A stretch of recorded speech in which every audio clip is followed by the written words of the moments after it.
At Paranormal M, the things that go bump in the night have a name and a story. We dig into the eerie, the unexplained, and the downright terrifying. Subscribe and tap the bell before your lights start to flicker. The middle-aged woman on the balcony. Korea. Before I get started with the story, I'd like to give you some background information about myself. Although I was born in Korea, I spent most of my life overseas, mostly in Southeast Asian countries and Australia. However, during the widespread of COVID, my parents decided to go back to Korea until the whole lockdown thing was over. For the first several weeks, I was really glad to finally live in my home country, only to discover that it would be an absolute nightmare. Our house was the top floor, the fourth floor. It was of an old apartment located at the outskirts of Seoul. It was our temporary home, as our primary residence was going through some major redevelopment, which was again delayed by COVID. It was a typical quiet and peaceful Korean neighborhood, with a small mountain right behind our block. During the day hours, it was very vibrant and people hiking, but once the sun sets, it turned pitch black, with only moonlight lighting the area. My room faced the mountain, and I loved it. After years of living near the coast, I really missed being surrounded by greenery again. I still remember clearly when this lady first paid me a visit. It was a balmy late summer night. I had both my balcony door and window open. I woke up in the middle of the night to a sudden breeze blowing across my face. When I opened my eyes, I saw a middle-aged lady in a red hiking outfit. They were standing on my balcony. I tried to look away, but my body just froze. All I could do was stare at her walking into my room. She slowly walked around my room a few times, then walked out the way she entered. I tried to brush it off, convincing myself I was just tired and hallucinating. But she came back a week later, and this time I saw her carefully climbing in through the window onto the balcony before stepping into my room. She walked straight to my bed, stood beside me, looked down at me for a while, and then left again. But that wasn't the only thing going wrong. Since we moved in, my parents had been arguing more and more. My brother barely spoke anymore, and this just kept going on for about a month. I got so used to it that I got to the point where I'm not even bothered. One day as I was walking home with my mom, she suddenly stopped halfway up the stairs and said, "Feels like this house is trying to suck the life out of me." I was stunned because I had been feeling the exact same way. The next day, I sat down with my dad and I told him everything. We concluded that I gotta find a way why she's visiting our house every day. And on that very night, when I woke up, the lady was by my bed. Still wasn't able to move my body, but I looked into her and I asked why she's visiting me every night. To my surprise, she began to sob and kind of left just like she did on the first night. Now my family's back in Singapore. I'm in Australia living the repetitive, boring life of a PhD student. But to this day, I still wonder why she came to see me, and why she never told me her reason.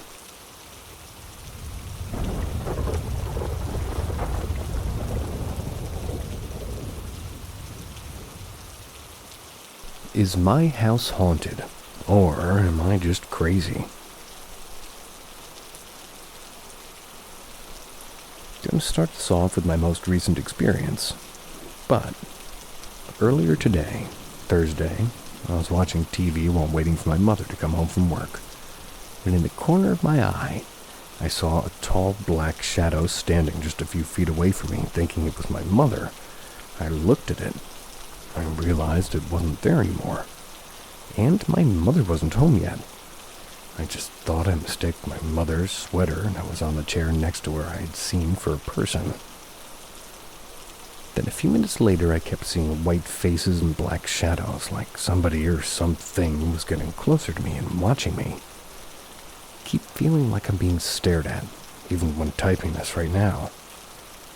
And last night when I was trying to go to bed at like 1 in the morning, I heard a bell. Now I do have a bell in my room and in my house.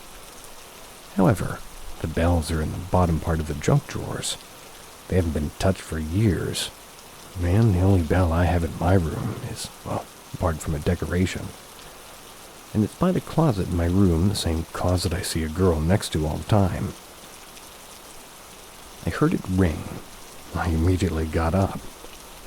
No one was next to it. None of my cats were messing with drawers where the other bells were. It freaked me out, but I just tried to forget about it. I also kept seeing cat shadows for the rest of the night. As well now, not to get sad or anything, but I did have 2 cats that have passed away. One was Handsome, a dark brown tabby, and Onyx, a black cat, and I keep seeing a tabby and a black cat shadow.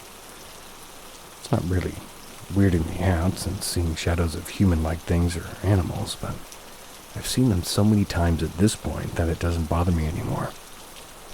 I believe it's both Handsome and Onyx. It comforts me in most ways, believing that after death they're still around. Anyways, back to the human-like shadows.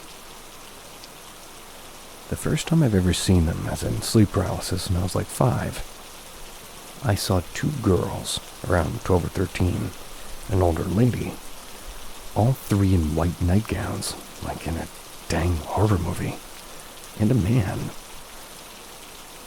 Haven't seen the man since that day, and I've seen the older lady multiple times since.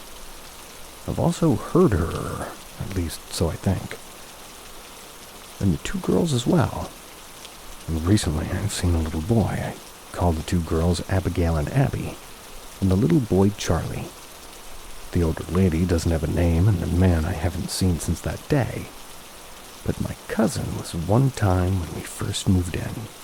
But she saw him outside in our yard, and heard the kids multiple times saying stuff like hello and hi and other stuff. It wasn't really audible, but it was still loud enough when, you could hear them saying something. Hearing and seeing them doesn't bother me. It only bothers me when I'm in the bathroom at night, and oddly enough, it comforts me knowing that there's more kids than just me in my house. They have touched me before, twice in the shower, poking me through the shower curtain, and once while I was asleep. I woke up to someone touching my back. When it first happened, I thought it was my dad till I realized he was at work. But then I was creeped out, obviously, because who wouldn't be? I go camping in the summer, and almost every summer I've seen someone in the woods. I've seen a man in the trees. He just kind of stared. Didn't say anything, just stared at me in the way I can describe him as like... He looked like a mothman, but he didn't have any wings. Just the red glowing eyes. I saw a man in the bushes who started running at me. Those men I've seen multiple times. The one I saw about 3 years ago is new. He was crawling on all 4s, and he came out like from under the uncle's car and ran at me. My parents have seen them too. They haven't heard them, and most of the time when they see them, it's when something's about to fall. They've also seen the spirit cats. My dad, who's a skeptic, has been seeing them lately, especially after he said he didn't believe me, or even my mother when telling him about what we had seen or heard. Now I think he's starting to believe. There's a little hallway that separates me and my parents' room, and me from my mom. I always see 2 different shadow figures. My mom sees a black shadow head at the very top. I always see a white face with facial features. Something feels off about both especially. The one with the white face I always see, it doesn't feel like they were ever human. But it doesn't feel like they want to hurt us. Plus, if they did, I feel like they would have already. I think they just enjoy the company, knowing there's others here and people who acknowledge their existence.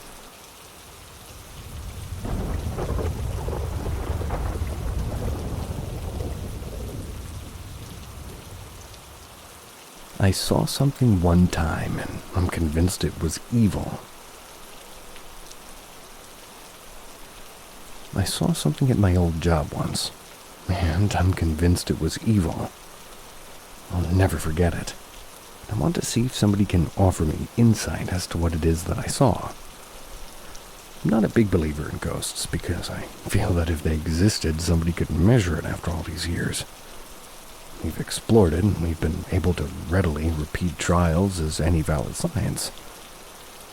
The lack of hard evidence makes me skeptical at best, and I dismiss most claims or experiences as illusions of the mind. This one, on the other hand, well, among a few others, told me or experienced personally, is one that I know I can't credit to a mind trick.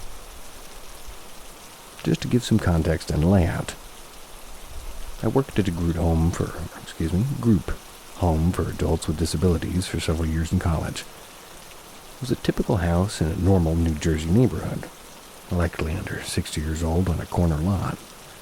It was a split level with 5 levels.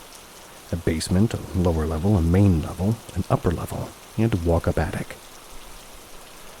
If you walked in from the front door, you'd come into a hall which had the kitchen straight ahead through a single archway. Directly to your right in the hall, there was an insert for a small console table before 2 closed doors, followed by steps to the upper level. A few feet in to the left is a double square archway. That goes into the living room directly across from the closets. The living room was the rectangular and pretty large thing. Had the television centered on the far wall and the fireplace built in. It was half-wall height bookshelves. After the sofa, against the right wall, there was another double arch between it and a TV built in, led to the dining room. This night, the day after Halloween, of course, I was already dressed for a party. I was leaving to after work. My clients got a lot of joy out of costumes and having input, so I always went out of my way to include them as best as I could, and I thought they'd like to see my poor girl's version of Papa Legba. Papa Legba? He was a hit. I had blacked out eyes and drawn teeth over my lips and eyeliner to resemble a skull to really sell it. Even got to tell them some stories about Papa Legba, which was a fun snack and bedtime story for them. After all of this, they were all still convinced I was a cad or a witch because I'm honestly a bad artist, but a good one. Around 10 p.m., I was in the living room. I was alone. After my coworker left and my clients had gone to bed, this was common and nothing too out of the ordinary had ever happened until this night. So, while finishing my paper documentation, I'd play random things on Netflix on the Wii, and sometimes this jarring thing would happen. It would freeze in the frame of whatever I was watching, and this blaring noise, kind of like an over-revving engine mixed. It'd blast from the speakers of the TV, like no matter if the volume was down on a low murmur when running properly. I used to credit it to being an old Wii, but only happened when I was alone. And I was pretty much the only one to use these things, since it was my personal stuff that I bought there for them. My colleagues had a rough time, quote-unquote, getting how to work the Wii. So even when my clients were around, I'd exclusively be the one to put on movies for them, which made me never really question why the freezing was singular to me. But now that I'm writing this, I guess it was weird it never happened when they were around, since it happened to me nearly every night in the last hour of work. Anyway, when it would sort of lock up like this, I'd have to do this dry restart of unplugging and plugging the Wii back in, which required me to go up to where the TV is. The TV was wall-mounted. It was a matte LCD screen with a reflective black border around it, and the Wii was slightly off-centered to the right beneath it, sitting on top of the built-in. Well, I did my dry restart, had a single lamp on by the dining room arch, but no lights on in the entry hallway or dining room, since everybody was asleep, which made the hall beyond the arch appear black. During this process, and the TV going dark for me disconnecting the Wii, a short figure caught my eye in the reflection of the TV screen's frame from the archway. She was a child, about 7 to 10, averagely thin and long-limbed, with dark, thick, long hair and bangs. Looked only slightly disheveled, like she had been sleeping. She was wearing a white sleeveless nightdress that came down to just above her knees. The child was just standing there with her legs about a foot apart. Her bare feet pointed forward. Her arms were to her sides and curled outward at the elbow when extended. Parted fingers pointed towards her thighs, with sharply angled hands and wrists. Her head was slightly tilted downward, into the side, and looking toward me, at me. I could feel it like an unwelcome leer from a person who's looking at you with a sour thought. I froze. A horrible reaction, and a pretty unusual one for me, which I regret more and more when I tell the story. My brain was reeling with thoughts. Why is there a kid in here? What do I do, and does she need help? There was an instant feeling of pure fear and revulsion. Confused me, almost visceral, and a primal response to danger, a danger that my body processed while my brain was still interpreting the thought of a lost child. My brain had already created a narrative that she was dared by a sibling to enter the group home on All Saints' Day, which was a Friday this year. To catch a glimpse of my clients, confirm whatever stories children shared with one another on fall nights, and, well, seeing me caused her to freeze just like me. I just kept staring back at her through the reflection of what felt like minutes. Both of us unmoving and unbending. But it was likely only a few seconds.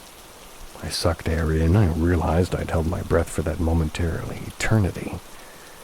Quickly spinning on my heel and snapping my head to where she should have been. But there was no one there. No noise of a creaky opening front door. No fleeing tiny footsteps on hardwood, nothing. She was just gone. Looked back at the TV, hoping to see even a glare from the lamp to explain what I saw. Despite her being as clear as my own reflection, there's nothing when she had been there. Just the black archway. I was terrified. So terrified I did the most unprofessional thing of my career to date. I woke up one of my clients, just to stay with me as long as she could keep her eyes open. I didn't tell her what had happened, but I know she could tell I was frightened because I couldn't stop my hands from shaking. My lovely client, my sweet angel, held out with me with sleepy eyes, and I only had to spend about 5 minutes by myself before the relief staff came in around 11 p.m. Told her what had happened. She told me she had never seen a thing, that my own reflection, maybe my Halloween makeup of blacked-out eyes, likely scared me. But I was inches away from the screen. This was a full figure in my face, and it was visible as hers. I left in such a hurry I shared the story with my friends at the party. They dismissed it with shock and laughter as a good ghost tale. I didn't have the energy to insist with them that it had happened, and I wasn't just telling stories to frighten them. The following morning, I was into work at 7 a.m. Not sure if I slept at all that night, but I told my other colleagues, both the overnight relief again and the other morning person, and the morning staff told me a former overnight worker, whom I've never met. She retired nearly a year before I'd arrived there, had seen the same thing I described to her, and also thought it was evil. My coworkers shared that she saw it almost every night, but they had all dismissed her as a superstitious old woman. I'll never forget it. It makes me sick to think about it. Never saw her again, but I can still feel the tightness in my chest every time I think about it. Never watched Netflix at work again. Often sat in the office for my last hour, which was a remodeled sunroom with all the lights on.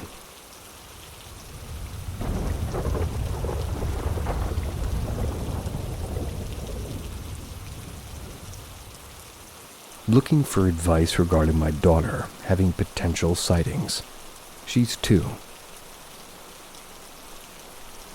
So my 2-year-old daughter has been voicing odd things. She said like 6 months ago, she woke up in the night screaming, came in beside me and my partner in her bed.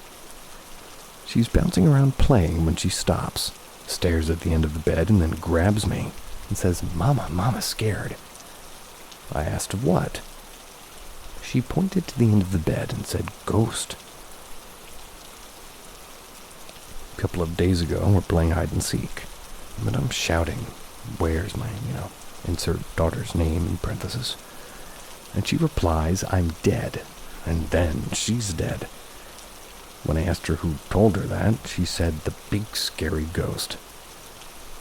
Forward to yesterday, we're happily playing in her back garden, kicking balls around, running and laughing when suddenly she stops, runs to me, grabs my hand, and she says she wants to go back inside because she's scared. I asked him what, and she replied, a big scary ghost. Then when I put her down for her nap, she doesn't want me to go because she's scared again of the big scary ghost and can't see it in her room, around the house, and in the garden. I am open-minded to this stuff, and I've had my own encounters in the past, not in this house. There have been times where we've been in my daughter's room and the door handle's gone up and down and rattled, but there's been nobody in the rest of the house. That's happened a couple of times. Things in the house will just disappear randomly, and then after searching for months high and low, will reappear in the most obvious places that we've checked about 10 times already. And my cats are very protective over the overnight, and will lay guard at her bedroom door. Will try and break into her room just to lay next to her bed. They only have this interest in her when she's going to bed at night or for a nap. We've been getting some inferences on her baby monitor too recently. I don't know if this is all related. I'm just concerned for my daughter, and I don't really know what to do. I don't want to discount her experiences, and she's 2, so I feel like she shouldn't know what any of this is. So I kind of believe it's genuine. I'm planning on saging the house tomorrow.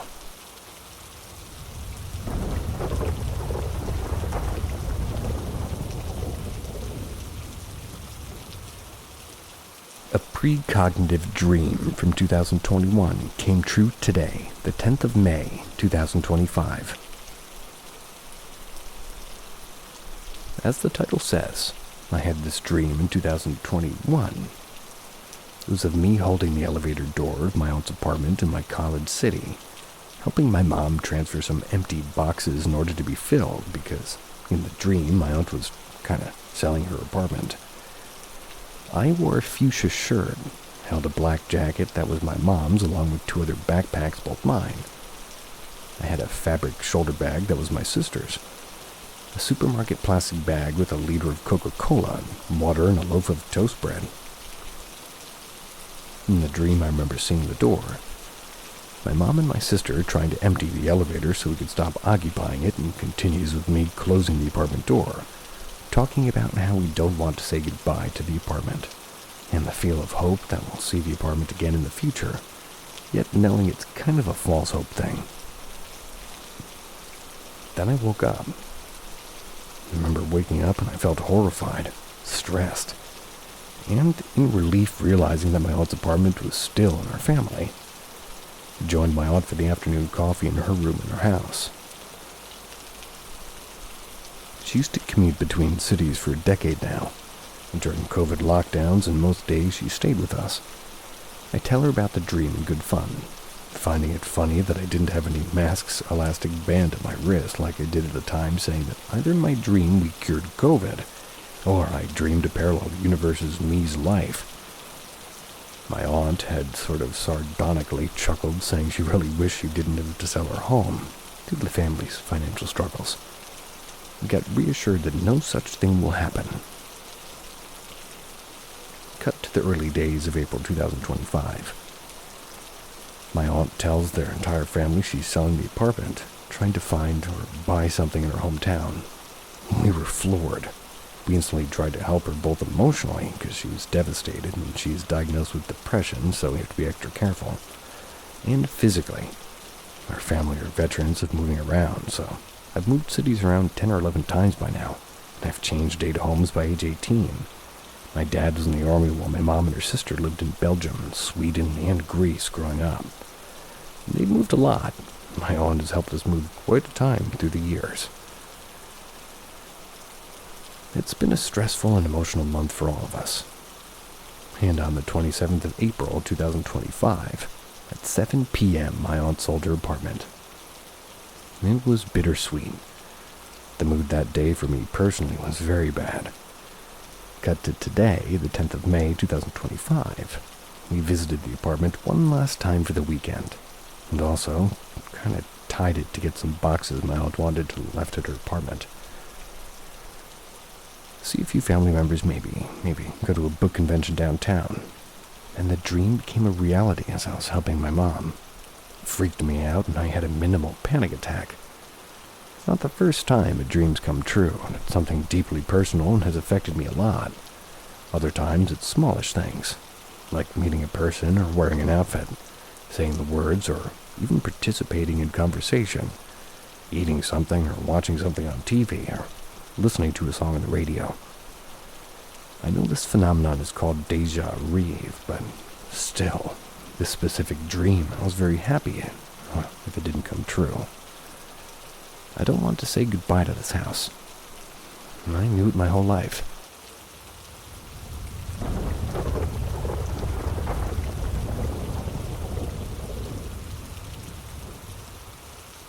Someone else was listening. This incident happened when I was, I think, 20 or 22 years old. It was during one summer vacation.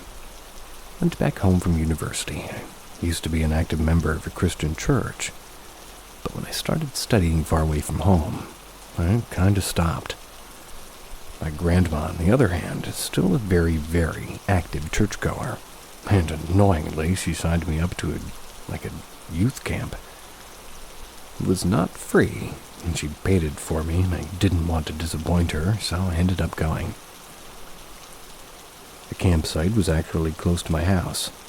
It was held at a very old college, almost ancient because, well, that was where Grandma and her siblings also went. It was so old, and she was said to be haunted. Or rather, it. The thing is I'm very picky when it comes to restrooms. Obviously, the college restrooms didn't have any shower, and it looked unsanitary.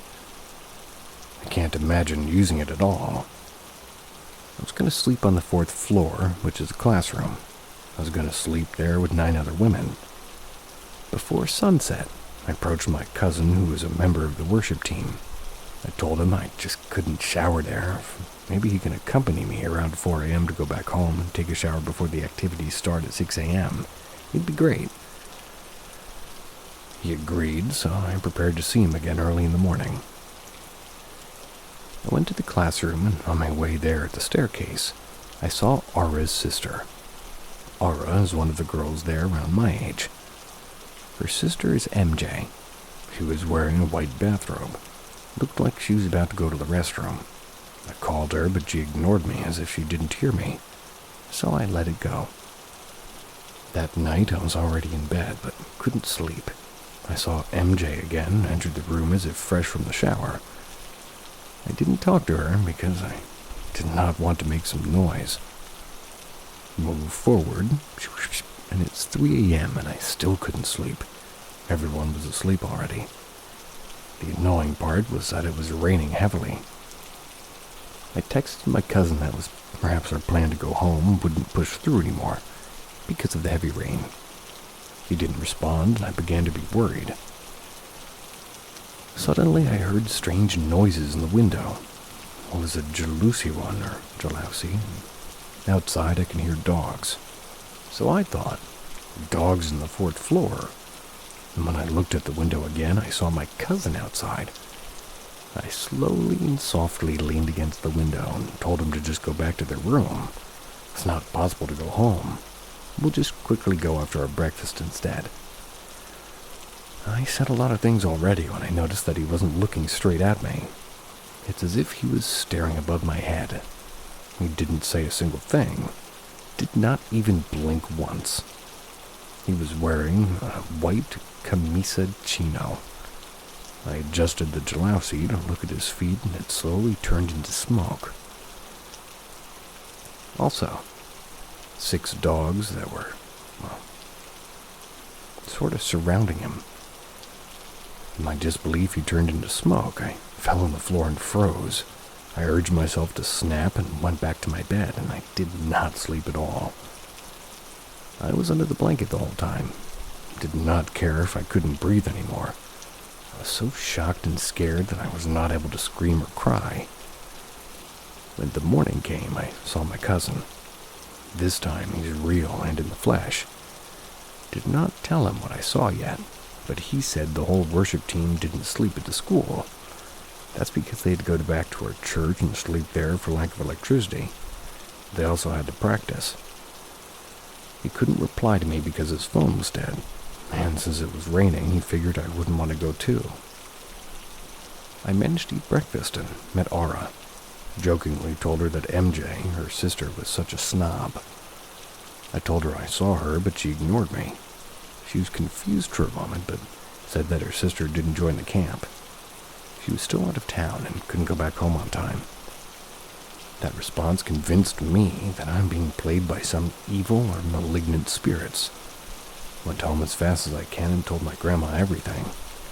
It was a 4-day camp, but I decided to end it immediately. My grandma asked me, "Have you prayed that night?" I didn't respond, because I haven't.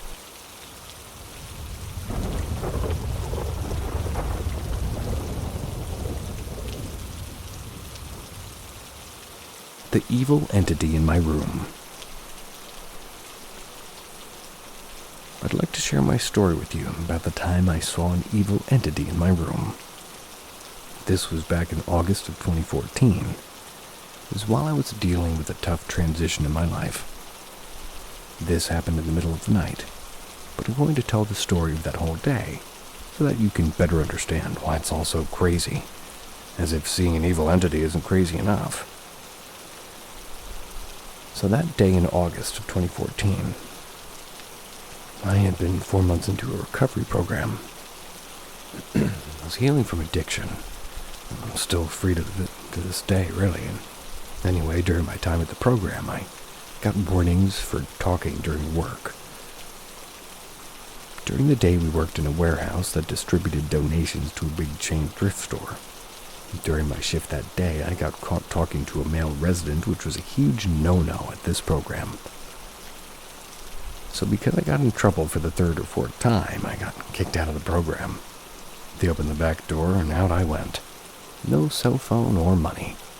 Pretty much worked for snacks. Went into a liquor store, asked to use the phone. That's where I made plans to have my stepdad pick me up from the train station. I waited there for about 4 hours. I had to wait until he was done with what he had already had planned. It gave me plenty of time to think on my life decisions and what to do next. He finally arrived, unhappy with me as expected.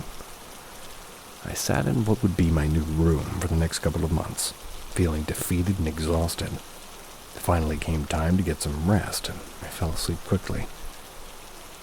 I started to dream that I was in this place I loved as a child called Color Me Mine.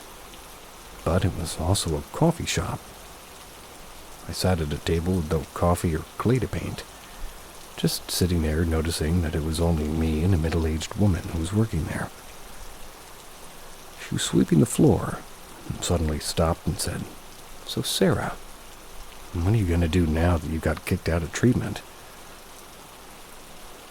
Even though this was a dream, I remember feeling shocked that she knew my name, such personal information. I was thinking about how to answer her question. It was suddenly a deafening scream.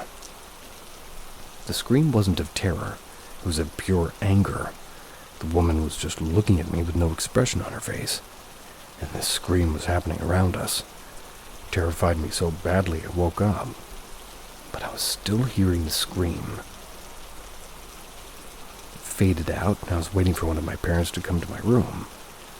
I asked what the hell that was about. They never did. Just as quickly as the scream faded, I felt a presence to the left of my bed. It was standing there in front of the window. There was this entity. It looked like an angry, sickly, and demonic old woman. She was staring daggers at me, and her mouth was open as if she were snarling. I was awake at this point, and to this day I still know I was awake. I looked right back at her.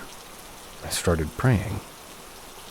Since I had come out of a Christian-based program, it was all I could think of to do. She slowly faded away, and as was her expression, softening and still full of hatred, though. Then she was gone. I sat there and looked around my room. Not sure why, but I didn't feel scared after that. Laid back down, went back to sleep. The next morning, I was making coffee with my mom and telling her about what I'd experienced. She tried to tell me it was all a dream, even though I thought I was awake after sitting up from hearing that scream that I'll never forget. She was sure the whole thing was a dream, not just the part up until the scream woke me up. I know that at that moment I sat up still hearing that scream. I was awake. I heard that scream. It was still happening when I sat up right before I saw that evil thing. It's been over 10 years, and I never and will never forget it. Sometimes I think that entity was angry because I was still determined to fight and better my life. Felt like the anger and hatred it gave off was because it wanted me to give up and suffer. Chose to fight. Now I'm living an amazing life.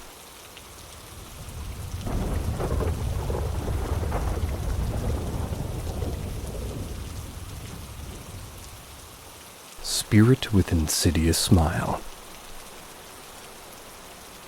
I'd just like to say, this happened to me when I was about 6 years old. That's 20 years ago. Don't really talk about this much because it was by the scariest supernatural experience I've ever had. Trust me, I've experienced my fair share of the spirit realm and poltergeists. So you can imagine how I felt when I watched the famous horror movie Smile, or even Us, because this wasn't just any spirit, it was literally me. It was my face, but she was an adult. Again, I was barely 6 years old. She had very long hair and was wearing a white gown or a nightdress. She was soaking wet. She just stared at me, smiling. I stared back at her for a while until I literally almost passed out from fear. The smile, I swear to God, was the most insidious thing I've ever seen. My whole life I tried to make sense of that experience. I never again saw her. And my first theory, to console myself, was maybe it was me from a future visiting of my child self, and I didn't want to scare myself, so I smiled. Which, yeah, sounds sweet and all, but smiling with deep eye contact and holding it for longer than 10 seconds, with no other form of communication, is just obscure. I mean, especially for spirits in my case. They're the most talkative beings. Even the negative ones will speak. So then, I thought it might be a demon of some sort, since I've learned that they can take on different faces and shapes. Since seeing those movies I mentioned earlier, I don't really think of that experience at all as, tapped in as I am, I'm still human and don't really enjoy things I don't understand. And might I add, my younger brother, who was murdered, seen a woman's spirit in a white dress, as he put it, who was terrified to talk about. I suppose I'm sharing this in hopes that somebody experienced something similar, or for theories, because I woke up just now at 2 a.m. and couldn't stop thinking about it.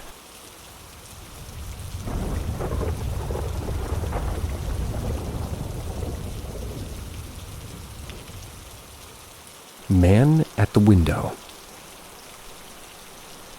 When I was little, my mom would always tell me that there are ghosts that stay near the windows, waiting for a child to come closer so they could push the child off.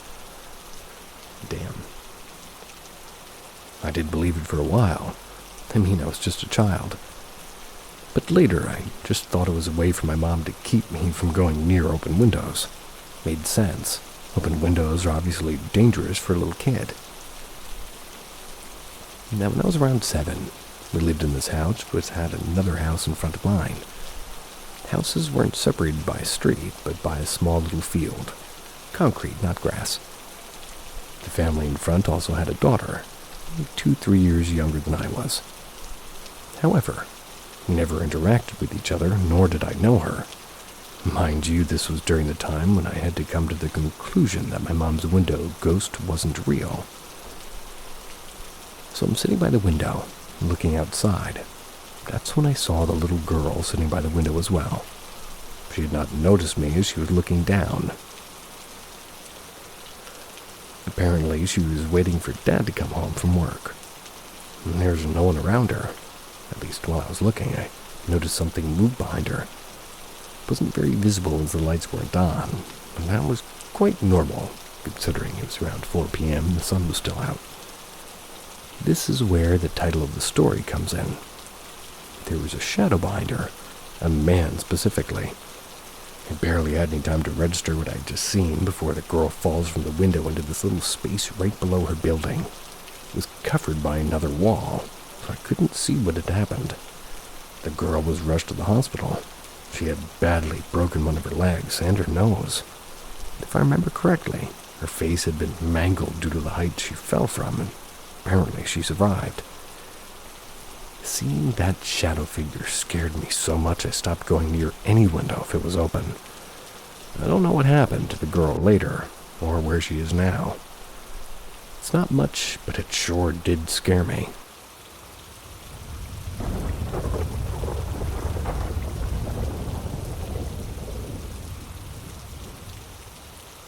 My aunt and cousin. When I was 5, me and my family were away for a while in town. We got home really late. I have an aunt and 2 cousins. But let's just talk about one of the cousins, otherwise known as the one I've seen. They both live in a different house, otherwise known as the one I have seen. When we finally got home, we slept. I ended up waking up randomly, and I felt like I was being watched. Kept my eyes on her door, when suddenly it was open, and I see my aunt and my cousin just staring at me with a smile, and weirdly they had gifts and balloons. They also had no eyes with a smile, and they gestured me to come with their hand. I was too young, and I just stood in bed looking at them. This went on for a while. Not long. Can I really remember how long? Because I was way too young to remember that detail specifically. But they, after, stopped and just stared at me with a smile and gifts. When finally they closed the door, I also had a window where I can see who exits and who enters her house. I saw no one leaving or entering her house after that happened. I was too young. Didn't really mind it. I also slept a bit lower, so when I saw that, I got next to my parents and slept next to them. Next day, I told my dad and mom about it, and they all just thought I had had a bad dream. I didn't. I always slept lower than my parents did and moved up after that happened. Also asked my aunt and cousin if they visited us, and they both said they were sleeping. Most likely it happened between 11 p.m. and 1 a.m. It was late. Never forgot that encounter till this day, though.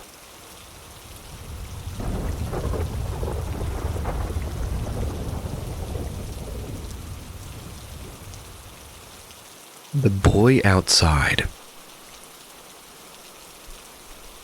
Back when I lived in Georgia in Columbus, I lived in this real old shitbox of a house on a property developed way back in the 1800s. The guy who originally bought the land and developed it was a jack-off in my opinion. That's because the property has like 9 different soil types on it, and he could make his own personal little paradise garden. And as somebody with severe allergen issues, that kind of screwed with me a lot living there. I feel like I've read this story, but my producer keeps yelling at me to read it again, so here it is. Except during this particularly heavy rain that washed away literal waves of pollen and the rare snowy winters. So anyway, it's a rare snowy winter. And I want to say, I forgot the exact year, late aughts, I think, or maybe it was early teens. Maybe some other poor sucker in Georgia can remind me when we had a good hard snow in Columbus. It was between 15 and 20 years ago. Me and my dad are doing stuff around the house, and he's drinking hard because he's a retired Marine, and Marines have all these drinking problems. So I'm awake despite the late hour. He has somebody other than Mom to pester with his incessant talking. Seriously, get my dad going when he's drunk and he's worse than a South California Valley girl. Both are kind of bad. We're loading the fireplace when the dogs are sleeping. We see the firewood pile is low and both go out to grab more firewood. By which I mean mostly me carrying it and Dad's drunk ass will fall over as if he doesn't. It's no longer snowing super hard, but it's still going and it's foggy as hell out there. There's a funeral home up at the top of the hill behind the house and past a mid-sized retaining pond and pit that keeps our house from flooding when it rains real bad. Then the parking lot of the home has a couple of streetlights. From the light nearest our house, me and my dad see a silhouette out against the snow. It's small, maybe over 4 feet tall. Me and my dad, being at least halfway decent people, we start going up to see what the hell. Why is there a kid out here at 0 dark 30? We find this kid, and he can't be more than 10, maybe 11, pale as death like he's been out in the snow for hours. And all he's wearing is a damn nightgown. It looks terrified, and he's shaking and stares at us, not saying a word. Dad sobers up almost instantly and gently tells the kid to follow us. We gotta get him inside, he's freezing to death out here. I agree and reach out to offer him a hand. He recoils away and doesn't touch me, but he nods a bit when we gently invite him in. Promise to get him warmed up and maybe something to eat or drink, and follows us down the hill and into the house. His face lights up immediately as soon as he's past the back door and when it's ostensibly our laundry room. He stops shivering, he stops looking scared, he just looks calm, content now. Dad and I start to turn to rush off to get him some blankets and towels, set up a space heater, and we both turned away from him for less than 2 seconds. And I turned back around real quick because I was going to ask him if he wanted to have some soup or maybe some chicken. And he was fucking gone. Disappeared like a fart in the wind. Grabbed my dad's arm and he turned back and he almost turns as white as that kid was, which is impressive for somebody who's visibly half Cherokee and thus more red rather than white. The kid's completely gone, 100% gone. Looked outside, we see no footprints, the boy was barefoot. The only tracks were me and my dad's boots, nothing else. Dad and I stared at each other for a while, and Dad was clearly questioning whether or not he had some kind of drunk hallucination. Except I was there, and I'd seen the boy too, and I almost never touch booze, so definitely not a damn hallucination. Over the following week and a half, the both of us asked around about a boy in a nightgown. It wasn't until Dad mentioned to old Mrs. Funderburk, who died at 98 and she was only 96 at that point. We got an answer, well, sort of. According to Mrs. Funderburk, when she was a child, the area was a lot less developed. And she was born there, and there was an old ghost story about a boy who'd been found dead in a rare Georgian snowstorm. It wasn't far from her house. They were nothing but a nightgown. Nobody knew how or why, and anybody who had guesses, but it wasn't uncommon for people to claim seeing a boy or at least a silhouette in our area in the dead of night.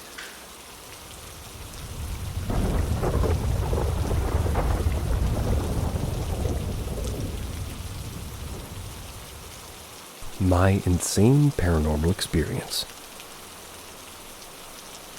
So basically, when I was a kid, shortly after we moved to a new house, I started having dreams about a spirit or something like a mist or blurry person that was chasing me down the stairs from the top floor.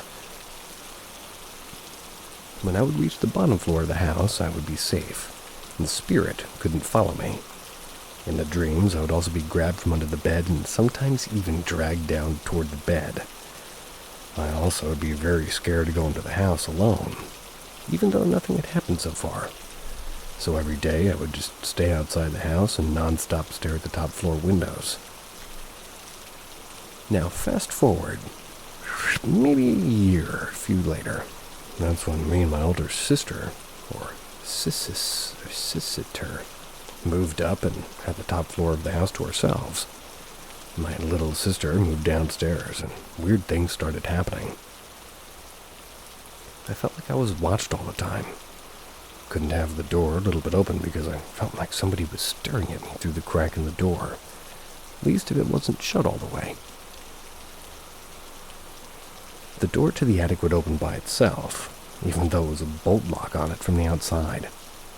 Weird thing was when I was home from school, and I was in bed on my stomach watching YouTube on my iPad, I swear somebody pushed me on my back really fast, so that my body jiggled.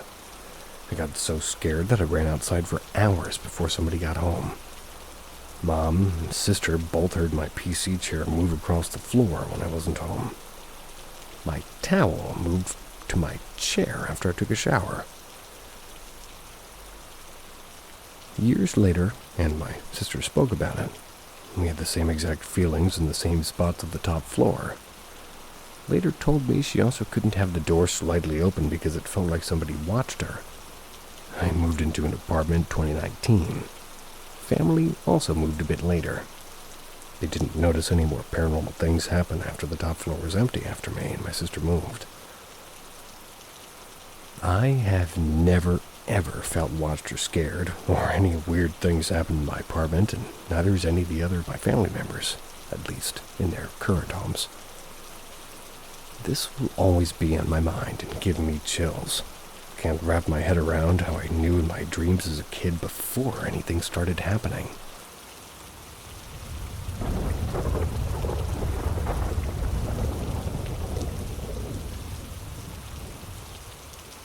Strange paranormal activity in my dorm. Hi. My name is R, a female of 18, who I'm going to call Rebecca because I hate calling people letters, and I'm a university student living in my uni dorm. It's been around 7 months since I've joined college and started living here, and recently, these past few weeks have been, well, strange to say the least. My roommates and I don't really get along very well, so most of the time we only talk if somebody needs something, or if somebody has a query.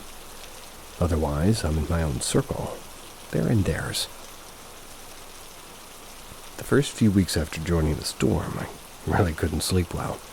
I mean, I've always struggled with insomnia, but those few weeks were basically absolutely horrible. I would survive on a maximum 3 hours of sleep. And after conveying this to my roommates, we decided that it could be because of the way my bed is placed, in the corner of the room with little to no ventilation. So we decided to move my bed under a fan. As soon as I moved my bed, I started sleeping better, but I had this dream of jumping off of a mountain every single day. Strange dream, I know, but I've always had dreams about me doing adventurous stuff, so it wasn't really out of the ordinary for me. Didn't bother to think much. However, later on, we decided to move our beds again, do 2 exams and group study. This was when the paranormal activity started. One day, my roommate, a 21-year-old female, started screaming at me around 5 a.m. in the morning for no damn reason, which resulted in all of us screaming and waking up. Typical. There was nothing in the room, and after we woke her up to ask why she was screaming, she said she saw a dark shadow standing near the door, and the door was unlocked. Mind you, I locked the door before sleeping the night before, so it was weird. But then, maybe one of my roommates opened the door to go out after I'd fallen asleep, and don't exactly know, but it was strange to say the least. The days after that incident, all of us were just having dreams of some of the other scary things happening, like, for example, I had a dream about the ceiling fan falling on my head. My roommate, who sleeps beside me, kept having dreams about her air conditioner exploding, and many other dreams of this sort. We also had been hearing noises from our roof. We had initially thought it could be our upstairs neighbors, but found out that the room above ours is empty, so. And for the most recent incident, last night, or might I say this morning, the same roommate woke up screaming, and again at exactly 5 a.m., mentioning the same shadow at the same place. And this time I felt a force pushing me forwards exactly at the same time she started screaming. It's freaking me out, and it's freaking my roommates out. We got no logical explanation for any of this. So, if anybody can try and find any logical explanation for any of these things, please help. What should we do?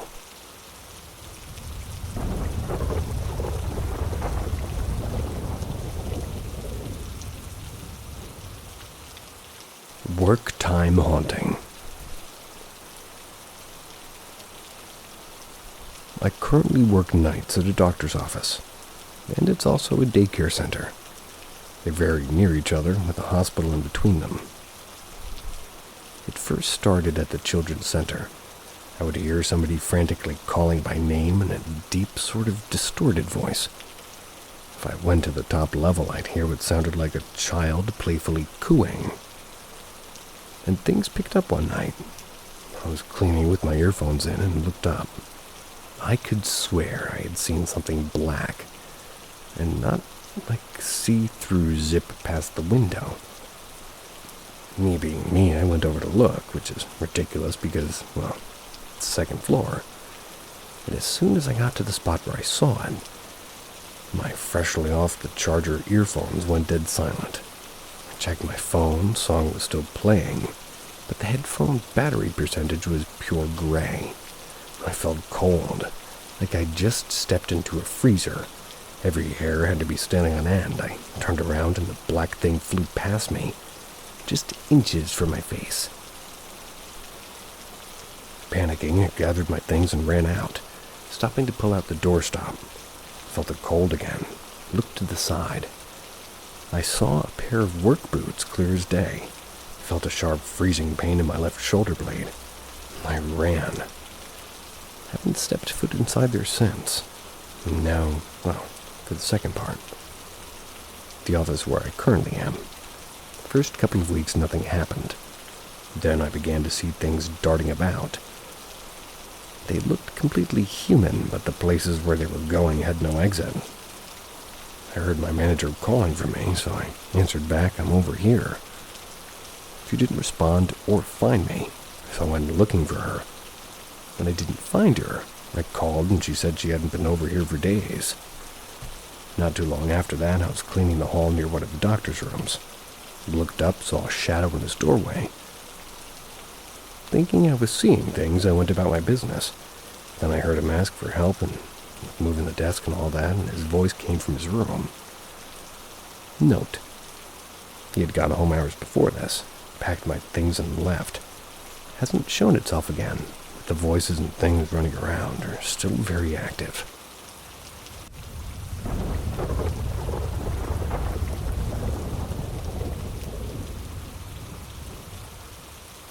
Parents are having terrifying experiences. I, a 23-year-old female, am from Darjeeling, India. Please bear with me because it's a bit long. These experiences started a few months ago with my parents. My mum loves to buy trinkets or antique stuff from thrift stores. She will usually bring home something or the other each week. A few months ago, she bought this small jewelry box. It was a cute white with floral prints. It was empty, so she started to stash her jewelry in there. The first red flag was my cat Nando. He couldn't stand the box. He usually slept near Mom's vanity, but the day she saw the box, he was so scared, hair raised. The whole thing. Bolted from my parents' room, he has not gone back since. The second red flag, after I touched the box, I started having vivid dreams. 2 of them which actually happened in reality. That's a story for another time. It left me shit scared. The third red flag. My mom was suffering from regular sleep paralysis after she bought this box. But last week when she lay for a nap, she felt somebody hug her from behind and choke her. When she looked behind her, she didn't see any shadow or dark mass with shape. She saw an old woman with white eyes choking her. She told me it left her when I entered the room asking for something. While walking home, my mom fell, broke her arm. And we asked her what had happened, and she told us that somebody had pushed her from behind. Well, there's no one behind her. My dad thought that he started seeing an old woman in the balcony adjoining the room. And sometimes he hears footsteps, and sometimes he can feel somebody touch his shoulder or somebody walk past him. And the best part of all of this is that now that box has started to, be lost in her own home. Planned on throwing it, but we couldn't get it. We're searching for it, but till now we haven't even gotten a sniff of it. Give me some advice. This is freaking me out.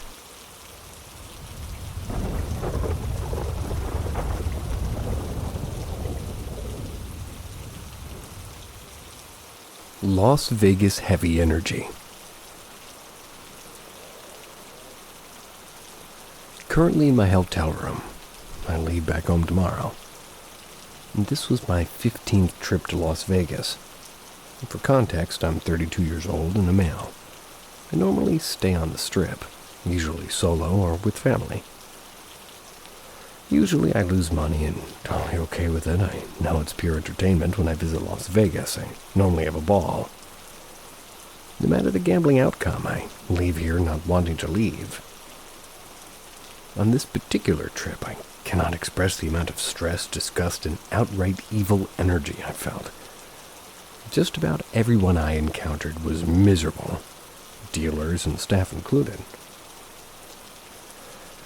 Sure, let's blame the economy, but it's more than that. It felt like I was stuck in a degenerate hell for 3 days. Anywhere I went was bothersome to my core. I tipped the dealers generously to bring up the spirits, and they treated me like they hated me, smirking if I lost, sarcastic comments to fellow dice dealers, just really nasty. At this point, I'm just chalking it up to running into assholes. Nothing more, nothing less, right? After all, it's only day one. Usually walk the Vegas Strip during my gambling breaks to people watch and, usually meet cool people along the way too. I know Vegas is raunchy, and I was there during COVID when heroin addicts were shooting up on the sidewalks. I kinda know what to expect. This time around, I saw no drug addicts or homeless, but the fellow tourist I walked past made me feel sick to my stomach. But as I got to day 2, I noticed something. I recognized that my presence was starting to bother people. I'm an average height, average weight male. If you knew me, you would know there's nothing intimidating about my presence or anything that screams, "Look at me." I'm also relatively socially aware, and I try to wear a casual smile in public to not look too serious. But basically, this is just a long-winded way of me saying I'm not a weirdo. I don't have a 10-pound mole hanging off the side of my head. Bragger. There's no reason for people to have to look over their shoulder and purposely avoid me. And yet, I noticed people were. I agree, Gecko.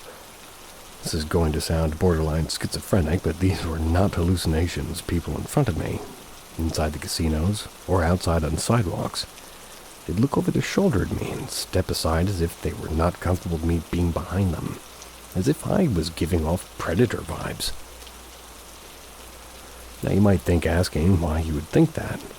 Maybe they were lost, or maybe you were walking too closely, or maybe you had a mean look on your face. Maybe they were just foreigners and you spooked them. No, this happened quite frequently, and I could tell that I was the one causing it. But there's nothing that I myself was doing to cause it. I dress nicely, I'm well groomed, and there's nothing you could possibly mistake me for that would cause people to react the way they were, other than how I was making them feel. And I myself felt dreadful. I woke up that day wearing a blanket of doubt. Blanket of doubt and despair. Despite the fact that I was on vacation enjoying my birthday, I couldn't explain this feeling.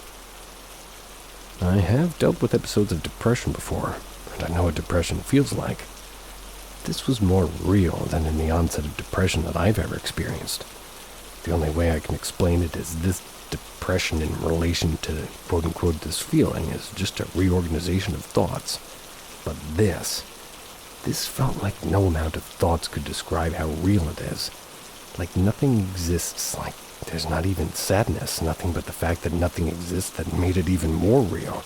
and it irked something inside of me, like it was trying to tell me that I belonged there in that nothingness, and that left me feeling kind of anxious. And I seemingly carried that feeling with me because my presence began to bother people. People were noticeably avoidant of me walking through casinos, elevators, or hallways. Passings or outright rude to me. Now, I had a history of these types of social interactions. You could probably argue, like, even consider maybe that you're just weird and all of this is just coincidental. And I might even be inclined to believe you. But I leave Vegas tomorrow, and I can still feel that heavy cloak of despair wrapped around me as I type this from my hotel room.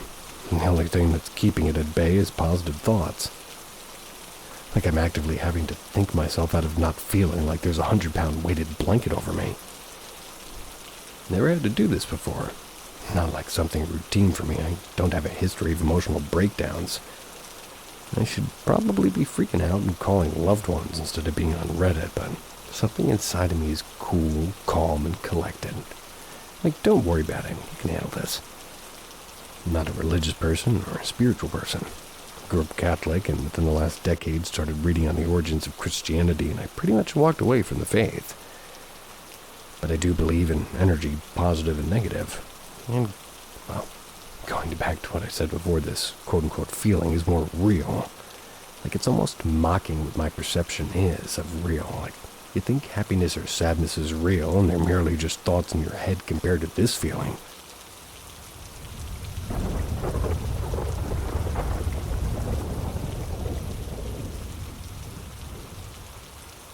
Creepy childhood homes.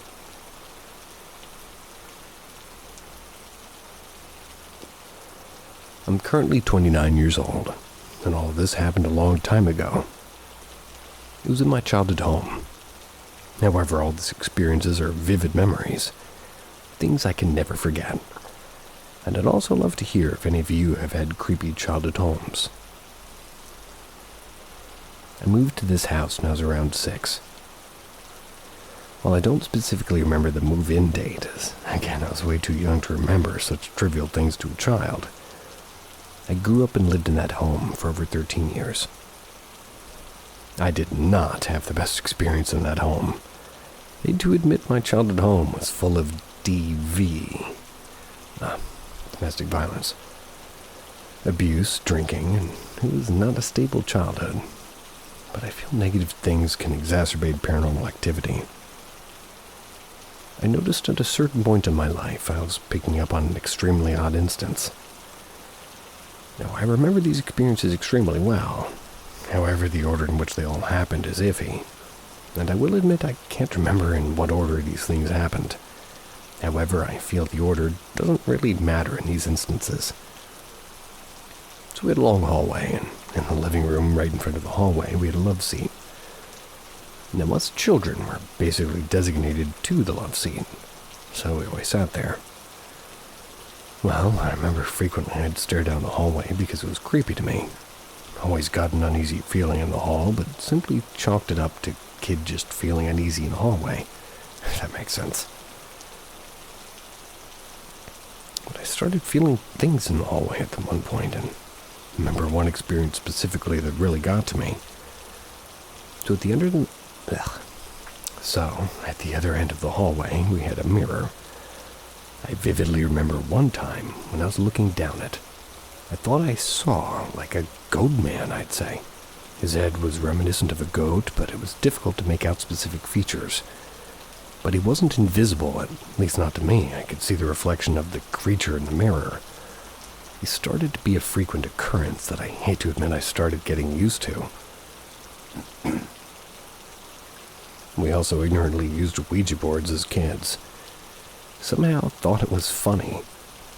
Well, my sibling kept the board in her closet, and one day she went and got my mother because she smelled something burning. We cleaned out the clothes from the closet. The Ouija board was under her clothes, and, kids aren't super clean, so she used to just shove all of her clothes in the closet. I want to specify the closet wasn't really a closet. It had no door. It was just like a little nook behind the wall with a rack, and the rest was empty. No wires, no outlets, no pipes, nothing. just wall, carpet, and the rack. Well, when we pulled her clothes out, the shirt was on the top. It's on top of the Ouija board. Had a hole burned right through it. Now, me being the older sibling, I couldn't let it slide, so I took the board and idiotically snapped it over my knee and threw it out. Thought it was protecting my family, even though I now realize it was a stupid idea. Another time, kids, they hate chores. My mother was in the kitchen doing dishes. She asked me to vacuum the hallway, and I was pissed off. Being a snot-nosed brat, so I was vacuuming. Stared straight down at the floor of the hallway. Now, my mother's room was at the end of the hall near the mirror. So I'm looking down vacuuming, and I see the end of a nightgown and a bare foot in the doorway of my mother's room. Still pissed off, so I think it's my mom, and I ignore her because I was mad and all. So I looked away. Finished cleaning. Get done. Stand up, and only then I think about, hey, my mom's doing dishes. This is a narrow hallway, and there's not a single chance in hell I wouldn't have noticed her walk past me. So I wind up with the vacuum, going to the kitchen, and she's still there. Also, she had been in normal clothes the entire time, not a nightgown. All that registered after the fact that it began to freak me out. Who did I see? And, they were probably offended since I didn't even acknowledge them, but I'll include one final experience. This happened when I was a bit older.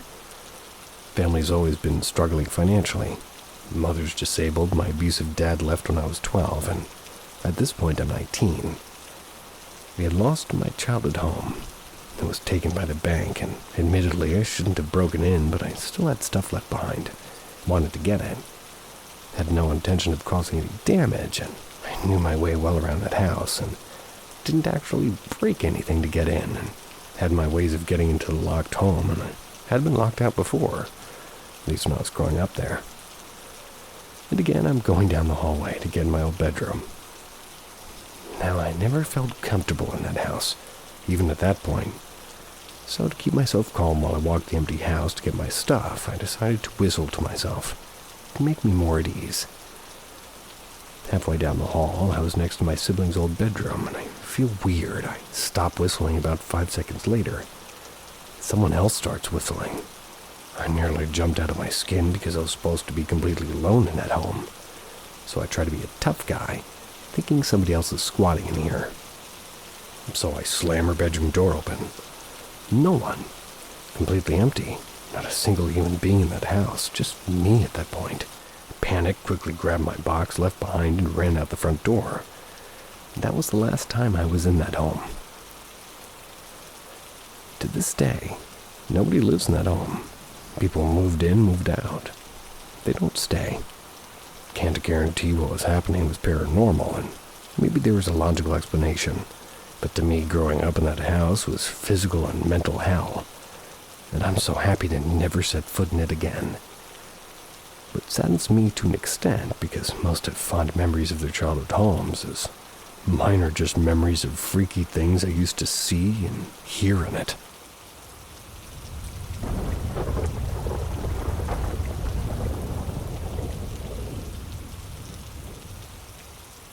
This isn't fiction. This is Paranormal M, where real stories echo with fear.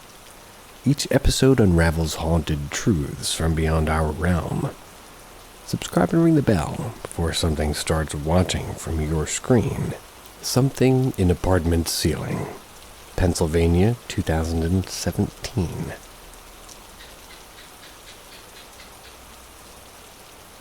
When I was around 7 or 8 years old, me and my mom lived alone in an apartment building in a small, quiet town in Pennsylvania. This building was over 100 years old, and like most buildings in the state, it used to be a button factory. Still having a giant workhouse basement and a decrepit, broken-down elevator. It had 2 floors, connected by a long staircase with 2 apartments on each side. We lived there for around 7 years, moving throughout the different apartments. I had weird encounters in all of them, but this one takes place in the first apartment, on the first floor. I had a small room in the corner of my apartment, And right across from my room was the bathroom. It was small with a foam tile ceiling, like a classroom, and a small shower in the corner. As a kid, I was terrified of the bathroom. Maybe it was my obsession with horror movies or an overactive imagination, but I dreaded the nighttime. During the night, it was nothing but pitch black inside the bathroom, and on top of that, the building's old foundation creaked constantly in that corner of the house, keeping me up almost every night. But one night, I'd stayed up way past my bedtime. Don't remember why, but I couldn't sleep and I'd ended up staring into the bathroom for hours. I also felt like I was being watched from the door, and this night was worse. For some reason, I was frozen in place, unable to even close the door to my bedroom. I just sat there watching the darkness, trying to catch a glimpse of what I assumed was watching me at the time. And around this time, I remember there was scratching and creaking and something skittering about the ceiling. Fast-paced skittering and thumping sound across the house. I assumed it was mice, but it sounded bigger than that. Even tried to convince myself that a raccoon or something had gotten into the ceiling. But I still felt really uneasy, so I sat and watched. Then I heard what I can only describe as a little boy's laughter coming from the ceiling above the bathroom. A short, quiet giggle coming from around the shower. I know this sounds unbelievable. Even I didn't believe it when I heard it. I froze. I tried to rationalize it. I mean, that's way too weird. It had to have an explanation, even to an 8-year-old me. However, I knew all the upstairs neighbors and knew that none of them had a son, and there's no other boys in the complex, so I'd been laughing. And in that moment, I had an indescribable feeling that I was being laughed at. I sat there for what must have been over an hour, staring at the bathroom and crying until my mom woke up and frantically ran into my room. I slept in her bed that night, and somehow forgot about it like it never even happened. The next morning, I sleepily walked into the bathroom and froze. One of the tiles above the shower was haphazardly shoved into the side to reveal a 3-foot-high pitch-black manhole in the ceiling, stretched across the entire house. It was between our ceiling and the upstairs neighbor's floor, exactly where the skittering and laughter had been coming from. I called my mom into the bathroom, and she immediately rushed us to the door and called the landlord to check for intruders or any sort of animal that could have pushed the tile out of the way. I remember we spent the day shopping to stay out of the house. I wasn't aware of how worried my mom was or how weird and dangerous the situation was, and I had practically forgotten about the encounter the night before, so I didn't even connect the two until years later. The landlord told us that he couldn't find anything out of the ordinary, not even mice or raccoons like I had thought. Well, he said the wind must have moved the tile, and there's nothing to be freaked out about. I believed him at the time, but thinking back on it, the only window is all the way across the house. Any wind could have been strong enough to lift one singular tile, and on top of that, the bathroom was tucked away in the corner of the house, where barely any ventilation reached. And most concerningly, the tile was moved from the inside of the ceiling, meaning somebody had moved it from inside the manhole. Ever since that day, we would move the tile back in place the next morning, and it would miraculously be shoved to the side again. The scratching and skittering on the ceiling never stopped. I hated taking showers, spent the entire time staring into the manhole, making sure whatever was up there couldn't catch me off guard. Slept with my bedroom door shut from then on, snuck into my mom's bed whenever I could. Didn't stop until we moved apartments. We never got a proper explanation as to why it happened every night. I'm just glad we're out of that hellhole now.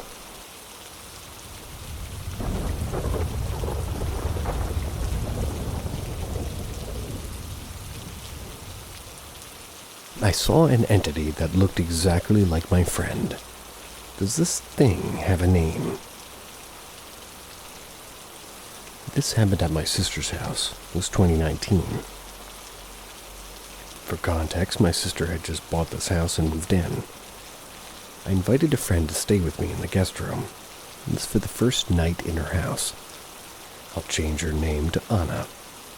But the guest room had a trundle bed underneath the single bed. I was sleeping on the single bed, and Anna was sleeping on the trundle bed just below, but right next to me. To paint a picture, the guest room was a standard square shape. The trundle bed was right up next to the right wall. There was one window in the middle of the room, overlooked the driveway and front yard. There was enough space to roll the trundle bed out and not have to stand on the mattress to see out the window. The curtains were sort of a tulle fabric that let light in. I'm a very light sleeper in new places. I know I woke up because I sensed this presence was in the room. I opened my eyes to see Anna staring out the window, curtains half open. There was plenty of moonlight to see her. She was standing still, staring straight forward. Her face was only 4 inches from the glass. I noticed how rigid she was from her arms at her sides. I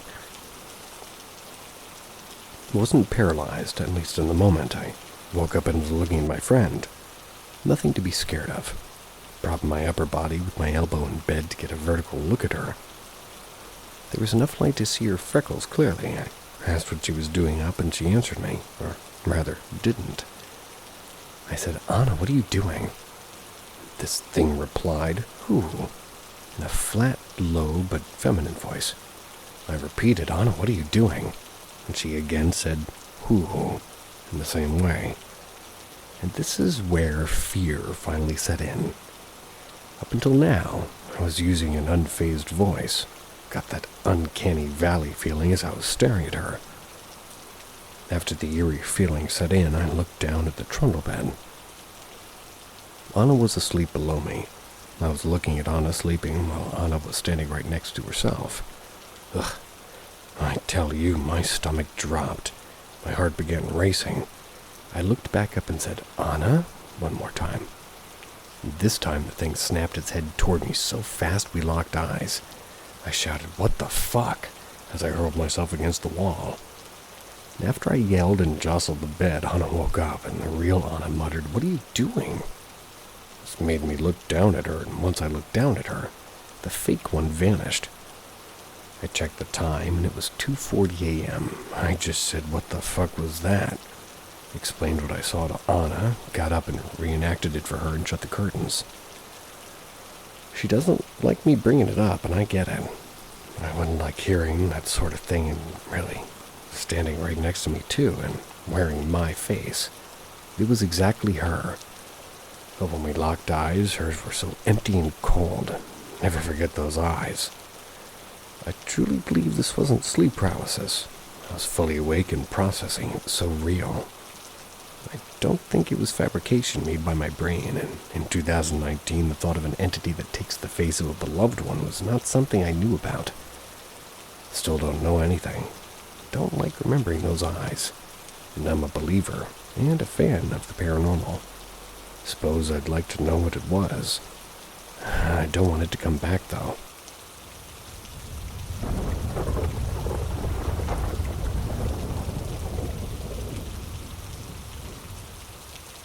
Is our house haunted? My housemates and I moved in together for university last September. And ever since then, we've been experiencing what we believe are paranormal occurrences. We have a list that's been building since last year. We thought we'd share them to get some outside opinions. It started with a dream that my friend had, which seemed insignificant at the time, but I thought I'd include it just in case. Linked to anything. I'm sorry, don't know much about the paranormal outside of these experiences.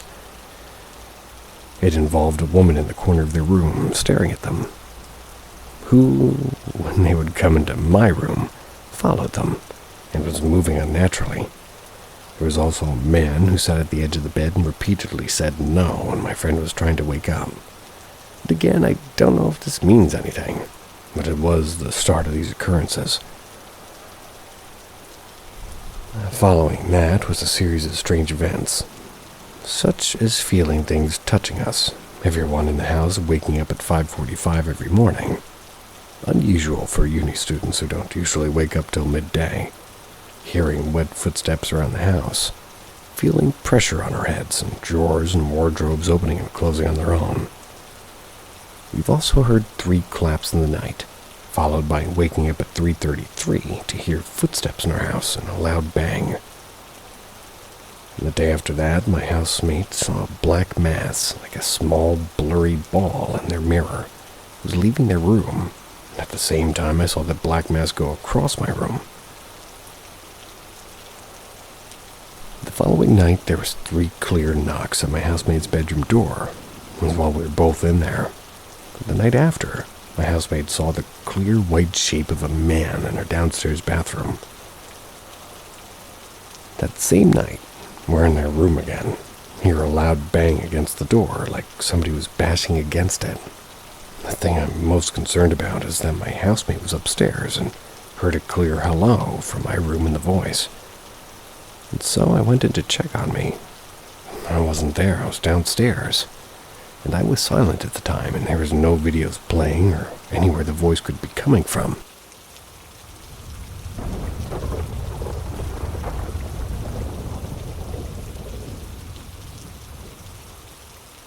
Is this La Llorona? So in case you haven't heard the urban legend of La Llorona, it's about this woman who had 2 kids and drowned them at one point. Then she drowned herself, and now she goes around trying to drown other kids. Not very good at explaining things. La Llorona is also called the Wailing Woman. She's called that because she attracts children by, and you guessed it, wailing. I think I had an experience with La Llorona, but I'm not entirely sure, and I'd like some help identifying if it was actually her. La Llorona also stays by the water, because how else would she drown people? And for context, I live next to a river called Precognitive Stream. Actually, it isn't too far away from me. Also, La Llorona is kind of weird when it comes to distance type things. When she's closer, she sounds kind of farther, and when she sounds farther, she sounds kind of closer. And my story goes like this. When I was about 11, I was home alone, and it was around summertime. It had been dark for quite some time. I had previously let out the dog because he needed to go do his business. About 15 minutes, the dog wanted to come back in. So I let him, and when I opened the door, I heard a scream. Or a wail, call it what you want. It sounded very close. Now, as I stated, La Llorona sounds closer when she's farther. And as I also said, I live near a body of water that's maybe a quarter to a half mile away from me. So I could have very well had it been her. As a logical person, should I quickly let the dog in and call my mom, terrified? I only considered it to be La Llorona when I was about to turn 13 and Sam and Colby released a new video about them going to do a Doll Island thing. It was where they talked about La Llorona.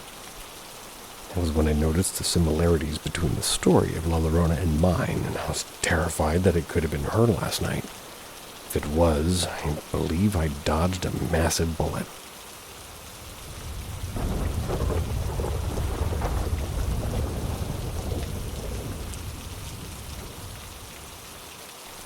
Weird December, Part 1 of 2. This happened to me when I was 19 years old, and as the title says, this happened in December. My mother and sister went on a trip to another state to spend time with my family members. I couldn't accompany them because at the time I was finishing some final exams. My dad wanted to stay with me because he didn't want to leave me alone. I want to make a parenthesis to make sure you understand that my family has always kind of believed in ghosts. This is one of the many things that I've experienced, and to be honest, I don't fear this kind of thing, but this was interesting. So my mom and sister, they went on this trip. My dad and I were really bored, and as usual, I started joking around this ghost story. My dad doesn't really like it a bit when I talk about this. Gets kind of nervous. He changed the subject, saying that it would be nice for me to spend time with my friends instead of playing video games all day. I explained and called a very close friend of mine to hang out.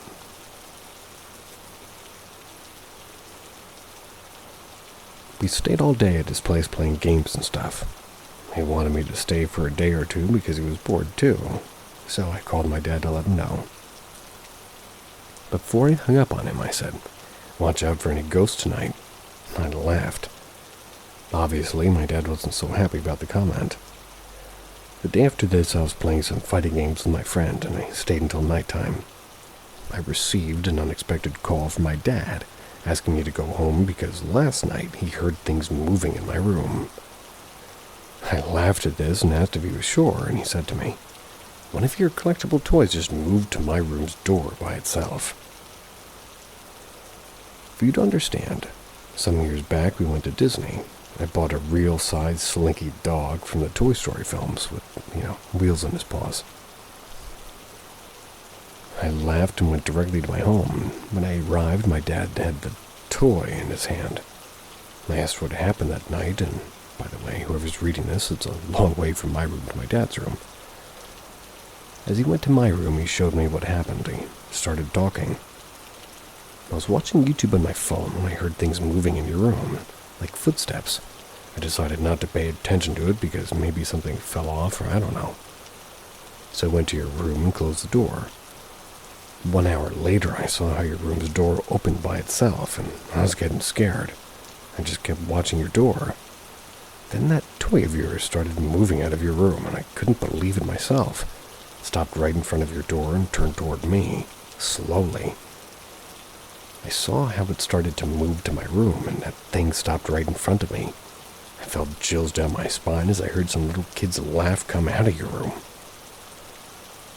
By the time he had said that to me, I couldn't believe this happened. I grabbed the toy from his hand and said to him, "Let's see if it moves when I'm here with you."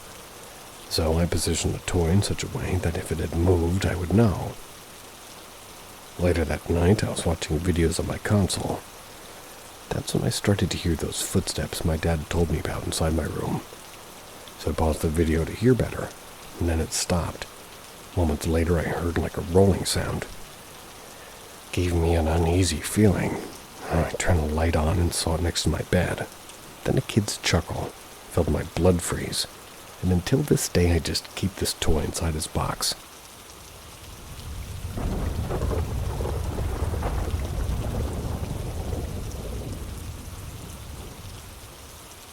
Rottweiler in Mexico. Hello. My best friend and I just recently relocated to Mexico.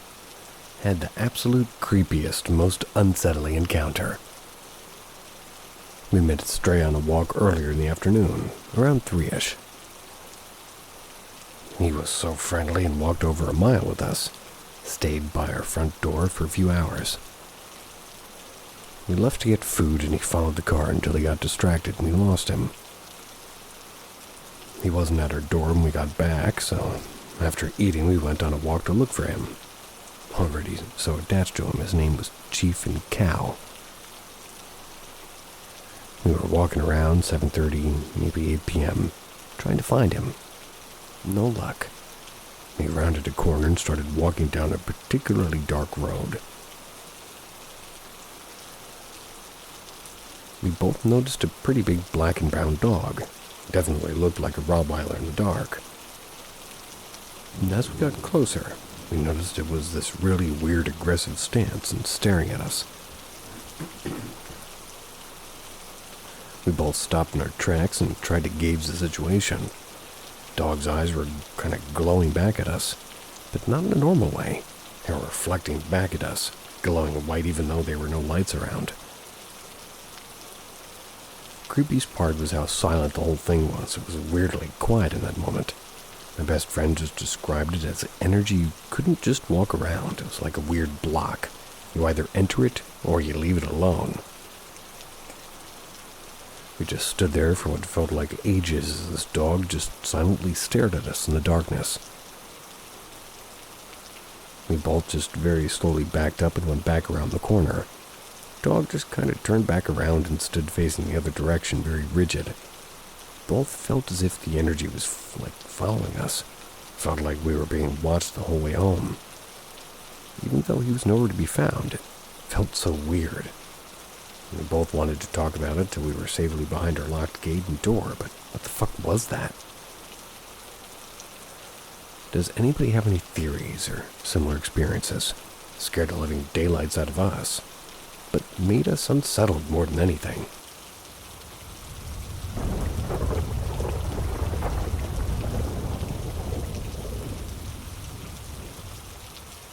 Malicious entity in my bedroom.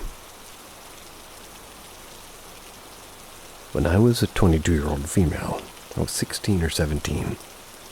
I experienced one of the scariest weeks of my life. I grew up terrified of the dark. Donny, because my mind would start to see things, shapes, shadows, and etc. One night while in bed, I noticed a dark shadow in a corner. It's where the ceilings and walls meet. It was so dark and felt evil. Some time passed, and I really don't know how much, but the shadow got darker and felt more sinister as the nights went. One night the evil felt so overwhelming I slept on my parents' floor. Next couple of days, evil felt more and more malicious. It progressed to the point that I could not stay in my room for more than a few minutes. The evil seemed to fill my room and then couldn't enter the room. And over the course of a week, the evil got stronger and stronger.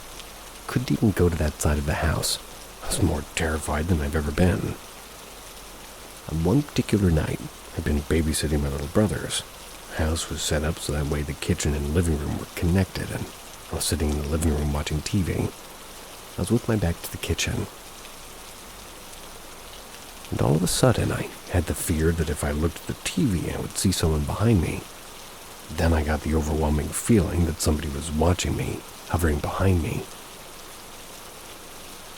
It was truly the most malicious, evil, and disgusting feeling I've ever felt. I immediately had a panic attack, called my parents in hysterics. They rushed home and my father informed me that he hadn't blessed the house when he'd moved in. Went into the room and my father said a prayer. The feeling slowly left. I grew up Mormon and I'm an atheist and spiritual now. Still not really sure what it means. I'm very in tune with paranormal energies, and this experience was by far the most evil I've ever come across. If anybody has any insight, that'd be great. Sounds more agnostic. How do you say atheist/spiritual? Spiritual/agnostic makes sense.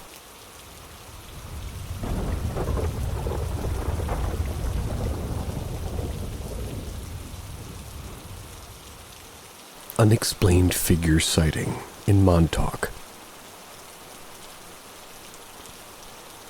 In the summer of 2017 or 18, I was in Montauk with some friends. Early in the day, I'd been arguing with my girlfriend. After a few drinks, I went to bed around 4 or 5 p.m. I was frustrated and wanting to avoid the situation. Woke up at around 3:30. Everyone's still asleep and found myself unable to fall back asleep. So I decided to head down to the beach. The night was pitch black, only the faint glow of the moonlight offering any visibility. The path down to the beach was a bit unsettling, a wooden staircase leading down a steep cliff, overgrown with shrubbery. Grabbed a beach chair, planning to relax in solitude after a long night of sleep. The isolation helped clear my mind, and despite the eeriness of being alone at 4 a.m., I felt surprisingly calm. About 20 minutes later, I heard something behind me, about 20 yards up from where I was sitting near the staircase. Turned on my phone's flashlight and saw 2 pairs of eyes reflecting back at me from the bushes. I assumed they were just nocturnal animals, like raccoons or cats, but it was unsettling to be watched in the pitch black. The eyes moved slowly, eventually retreating up the cliff. It felt strange, but it was 4 a.m. and I was alone on the beach. Of course it was creepy.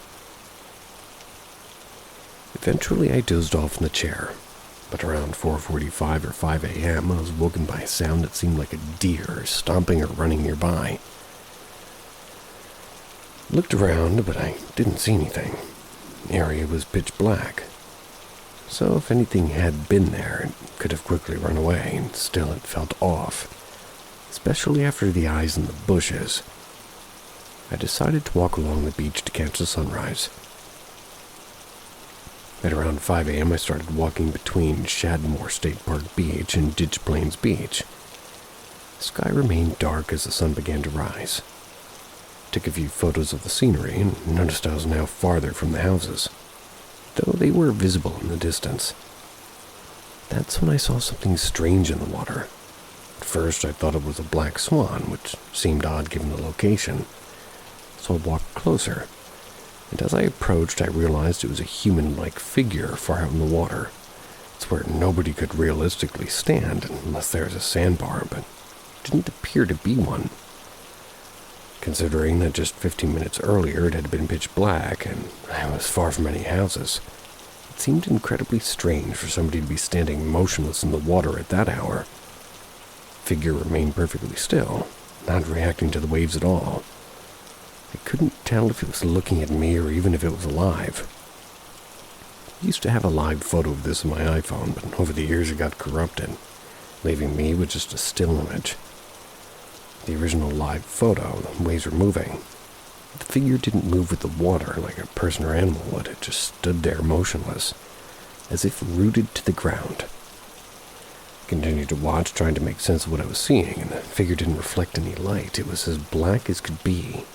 He approached as close as I dared, snapped a photo, and at that moment I felt an overwhelming, inexplicable sensation, something I couldn't rationalize.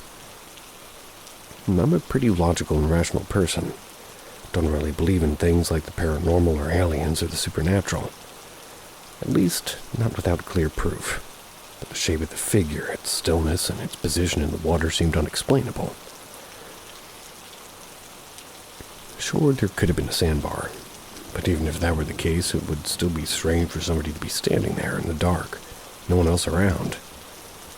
Initially, I thought it was a bird, but as I looked closer and took the photo, it looked like it was 10 foot tall and a black figure.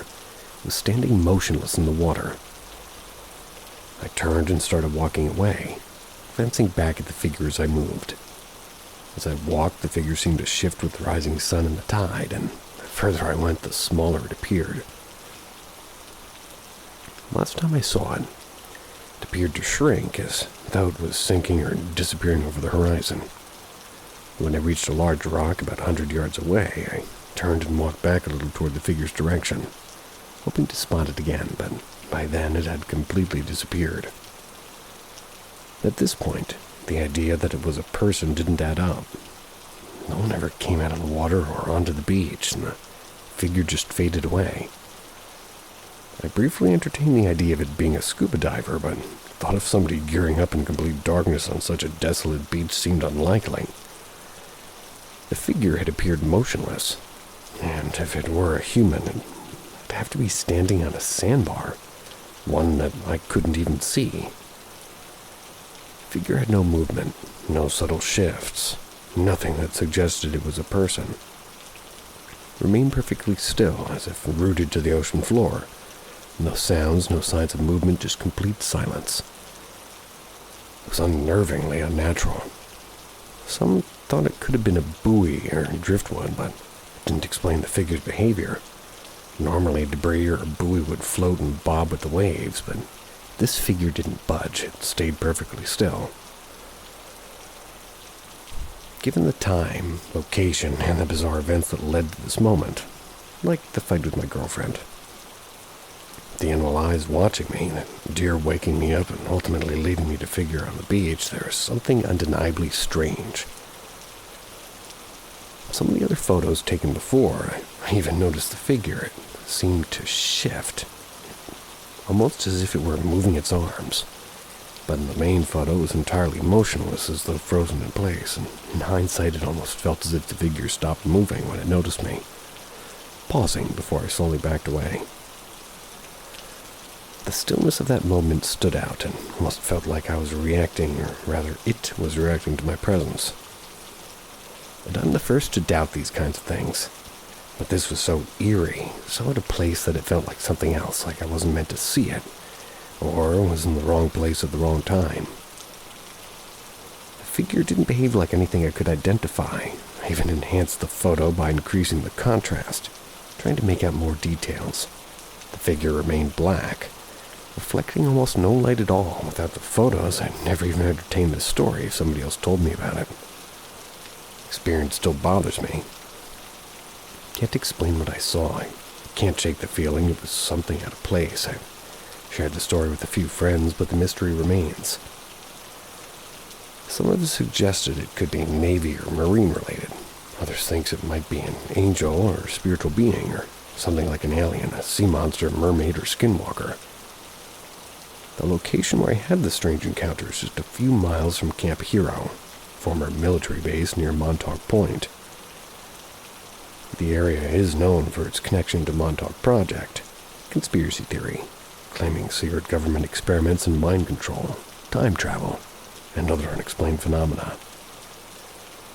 Locals often reported on occurrences like mysterious lights and the sense of being watched, which only adds to the unsettling nature of the place.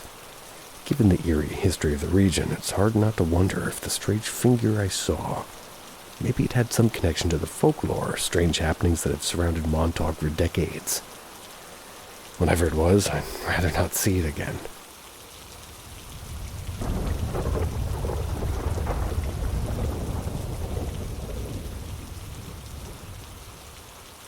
I experienced a time slip.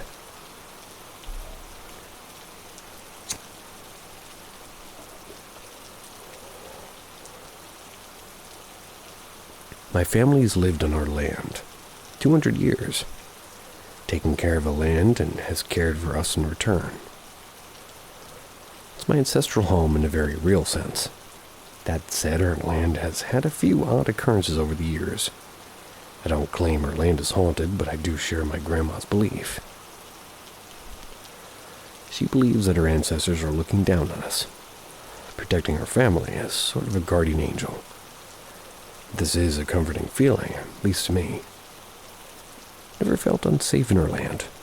My grandma has told me of some paranormal experiences that she's had over the years, and many occurred in her land, but one particularly relevant event to the story happened elsewhere. During a cruise trip to the Caribbean, she and my grandpa were on shore on an island. My grandpa had gone ahead on the trail while my grandma had lagged behind a little. She was cresting a hill. A young girl ran up behind her. The child appeared to be scared of something, pointing to the bay, yelling that a ship is coming. My grandma tried to comfort the child, looking up toward the bay. She saw a sailing ship, like one of the ones from colonial times. The ship was far off, but she said it was hard to discern, almost like a mirage. She said she had called out to my grandpa before turning back to the child. However, when she looked back, the child was gone. No sound of her running off. No footprints. Nothing. Grandma told me the story years ago, describing what she experienced as a time slip, an odd overlap of present and past. For lack of a better term, ghost ship and child. I told you this story to establish a history of odd occurrences that happened to some of her family members. It's appeared more of them have occurred to me than my brother, despite us being nigh inseparable when we were younger.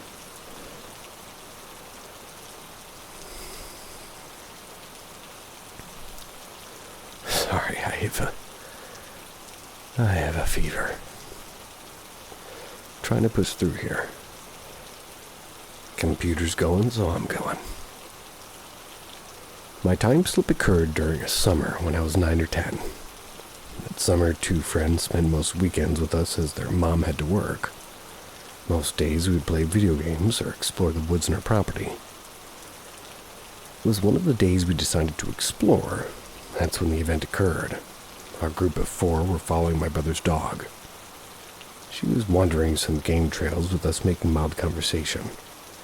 We debated what would happen if we got lost. I said that we could eat some twigs and leaves, which solicited laughter from our group, and after we walked through some brush and came upon a fence line I was familiar with. My memory grows hazy here. The others were with me, but they weren't involved in the time slip. My brother's dog had crossed the fence line, and I had followed despite the land I was entering not being ours. I recall ducking into the middle stand of wire. That's when I came to the woods and had vanished. I was confused, well, as anybody would be. Looked around for a dog, couldn't find her. I did notice, however, how similar the scene before me looked. It was a fence clearing with an acre in size, maybe. I recognized the acre-sized clearing where my home should have sat, and I was puzzled as to what I was looking at. The fence looked much newer, and the 3 mesquite trees were nothing more than saplings. Windmill creaked with the wind, but the blade was broken. The sun shone a little brighter than normal, and the entire time I felt dazed, like in a lucid dream. After a few moments, I got an uncanny feeling and decided to turn back, and when I crossed back, I turned and saw the woods and had to return to normal. Can't recall much after that, but could simply be due to the event happening over a decade ago. I know some cultures crossing boundaries of some kind could result in you crossing over into another dimension, but could be another explanation besides a time slip. Despite trying to replicate the event, I have thus far been unable. Wonder if anybody else has experienced this phenomenon and could possibly shed some light on what I encountered.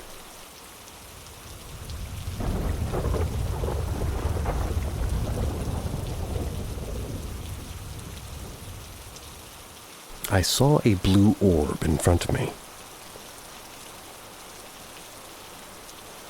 Throughout my life, I've had several paranormal experiences, especially when I was a child. But this one happened when I was 30. It was the clearest one yet. It showed me that there's something unknown out there. Something we usually can't see, but that exists among us. It was around 10 p.m., and I was in the bathroom brushing my teeth with the door slightly open. Suddenly, through the crack in the door, I saw a floating light. It looked like a phone flash, but bluish and larger. I stood there staring at it for a few seconds. I know. The light was just hovering. It was gently moving up and down, and at first, I even thought it might be my girlfriend holding a flashlight or something. There was nothing behind it. After about 5 seconds, the light floated off toward the PC room, and that's where the weirdest part happened. I heard laughter. It was the laugh of a young woman, playful but mocking, and it seemed to come from everywhere. Couldn't tell where the sound was coming from. Moments snapped me out of the paralysis I was in, and I ran out of the bathroom into the PC room, but there was nothing there. Nothing strange had ever happened in that house before. Don't have any relatives who passed away whose voice would match that of a young woman. Judging by the sound of the laugh, I'd say maybe 20. One more strange thing. I'm a really fearful person, yet that night I slept perfectly fine. Didn't even think about what happened. It wasn't until the next day that the fear hit me, once I started processing it all.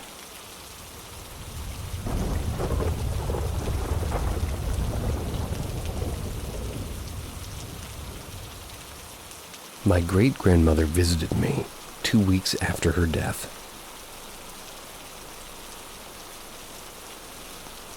I've always believed in life after death, because of the title. I was in 2nd grade when she died. Walked home from school, a bunch of cars at her house. My recently divorced father was living with her at the time. I said goodbye to her while I watched her pass with a few other family members. The home was maybe 3-2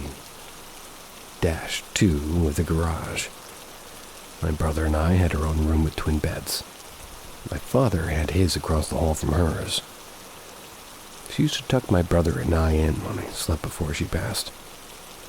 And 2 weeks after passing was my weekend to stay with my father. My brother was at a friend's house that night, and I asked my dad if I could sleep in his bed. And that night changed my life forever. I became a believer in the paranormal for the rest of my life. The scariest night of my life, and this home had real wooden floors. She could hear every creak when somebody stepped. I remember I couldn't sleep that night. Father turned the TV off. Must have stayed up for about 2 hours. I looked at the ceiling, listening to him snore, and all of a sudden, I could feel something was off, like instant panic and overwhelming feelings of distress. I heard a footstep coming from my great-grandmother OFE's room, knowing damn well nobody else is really in the house at all. Quickly hid under the covers, nudging my father to wake up under my breath, but I couldn't speak. The footsteps got closer and closer, and I was horrified that whatever it was could come next to me and possibly harm me. Thankfully, the footsteps stopped at my feet. Felt the bed sink next to them as if something just sat down, and I knew it was her then, and still afraid that she would come and tuck me in, but I didn't want the feeling to happen to me. I got my father to wake up after I was able to get the words that, well, she was gone. I was pretty traumatized from this experience for a long time. I was afraid of the dark really up into my late 20s. And I did have 2 other paranormal experiences happen to me, but those are for a different post. Anyways, I hope you enjoyed my story, and I like to post about my experiences every once in a while on Reddit when it comes to mind. I'd like to hear people's takes on it. And I believe my great-grandmother. She was so kind to me. She used to scratch my back at night so I could fall asleep. Maybe I'll see her again one day, really get to know her. Who knows? Maybe.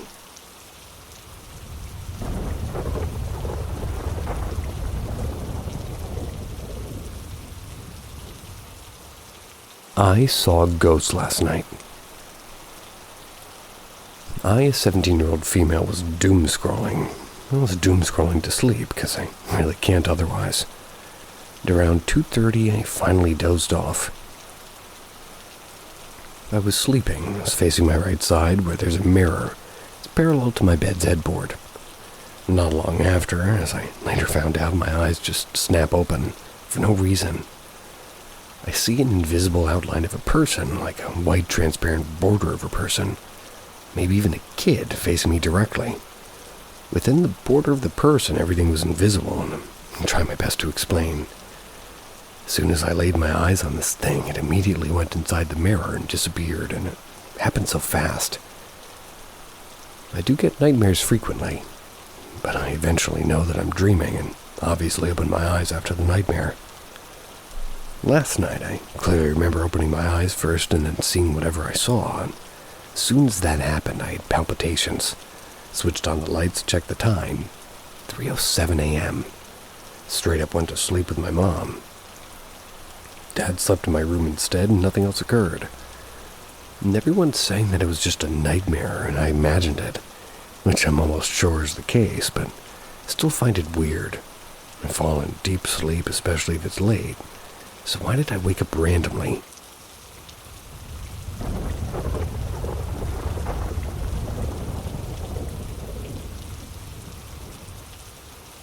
This happened when I was a kid, and I still can't explain it. This one memory is something that I don't think I'll ever get rid of. It happened when I was about 9 or 11 years old. Family lived in a 2-bedroom apartment. Grandmother had come over that time, and she took me in my sister's room that we shared, and my mom and dad slept in their own room. And we had to set up a makeshift bed in the living room. We laid out bed sheets and comforters and sprawled out on the floor to sleep. My sister immediately fell asleep. I was still awake. The room was dark, but the curtains were open, so I could really make out the layout of the room because of the moon and street lamps outside. I eventually drifted to sleep, just for me to wake up again not long after. Stared at the ceiling, bored in my mind. Then all of a sudden, I had this extreme paranoia. I felt something was off. Nothing in the living room had changed, nor did I hear anything or see anything, but still had this overwhelming feeling that somebody was watching me. It couldn't escape my brain.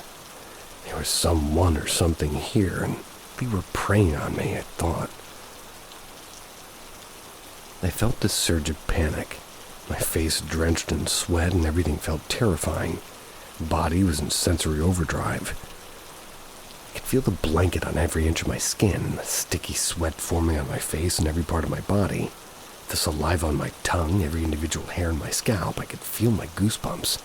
Ears were ringing. was like a high-pitched buzz, and it felt like I could go deaf at any moment. What was most unsettling was my vision. I don't know how to explain it, but it was like my eyes were deceiving me. Everything felt abnormally and astronomically large and giant, like the couch and tables or any furniture. But at the same time, there were things that felt so microscopic and tiny, like fingers in my hair. It felt like the room was zooming in and out, and I couldn't stand it. I wanted to cover myself with my blanket or at least close my eyes. I feared that whatever was looking at me would pop out at me at any second. I could see from my peripheral vision my sister. Wanted to call out to her, wanted to yell and scream for help, but I couldn't even get myself to open my mouth. I felt panicked. My breathing grew heavier and heavier, and this went on for God knows how long, but it felt like an eternity. I don't know, but eventually must have just passed out and fell asleep. That's because I woke up the next morning completely normal. But I know for a fact what I felt was real, and it wasn't a dream, and I never felt so terrified in my life. When I look back on this memory, I keep thinking it's so strange, especially because I wasn't really the child to be scared of ghosts or monsters. I mean, sure, it was unsettling to think about, but it was never serious. I grew older, and I wonder if it was sleep paralysis. But the things I felt never happened with my sister, even though she was in constant sleep paralysis. I tried to do my research to the best of my ability, and it could be a rare mixture of sleep paralysis and Alice in Wonderland syndrome, and it's only happened once, but sometimes even now that memory rushes back to me whenever I feel a subtle dissociation with my perception of size. I still wonder if something was actually watching me.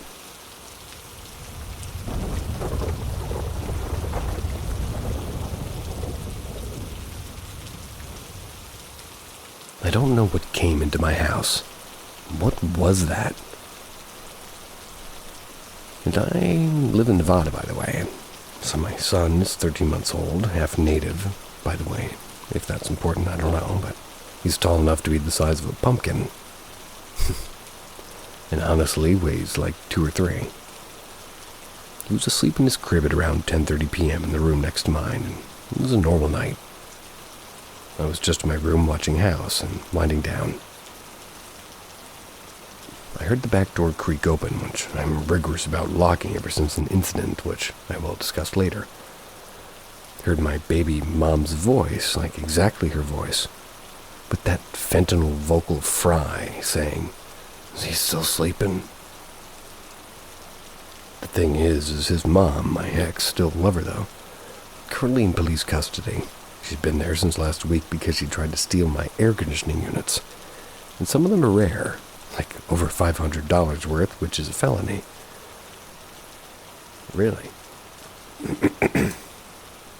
At first I thought maybe they let her out or something. I just kind of froze, and I said, "Sugar Buns, what are you doing here?" But I got silence. Walked into the living room and nobody was there, and everything was totally normal except for my mouse traps I used to kill the idiots who try to take my peanut butter Oreos were set off. But no mice were in them, and the peanut butter bait was miraculously untouched. Checked my pumpkin's room and he was still asleep. But he'd looked, and I don't know how to explain this, but 3% greener. The room had a slightly fishy smell. We do live in the desert, by the way, no fish around. Also heard a fizzing noise. Think Coca-Cola, not TV static kind of fizz.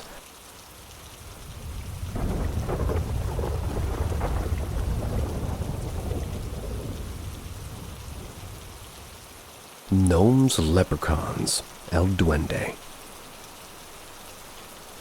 It is a humanoid demon the size of a chair and has freakishly long fingers and hands. Feeds off animals and anything weak and lives in fig trees, in which it hides.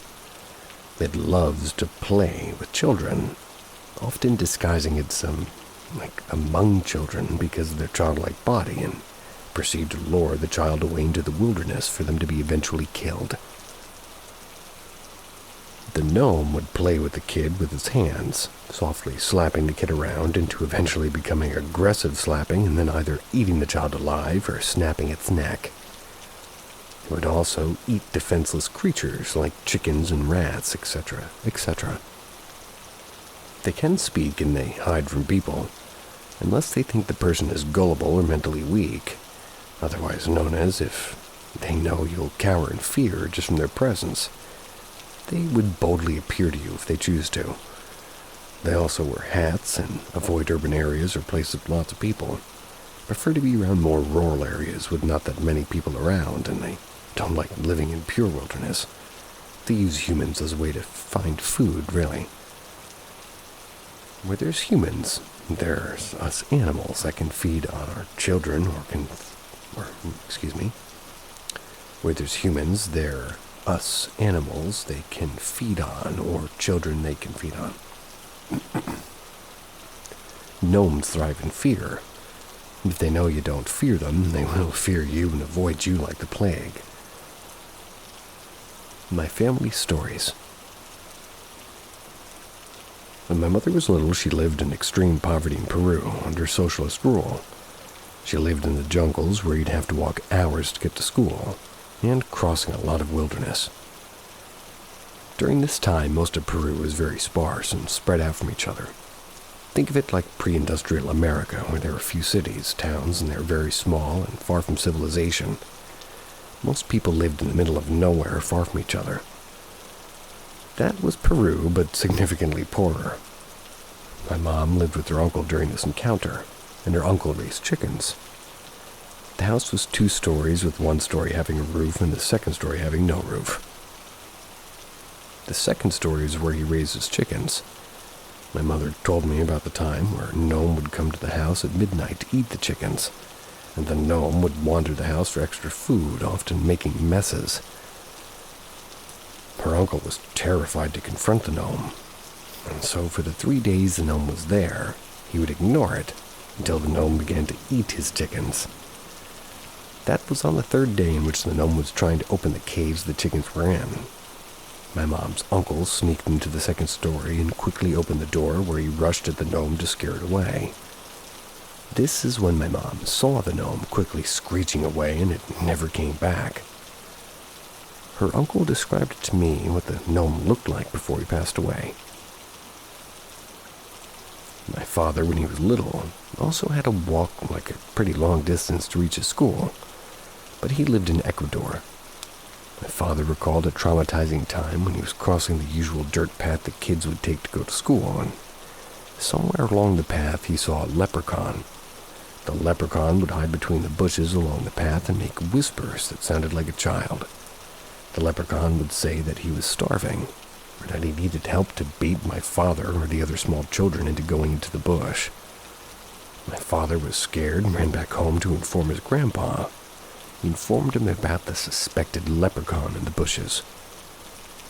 My grandpa then got his pickup truck with my father and traveled to the area that my father said the leprechaun was in. After the searching, my father's grandpa found the leprechaun, killed it with a machete. The leprechaun would screech loudly and try to run away from my great-grandpa, but they couldn't outrun the pickup truck and ended up hacked to death. My father still remembers seeing the leprechaun desperately trying to run away from my great-grandpa after getting slashed by his machete. I do have a few more stories, but my goal is to hear other stories from other people, or at least some more information on gnomes and leprechauns. That's because I've been searching the internet and I can't seem to find anything besides like a Wikipedia page. My dad told me that leprechauns are most likely very rare now because of the increased population of humans. Because during this time my parents were little and Peru was mostly a wild west. To put this into perspective, there are still socialist guerrillas going around killing and pillaging people. Crime was rapid, and people were living incredibly far from each other. It's like RDR2.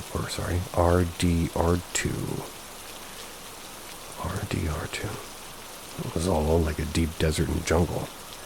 Everybody lives 4 times as far from each other, and the foliage was up 100%.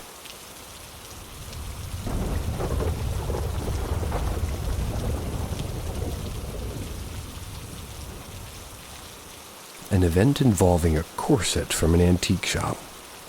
What could this have been? This happened to me and my friend around 2 years ago. My mother took us to Hemswell Antique Center for a day out. I studied photography at the time. I was searching for things to use in projects. I was interested in Horst P. Horst, the Man Ray, historical fine art and glamour photographers.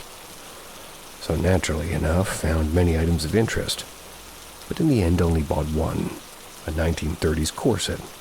It was aged but in great condition and more typical of the 1910s in design, a delicate salmon color.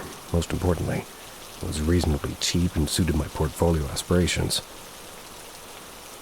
My friend used to model for me sometimes, so when we got home, she would try it on first, and if I remember correctly, we whipped up quite an excitement as we really enjoyed working together, so we were chatty and carefree, and I laced it up, and not all too tight. She sort of snuggled it up to her chest. "How's that?" "Fine." Everything was normal and lighthearted, and the mood died very quickly. I barely finished and started panicking, flapping around in visible distress. "Take it off, take it off." I laced it with urgency, and she just sort of took it off as if it burned her skin, not bothering with fastenings, kicking it down to her legs and into the corner. I consoled her a little bit, but she seemed in shock, shaking and sniffing. I had to see what the fuss was about one way or another, and admittedly was dying to try it on before we even left the shop. So I did, and I sat on the bed, adjusted the lacing so I could do the clips at the front myself. Friend beside me observing, pleading a little that I stop, and I was giving her the "I'm sure it's fine" routine. About to eat my words. Cannot explain what happened next. It was bizarre and chilling, and never before nor since have I ever had an encounter to be described as paranormal. But that does sum it up. I was about 3 clips up, and the room just sank, and got darker like the sun collapsed. Instantly colder, felt my body sink forward on its own accord, and then I had this vision. It was a point of view perspective of a woman, dirty, anorexically thin, in some sort of a dungeon or basement. It was lined with straw and filth. Naked, save for chains, and just this corset lying on the floor. Had the feeling of being abused, of serious mistreatment, neglect, and violence. Took it off, and, more calmly than my friend, a symptom of my complete surprise and terror. I was very shaken up indeed. I could now understand the panic and confusion my friend exhibited so spontaneously. I asked what had happened and what she saw. She responded with the words "chains." "What?" I asked her if the room just dropped, and she confirmed that we knew we had the same vivid experience. We then discussed the points to see how closely they matched, and of course we had identical accounts.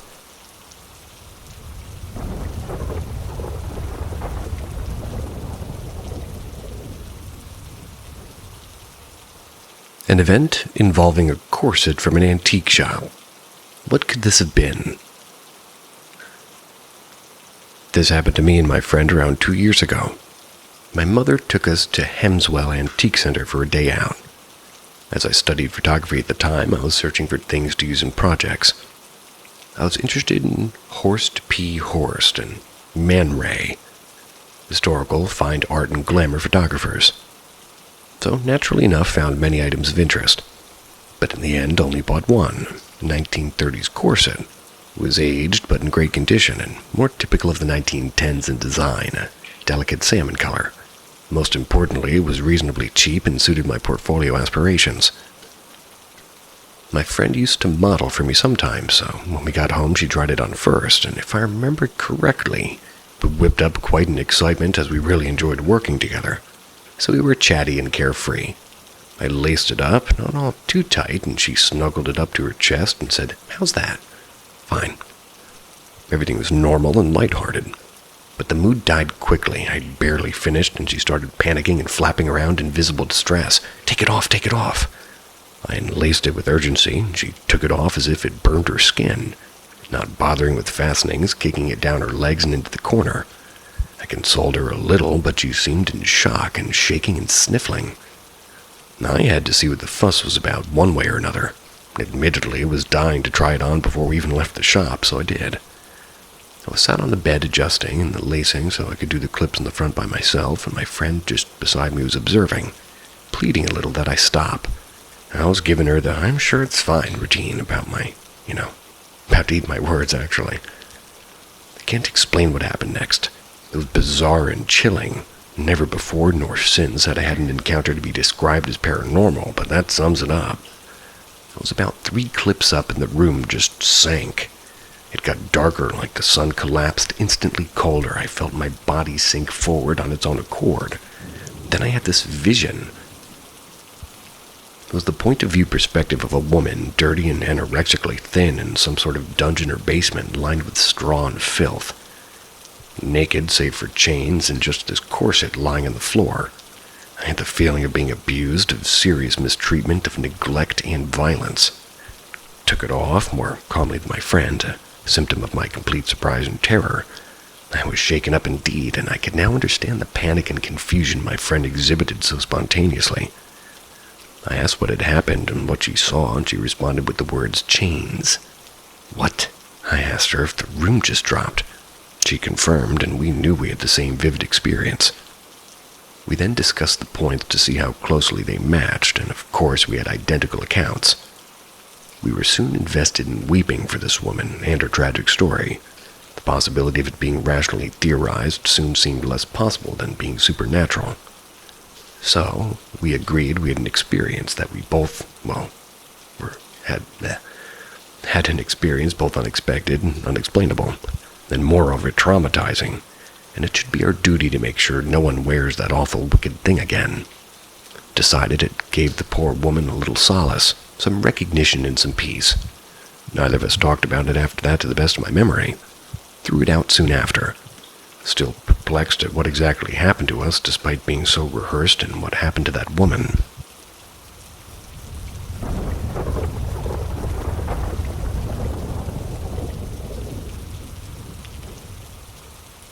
Strange things.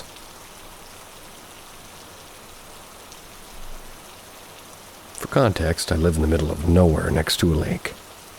Houses are spread out pretty sparsely in my quote-unquote city, if you can even call it that. This lake holds some energy, I know it does. A man murdered his wife and buried her in a shallow grave near a creek that connects to the lake. A psychic and medium actually sort of located her body without even being in the same area. Cops had no clue where she could have been otherwise. Another weird thing. After my grandma and grandpa passed away, I was going through photos and found a picture of a bunch of older ladies with old cameras. What seemed to be some sort of ritual circle. Maybe a mortal and pestle. No clue who's in the photo. I'm guessing some sort of relative of mine. As peaceful as it is out here, and there's always some type of energy in the air, and you can feel it, especially at night. So to start with the main story, my best friend and I were walking my dog, and we see a stray dog near an embankment, where the creek next to my house connects to the lake. Thought nothing of it, and strays are pretty common in this area, so we went home. Weeks later, we'd been seeing the same dog almost every day. It was on top of the hill on the main road, howling down at her house twice in the past 2 days, and clearly wants something. So we meet him at the end of our gravel road. He followed us down the entire way up until where our driveway meets the main road. Then he was giving us cues that just seemed like he wanted us to follow. We would walk toward him, and he would stay ahead, and we would stop walking, and he would stop and stare. So we follow him to another hill in the main road. Right as my sister and I made it up to the top of the hill where the dog was literally waiting, he lined it straight into the woods, or rather beelined it. Went off a steep hill and basically waiting for us at the bottom. We were in shorts and simply couldn't follow him the rest of the way. So we started heading back and watched him as he sniffed around. He was a beagle, so they're pretty good hunters. There's a stance they get in when they're hunting, and he did that exact stance back up toward the embankment where my best friend and I first seen him. Weird, right? Left after that because it just wasn't possible to follow him anymore.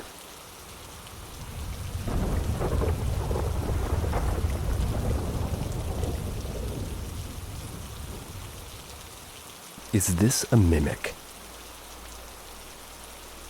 So ever since I, a 24-year-old female, was a kid, people have said that they've heard or seen me when they know it wasn't me.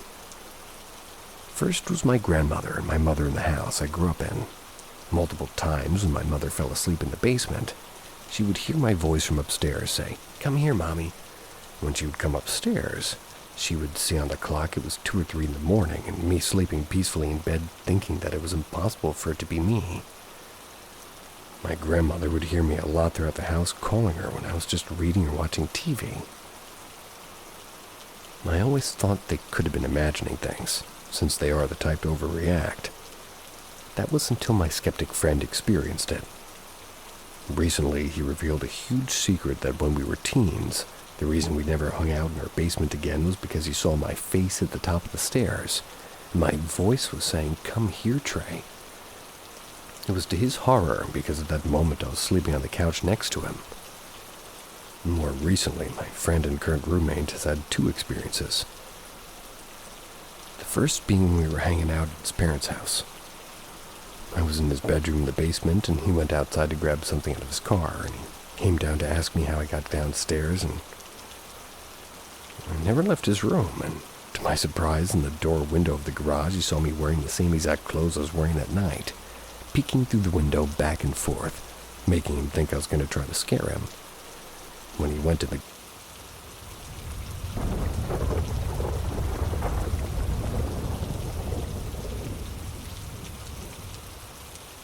New apartment doubt. I currently moved into a new apartment facing a bunch of trees. Not necessarily woods, but as close as woods come in the city. I never noticed anything at first until my boyfriend came home asking me if I left a room light on in the new apartment. We're in the middle of moving, so we still sleep at the old apartment. I told him I probably did, considering it was my sister's room and I might have walked out without realizing. Granted, I was alone there for a few hours and nothing weird happened. We brushed it off, and my boyfriend texted me last night saying, "I have to tell you something about that apartment. There's something weird unless you guys are pranking me." I honestly didn't even think anything about it until I got home and mentioned it to my sister.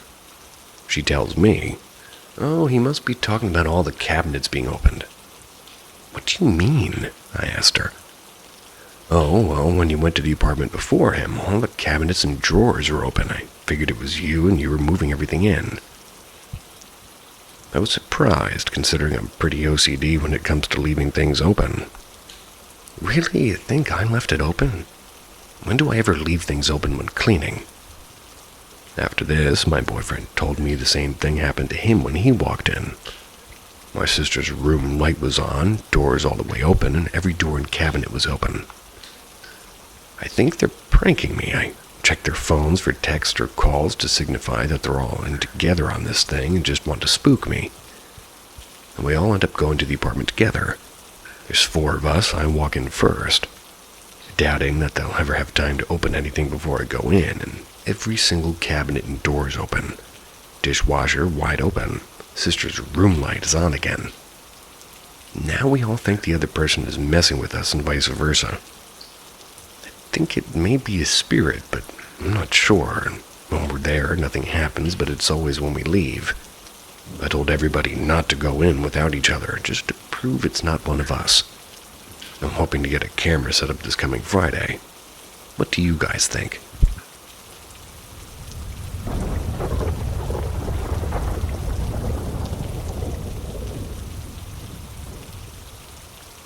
With Paranormal M, you won't just hear ghost stories. You'll feel them. Each episode pulls you deeper into a world where the strange is very real. Subscribe and ring the bell before the next spirit reaches out. A strange phone call we still can't explain. It was the mid of July 2011. I was a 15-year-old teenager, completely clean from any alcohol, drugs, or anything like that. I was very athletic and I loved sports. I would even describe myself as a pretty responsible and grounded kid for my age. That summer, like every year, I was spending my vacation at my grandparents' village. It was a small place of around 400 people. There were always kids to play with, and we would stay out together from afternoon until sometimes 2 or 3 a.m. My grandparents gave me freedom. Freedom I never had with my parents. In their backyard there were 2 houses. One built by some great-grandparent well over 100 years old. The other newer and was built by my grandfather. That summer, for the 2nd year in a row, I decided to live by myself in the old house. My grandparents stayed in the other one. During the day, I helped my grandfather with farm work. We had a small farm. It was a lot of hard work, though. In the evenings, I went out with friends and came back whenever I wanted. Felt like absolute freedom. At that time, I had a girlfriend from my school back in the capital city. It was my first love and full of innocent excitement. We talked on the phone daily. One night, a big summer storm was approaching. The village lost power. There's no lights, no street lamps. It was complete darkness. It started pouring and thundering so hard that there was no way anybody could go outside. It was around 11 p.m. That's when I decided to go to bed. Outside, the storm was so fierce that the thunder made my bed shake. It was really windy all evening. Surprisingly, I fell asleep pretty quickly. The next thing I remember was waking up to the sound of my phone ringing. It was a Nokia 6303. When I opened my eyes, what I noticed first was that the storm had completely passed. Clear sky, calm air, street lights were back on. I looked at my phone and it showed my girlfriend's name. I answered the call, put the phone to my ear while laying down. Closed my eyes and we started talking. We were greeting each other and asking what the other was doing. I remember feeling extremely sleepy, and very shortly after answering, maybe 10-20 seconds after that, I must have fallen asleep. I don't remember anything else. The next morning I woke up normally. I was sitting on the toilet and I remembered, oh yeah, she called me last night. Curious about what we talked about, I checked my call history. Received a call around 12:26 a.m. Lasted exactly 1 minute and 35 seconds, and I thought, that's pretty odd. Immediately called her to ask what we had talked about after these first 20 seconds or so of the conversation, because I couldn't remember anything. At first she laughed, thinking I was joking. What do you mean, you don't remember? And what 1 minute and a half are you talking about? She asked. I explained that according to my call log, our conversation lasted about maybe 1.5 minutes. Then she got quiet for a moment and she said, That's all? That's all you remember? And she asked again. She said that after she first called me, we talked for about a minute or so, during which I told her that my phone battery was dying, and that I'd call her back using my cousin's phone, since we were supposedly together at the time. She agreed, and we intentionally ended the call. About 20 seconds later, she received a call from an unknown number. When she answered, it was me again, or it sounded exactly like me. Are you guys ready now? She said we talked for 45 minutes straight. I apparently told her it was my cousin's phone and that we could save the number and talk about personal things that only she and I knew. Apparently I acted completely normal, using familiar names and references. Nothing felt off to her, and she said that there was no way she could mistake my voice. No random stranger could possibly know that much about us. Near the end of the 45 minutes, she says my mood suddenly changed, and I ended the call abruptly. Right after, she received a text from the same unknown number, and said, I love you, little mouse. Everything's fine. We'll talk tomorrow. We had specific nicknames for each other. Never in my life called her Little Mouse before. She found it strange, but also kind of sweet, and brushed it off. She told me all of this. For a second, I was sitting there, mouth wide open, and I laughed, and I didn't believe it. I was alone at the house that night. There's a storm and no electricity, and I'd gone to sleep early. My cousin wasn't even at the village. I couldn't believe her at first. I thought she was messing with me. But when I returned to the city a week later, we met up and she showed me her call history. First out call was about 1 minute 35 seconds. Second call was from the unknown number about 45 minutes. Then, a minute later, the same text message from the unknown number. We decided to call the strange number from her phone, but I'll speak. The man answered almost immediately. Complete stranger, sounded mid-30s to us, and told us he was living in the capital with his family. He's very much cooperative when we explained the situation briefly, and he said he had no idea who we were, and he had never called or texted my girlfriend's number. When he checked his outgoing messages, no record of the text that we received. My girlfriend swore she didn't recognize his voice at all. We didn't want to keep him too long, so he said thanks and ended the call. Afterward, we sat in a park bench, completely freaked out, speechless for minutes. Neither of us could explain what happened. Years later, we went our separate ways, each now with families and children. But even now, 14 years later, we sometimes still talk about that night. How we felt in the storm that took place, and the most bizarre was that she was talking with me for almost an hour. We never found a satisfying explanation. We speculated maybe it was some kind of cell network glitch, some weird signal crossover, but even then, how did the stranger, or whenever was speaking, have all the personal details to carry a 45-minute conversation? And how did a text message get sent from someone else's number without him even knowing? Nothing like this ever happened to us again.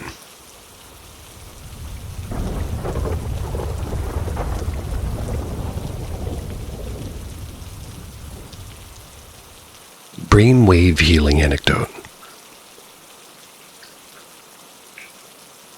Around 6 years ago, I was having a date with a very nice guy. I was visiting my city for a conference on alternative medicine. It was a nice chat. We're having a couple of beers in my favorite bar. It was quite comfortable. I don't remember at which point the conversation shifted to this alternative medicine congress. I guess talking about our occupations, maybe.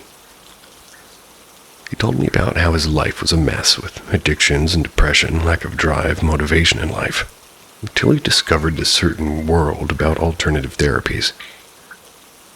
I think it was in this moment that he kindly asked me to show me something. He just asked me to hold my hand. I had no idea what he was trying to do. I didn't mind, and I thought he just wanted to get some physical contact with me. The moment he touched me, a current went through my whole body. It was a nice feeling, subtle but definitely there. It was like nothing I'd ever felt before. This was a couple of seconds, and I think he told me to close my eyes. He asked me if I felt better and less anxious and nervous. Not that I was feeling too nervous, but I did feel some type of relief. He went on to explain to me how he was a professional in the field of brainwave therapy. How our brain emits and receives different kinds of waves, and just used one of them to make me feel this zap in a healing way. I'm surprised. I couldn't explain what it was, but the date continued. He asked for a second date, but I wasn't sure if I wanted to meet again. Got to confirm that this congress was happening, and I even think I found his social media after it. I also confirmed the stuff about the brave waves 100% real. Not the part about how you can manipulate them to heal, and definitely not how you can make someone feel that electricity. Anybody know anything about this? To this day, it all remains a fun but unexplainable anecdote. I'm not even sure if it classifies as paranormal. Yes, that stuff is real.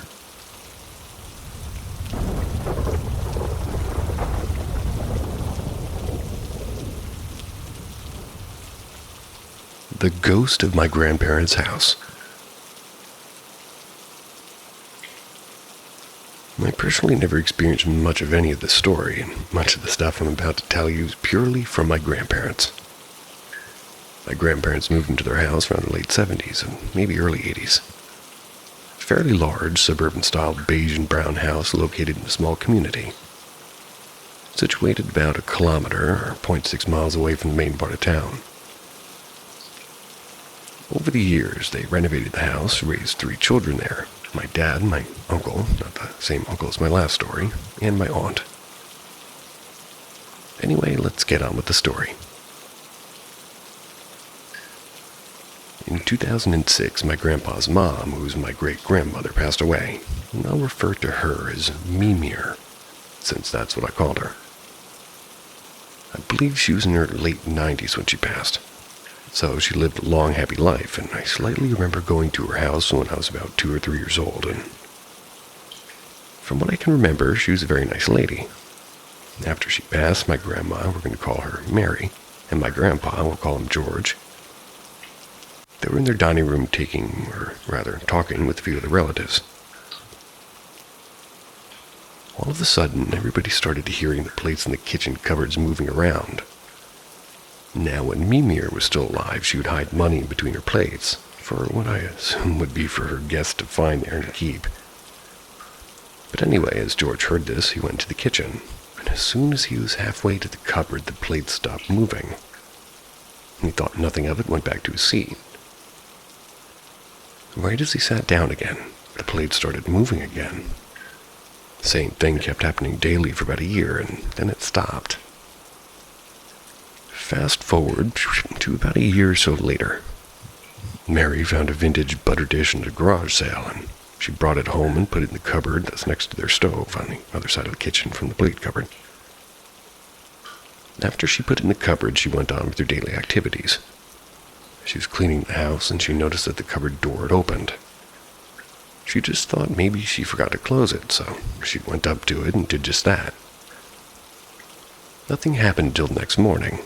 George and Mary awoke in the morning, went to their kitchen to get a cup of coffee like they usually do. The way their house is set up, they have a small hallway off their kitchen. Off that hallway, there's a bedroom, a main bathroom, and a laundry room. So they walked into the kitchen only to realize that the cupboard door was open again. Mary was sure that she had closed it the night before, yet it was open again. Keep in mind both George and Mary are the only ones who live in their home, unless of course guests are staying over. Usually my sister and I or my dad are on when they're in town. At this time there were no guests staying at their house, and both George and Mary swear that they didn't open the cupboard, and it keeps happening daily. Sometimes even multiple times a day. And even still to this day. Another time, maybe 2006. Or 16, rather. Well, it's probably around 13, staying at my grandparents' house. Just like I do every other weekend. I was in the kitchen on my iPad browsing the internet, doing what every other 13-year-old does online, when I decided to take a selfie. I opened the camera app and was about to take it, but before I did, I weirdly decided to call out to Mimir to see if she wanted to come take a picture with me. After I called out, I took the picture. I looked at the picture, and to my surprise, I see a red orb beside my head. I was shaken. I obviously didn't think I would see anything, but to my surprise, it was right there. There's no sources of red light in the kitchen at all, so it had to be something paranormal. I kept the picture on my iPad, but since then I have unfortunately somehow lost it. Also, whenever I stay at my grandparents' on the weekends, I usually stay in the biggest of the 3 bedrooms upstairs. I feel creeped out to be up there alone, especially when the lights are off or it's quiet. The bedroom I stay in is very cold compared to the rest of the house, even when the heat is on. I always feel like I'm being watched from that area. Or maybe something's behind me when I'm upstairs, and the feeling turns into fear as I walk down the stairs. I always feel like something's going to push me down. Sometimes that feeling follows me downstairs when the house is empty, or when I go downstairs during the night to grab something to eat. The only time I don't get this feeling downstairs is when the lights are on and my grandparents are down there. I also sometimes feel like I'm being touched by something upstairs, and I'm up there as well, which obviously makes me feel uncomfortable when I turn around to find nothing there. Another area of the house that my grandparents call the sunroom feels very unsettling to me as well, and I get the same feeling in that room as I do upstairs. And as I'm writing this story, I was alone in that bedroom of my grandparents' house, and as I wrote, I felt like a cold hand touched my forearm. I heard several knocks and taps from the dresser on the other side of the room. Kinda terrifying. Update. August 9, 2020.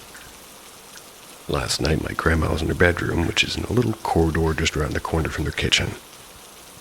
She usually likes watching TV before going to bed. And adding a bit of context, in my grandparents' kitchen, they have a little desk area where they have 2 computers, a TV, and my grandpa's police scanner. He likes hearing about the action in town. Anyway, as my grandma was watching TV, my grandpa was in his workshop in the basement working away in one of his crazy projects. All of a sudden, the light in the kitchen came on by itself, along with the TV and my grandpa's police scanner. Now, obviously, the lights are connected to a switch that need to be pressed to turn on, same with the TV. The police scanner has a knob that needs to be physically turned to turn it on as well, and keep in mind, my grandma and grandpa were the only people in the house, and as I mentioned, all this happened when my grandpa was in the basement, so it wasn't him. It also wasn't my grandma because she was in bed, and leaves us with the question, who or what did that?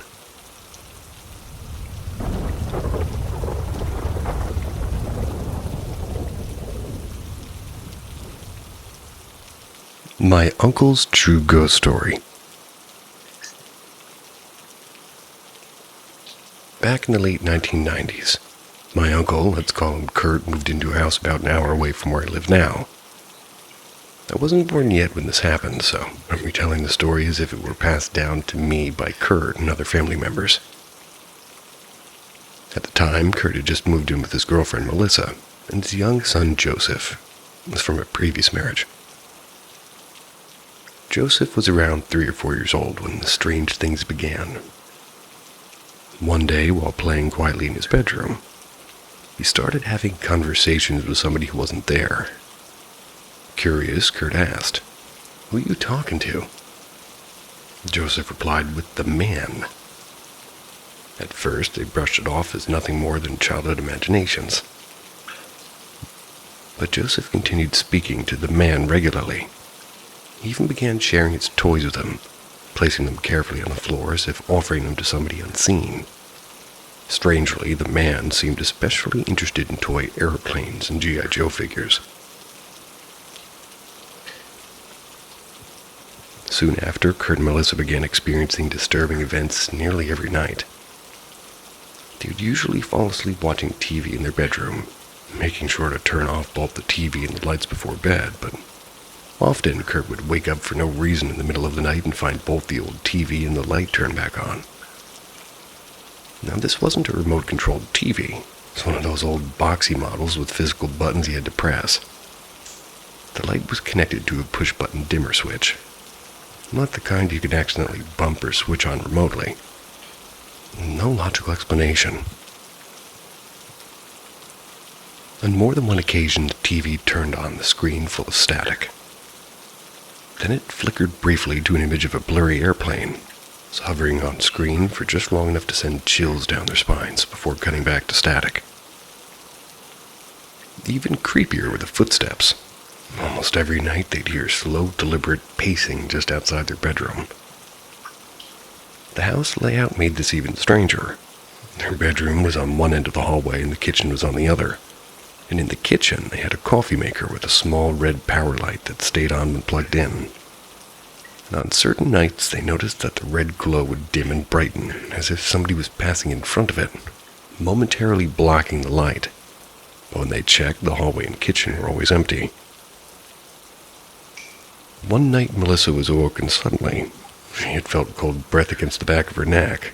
That's when she turned and the room was empty, but the cold sensation lingered. Kurt once tried recording audio late at night in hopes of capturing something. When he played it back, he heard a faint whisper say, "Stay safe." He had been alone when it was recorded. Growing increasingly uneasy, they finally brought a priest in to bless the house with holy water. After the blessing, things calmed down for a while. Years later, in the late 2000s, Kurt and Melissa bought a new house, this time about 4 hours away. By 2011, they had a daughter named Lizzie. Joseph was no longer living at home at that point. He'd been going through personal struggles. When Lizzie was around 1 or 2 years old, she began doing something eerily familiar. She would stare into the empty corners of the room and smile, sometimes giggling, sometimes waving. Especially seemed to focus on framed photos of Kurt's late father, her grandfather, who passed away in the early 1990s.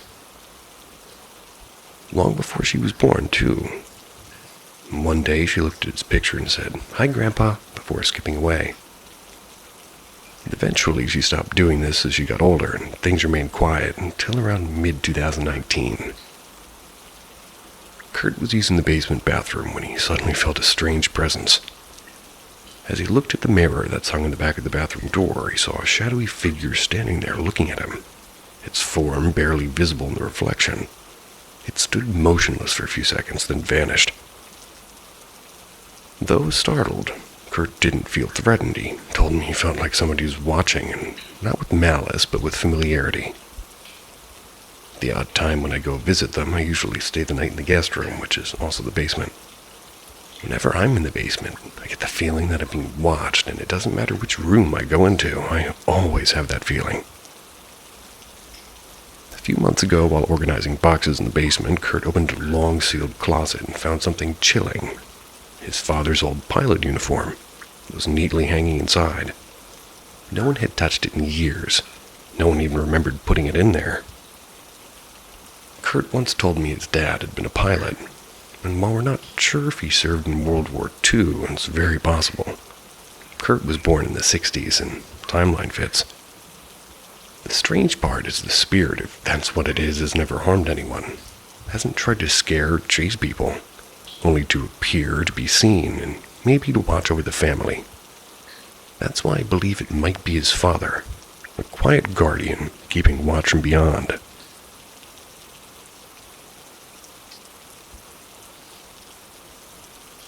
Part 2. My own experience.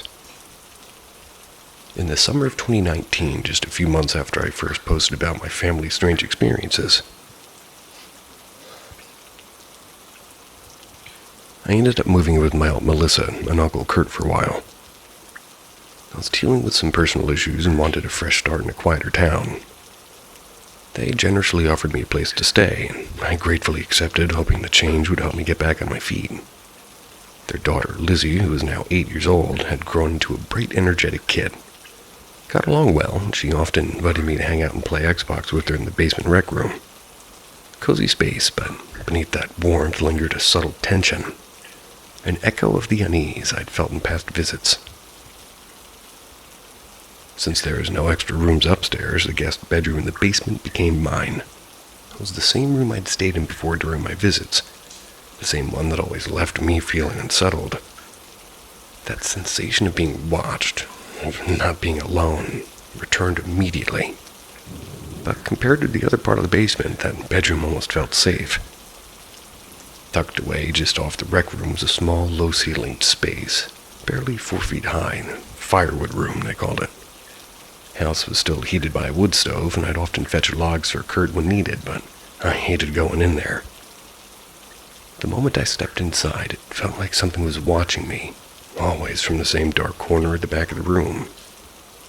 It was a more focused kind of dread, heavier, more deliberate than anything I felt elsewhere in the house. The door to the firewood room had a large window built into it. Kind of struck me as an odd choice, and sometimes late at night when I'd get up to use the bathroom, I'd glance toward that window and feel my stomach drop. I'd see movement inside. Once or twice, I even saw it look like a pair of faintly glowing eyes peering back at me from the darkness. I'd blink and they'd be gone. Other times it was just a flicker, like someone darting past just out of view. Sometimes I'd also hear noises coming from that room, like shuffling and faint taps, even my name being whispered. I never told Melissa or Kurt what I was experiencing. Didn't want to sound ungrateful or stir up any old fears they might have put behind them. Something about that room was wrong. Guest room might have made me uncomfortable, but the firewood room made me afraid. Whatever was in there, I don't think it ever wanted to leave.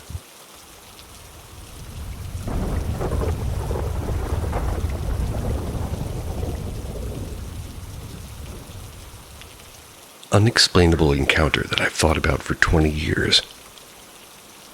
And for the record, I've never really told anyone the story. I come from the kind of family that would laugh in my face if I ever tried to explain what happened, so kept it to myself for a long time. And I should also add that I'm not super literate, so please excuse my grammar. I was 9 or 10 years old watching a movie with my dad and younger sister before bed. We did this almost every Friday night. Every night around the same time, Dad would send us to bed. We'd put on our pajamas, hop into bed, and wait for him to come up and say goodnight. He'd come upstairs, turn off our lights, tuck us in. Sometimes it'd take 2 minutes, sometimes I'd fall asleep with the light on before he even came upstairs. I got into bed facing the wall, threw the covers up over my head like little kids do. Everything covered but my face. As I was lying there looking at the wall, a human-shaped shadow slowly walked into the room. From my perspective, it was a clear outline of a human. It was about from the belt line up. I distinctly saw the outline of an ear, and the silhouette moved with similar subtle shifting and bobbing that people have when they walk. It stood over me, not completely still, for 15-20 seconds. Walked out of the room just as it came in.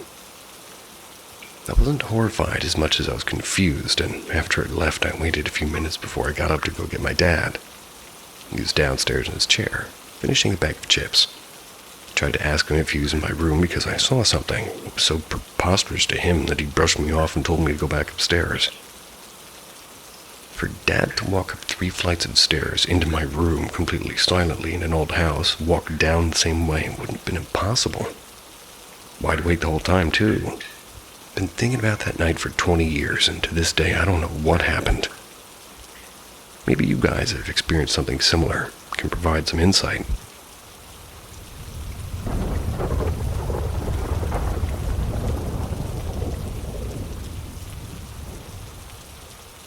Some of my experiences. Without any opinions of my own, only the facts, you can decide for yourself what happened. Odessa, Texas. I noticed 2 stars that were odd. Odd because as time was passing, they were in the same position in the sky. The sun was slowly setting, so if there were stars, it would also move position, since the Earth rotates. Unless you're a flat Earth person, then I don't know what happens then. So I took a look with binoculars and then a telescope. I looked at an actual star to compare, and an actual star just looked like a shiny dot. These other 2 quote-unquote stars had 3 dots each. They were in the form of a triangle, not shiny, just 3 dots of light. Because of their distance without a telescope, you'd only see 1 dot of light. Didn't move at all, and both UFOs just faded away slowly. Between 1 to 7 days after the 3 dots event, around 3:30 a.m., something was hovering over our house. I was asleep. My brother knocked on my door, waking me up to tell me something was above the house. My brother saw this light that lit the whole backyard, and he also felt air pressure and bass. And my mother woke up from feeling and seeing the same thing. She had worked that day, so she's up around 3:30 a.m. anyway. Then something happened for sure. She also caught part of a big round shadow cast upon the backyard fence. It's as if the moon is out and something big is hovering over the house, the UFO will cast a shadow. Then it started to move. That's when the light, bass, and air pressure shut off. After they both told me what happened, maybe 10-20 minutes later, I went back to sleep. Which, to be honest, I think is a bit out of character to do so. I'm already nocturnal as it is. I just got told by my family a UFO was above the house. I go back to sleep a few minutes later, I guess. No airplanes, no helicopters. Nothing was scheduled to fly above that airspace at that time, and we even called to confirm. When I woke back up again in the morning, I had what looked like 3 needle shots in the form of a triangle on my right hand. It was on the middle finger and the knuckle, like small round scabs, perfectly clean, no mess. Went away about a week later, but about 5 or 6 years after that, whenever hot water would touch that area of my hand, it would sting for about a second. Years later, that feeling went away, and it It wasn't gradual, it just one day went away. Now, I would also want to say this. I've had experiences that would not be UFO experiences, although maybe alien-related as well, no idea. Quick rundown. This was in Houston. One time I heard a very clear voice only on the right side of my ear. It was the word, hey.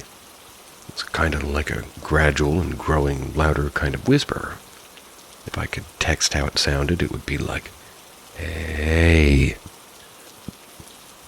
I say growing louder, but it really wasn't loud in the sense that it startled me. At first, I thought maybe it was the TV because that was just weird, but the TV was off. Nothing else could make that sound, only on my right ear anyway. Another example is when I went tubing with my brother in New Braunfels, Texas. While we were tubing, my mother and grandfather, they were back at the hotel. My grandfather received a picture. It was in the color of sepia, and it's what looked like me around rapid water, some kind of submerged square platform. On my knees, I was looking up at the quote-unquote camera.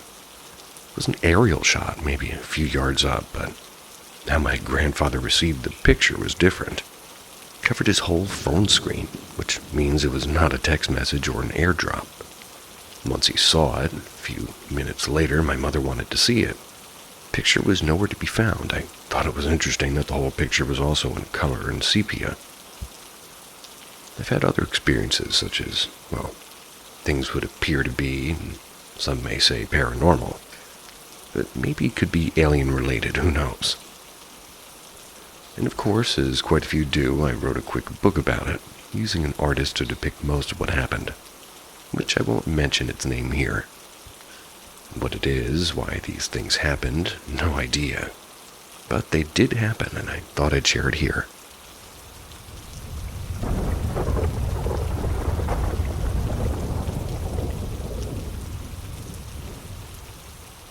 So this is the full story. It all started with the school being right next to an old graveyard, because in our culture, you can't be disrespectful to graves of the dead, or they'll haunt you and your family as revenge. We, the kids, would walk on it, not realizing we were disrespecting the spirits who were supposed to rest. It started abruptly. My younger cousin saw something in his father's room at around 3 to 5. A man, as she put it. Then once at night near the school in the dark, it was in the winter, she was crying because, quote-unquote, people were crying and screaming at her. It was horrifying for her, especially because, well, her older siblings and I couldn't hear it. We had to usher her to her house, and then when her father, my uncle, left us alone once in her mother's house to get the old TV from my grandparents' house, we heard chains and heavy breathing that stopped just as my uncle appeared walking by the window. Then there was the push my father felt when he was doing laundry while he was home alone. Then younger me saying something about the man in the closet in my sister's room. It stopped for a while until about a year after those incidents. It's when me and my cousin were playing in front of the church and started crying. That's because we heard somebody crying despite being alone. My parents, siblings, and I moved due to the hauntings. But after 2 years, we came back to my hometown, and nothing really happened except for a few doors slamming and sleep paralysis happening. But everything changed when we moved once again to my current city. My mom got woken up by a woman's voice calling for Lisa, which is not my mom's name. She couldn't see anyone. My younger brother started being religious all of a sudden because he kept getting scared for some reason. Then my sister and my father heard someone, a woman, saying hi from the laundry room. But no one was there, and my sister started getting horrible sleep paralysis of a demonic woman drooling on her face. It would end in her suddenly sitting up with somebody's drool on her forehead. Till the night my sister finally saw it. It was standing in the hallway when my sister was going to go to the bathroom and kind of get in front of it, not moving, just staring. Just a completely black figure despite the light. She was standing there for a good 20, maybe 30 seconds before rushing to her room and started escalating. Started seeing it in the corner of my eyes a lot, in my room, in the same hallway, in the kitchen, on the stairs. Just around 30 minutes to about an hour ago, I heard it humming and moving around in my closet for about 5 seconds, stopping every few notes. But the weird thing is, at first it was a man, now a woman. Even my baby cousin, who's 3, started seeing it, and mentioning the man in my uncle's room at my grandparents' house. Not even wanting to go in there. I'm scared, genuinely.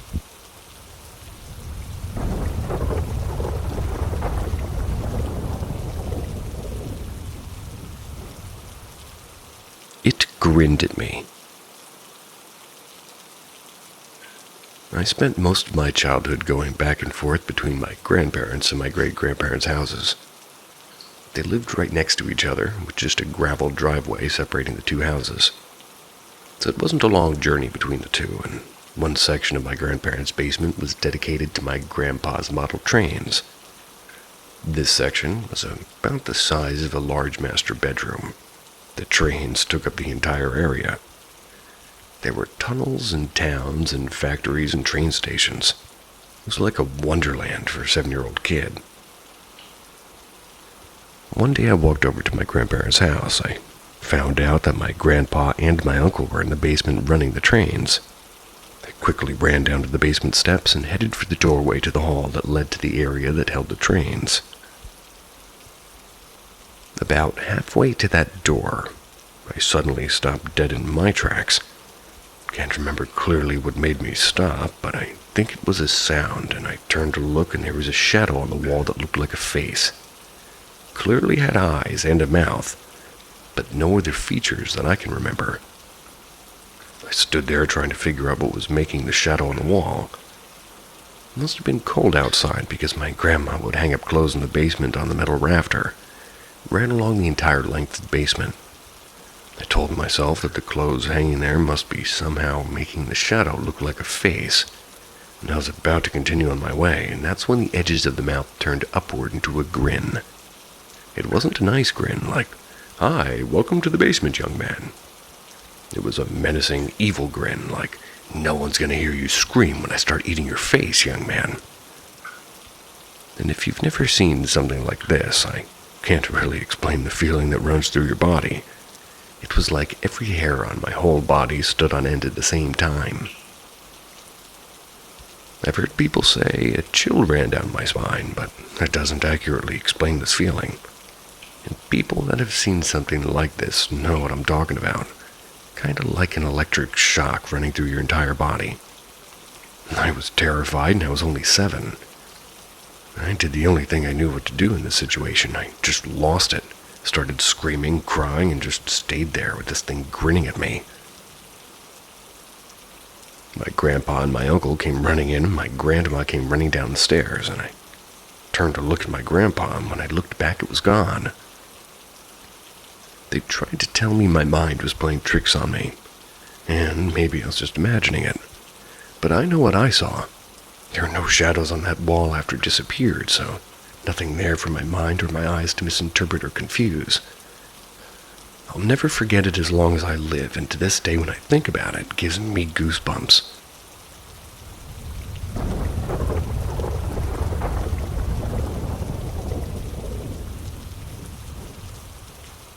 Steps in the house, but none there. This happened about 12 years ago. My parents and my little brother had to move and found a very nice house. They lived there for about 2 years until they finally bought their own house. My older brothers and I had moved out before that, but I used to spend about every other weekend there. I really liked that house. Always thought it had a good vibe to it. And somehow I brought this up at a family gathering. I've always liked that house when, surprisingly, my brother and parents told me that they didn't. They'd been hearing footsteps and walking in the house, especially at night when they were alone, like my mom alone or my brother alone. I mean, I heard wood, like, creaking. It is an older wooden house, but they said no, that wasn't it. They, being especially my mom and brother, said it felt like somebody was there and even sometimes watching them. That was a bit of shocking news for me. My family is very Christian and down to earth. Never have we spoken about ghosts or anything, and also not into ghost stories or movies. My mom for sure ain't. So I was acting surprised, and they asked me if I ever heard or felt anything.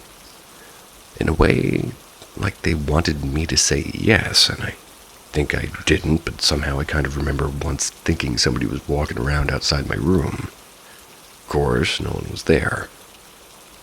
I'm not sure if this really happened or not, or if I just imagined this years later because of kind of how they surprised me with this topic. If it really happened, it didn't occur to me that it could have been anything other than the wood sounds of an old house. My mom also said that evening that the owners had a chair, and I know this chair. They said to please leave in a certain place. It was the owner's granddad's chair. It was a weird chair, like a toilet chair that has a round lid and kind of metal bin drawer underneath. Pretty sure it was for you-know-what business. Anyways, felt that this chair was weird, but just because, why not just go to the toilet? Why would you want such a chair and use it for toiletry business? My mom said she put it in the attic or the cellar somewhere, and I'm not sure if they also said that it got better with the ghostly actions. Ghostly actions. I might bring this topic up again next gathering because it really interested me.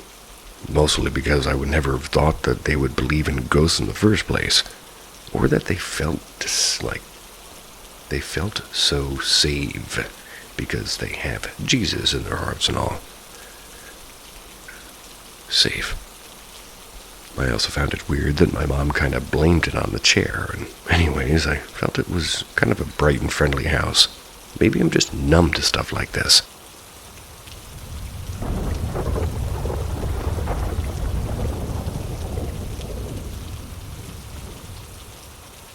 My father's friend told that my house is haunted. I've had multiple people tell me that there's some sort of ghost in my house. 2 being my father's friends, and 1 that sort of was my own on a separate occasion.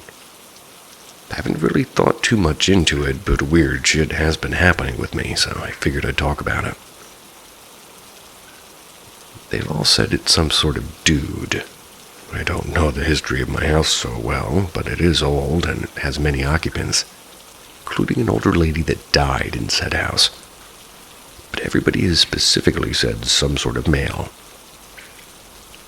For the weird things happening, it's been over the past couple of months. I've noticed things of mine disappearing, stuff that I know I haven't misplaced and I've dug through my whole house looking for. I've lost a shirt, I've lost shorts, and some underwear. Some little knickknacks I keep somehow, and they move. I know I didn't place them there. And I'm always very clean, so that's why this is so strange to me. I've also had previous nightmares start coming back, which was a thing that happened with a previous experience. It just didn't sit right with me. I've been waking up with random bruises on my arms and legs. I'm perfectly healthy. And this is kind of new. It's not just a couple. I'd say right now I have about 10. New ones show up with ones that eventually fade. I've also had things break out of nowhere. For instance, one night I went to go get a snack. My fan was on, but barely, and randomly one of the blades just flew off. Scared the shit out of me. Luckily, it did throw in my direction. That sounds unlucky. I've also noticed random what looks like scratches on my walls, and I know there's been more, but I can't think of any as I write this. I tried to brush it off as maybe my dog, but it doesn't explain barely any of this. And I don't sleep with her in my bed, and so that can't explain the bruises. I don't move in my sleep, and these aren't just small bruises. kind of panicky with stuff, so I thought maybe somebody had broken in, but for one, that's not logical for over months, and two, my dog barks at everything, and I'm a light sleeper. I would have woken up if someone was in my house. The only final thing I can think of is in my attic, maybe. The side of the ladder randomly broke sometime. I don't know when, as I only really went up there once, but it's never really fully closed. The people who have said my house is haunted say they feel watched, especially in the bathroom, which is creepy as shit, pun intended, and one specific person says she can feel that presence everywhere. Not physically, but she knows that sort of type of thing. This is also strange to me, and I was curious, I guess, and I'm a bit of a collector of old dolls, which my friend previously said they were haunted as well, but I've had them for so long that this has been happening over the past months.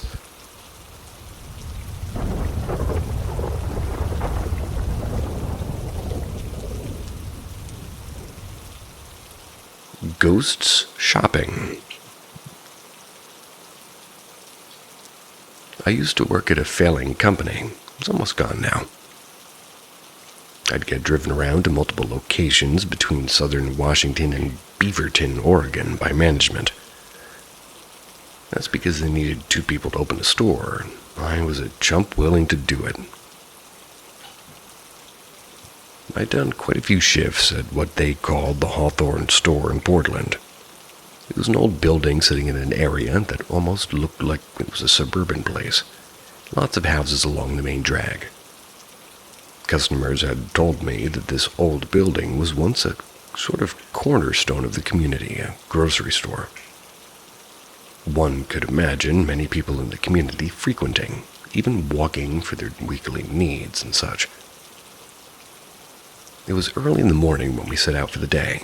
I was tired, but I loved working with that particular manager. We unlocked, rolled up the heavy graffitied garage door over the entrance before I fully woke up for the day. We got our tills set, and I got ready for another day in paradise. We had some tasks to do before the store opened, but eventually it was time to open the doors and let the customers in. Nobody was waiting at the time, though, and this was sort of a boring time with the doors open and being on register duty. I'd do anything just to get a customer through that door and break the monotony. Lo and behold, the automatic doors did open. Nobody there, though. Must have been a fluke. Common occurrence. I guess I'll just sort of faff about here in the front end while waiting for the real customers. The store wasn't really large, but it was sort of long in an optical illusion kind of way. You wouldn't realize how long it was until halfway down the aisle. Wait, what? There's a man down there near the end of the aisle in the supplement section. Must have come in when the door opened and I hadn't noticed. He was holding a product as if he were reading the directions, standing in the supplement section, and the product was in his left hand, a blue bag with long handles in his right. He had a darker complexion, average height, and he was there, and sure as shit he was there, and he was shopping. I grew self-conscious as I looked at him. I sort of PTSD from working retail in bad stores.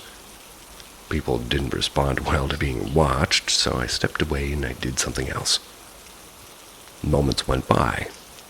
I hadn't forgotten about the man because I anticipated him coming to the checkout.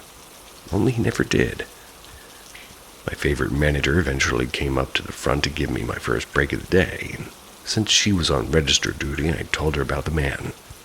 She gave me such a peculiar look as if she knew something I didn't. Instead of taking an actual full break, I decided to clear the whole store looking for him. The sales floor, and even the back room and the break room. Nothing and nobody. No other customers had even come in yet. Portland shoppers be hunting for supplements even in death. Probably.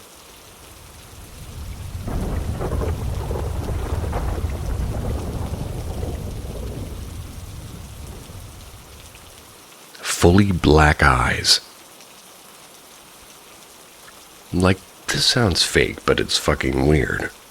There's this woman, Paula, we'll call her. She's maybe 4'10", 85 pounds, originally from a country in South America, and freakishly strong. I used to take yoga with her. We did aerials and poles together. Excuse me.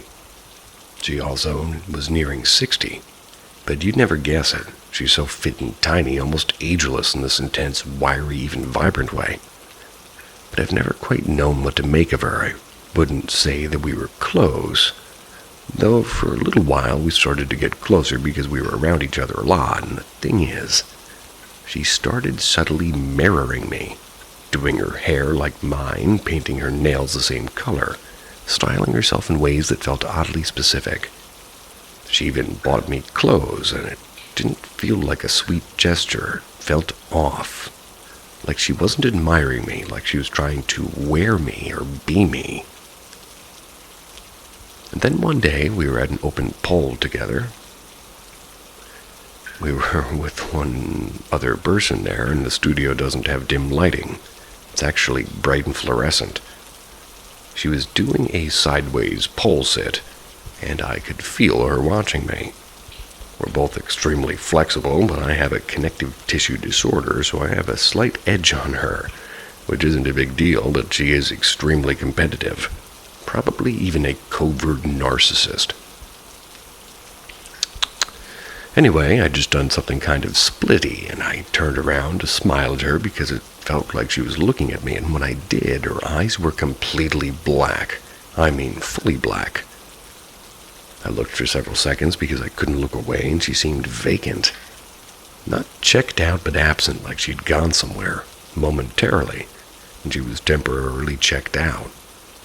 But yet it also felt like there was something in her place, like an energetic placeholder. Something else seemed to be looking out through her, but it wasn't necessarily an intelligent being. Well, that's a little bit insulting. I was left with this feeling of, I don't think I was supposed to see that. And I'm pretty sure she doesn't know I saw this. But also, I don't know if she was even aware of something happening. It's like when you accidentally see a mic in a movie or a crew wearing jeans in a film set in ancient Rome. It wasn't just a weird lighting thing. Again, bright fluorescent lights of the studio. Or a blink.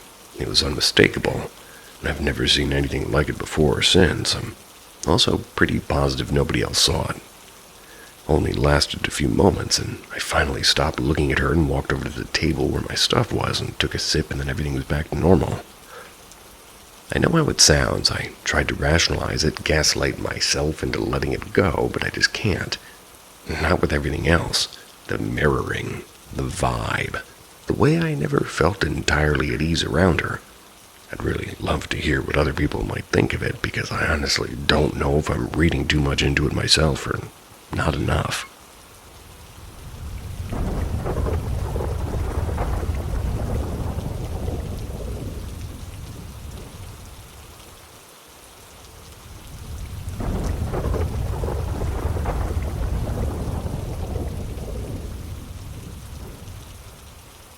The Shaker, a chronic event from my childhood. I would like to start by saying that this is something that happened to me multiple times in my childhood into my late teens, mid-90s to late 2000s, and only while I lived in my first home. I would also like to note that I will provide alternative explanations for what I experienced at the end of the post, and that I myself am not entirely sure what to believe is actually occurring. The basic structure of the event was always the same. I'd be lying in bed, either before falling asleep or after waking in the middle of the night, and I would experience an onset of dread or something was approaching. There would be no sound or visual indication of anything actually approaching, just a rising alertness and discomfort on my part. I would freeze up even holding my breath when this happened. Then, after a few moments of anticipation, I would have the sensation that my bed had been shaken, either side to side or back and forth.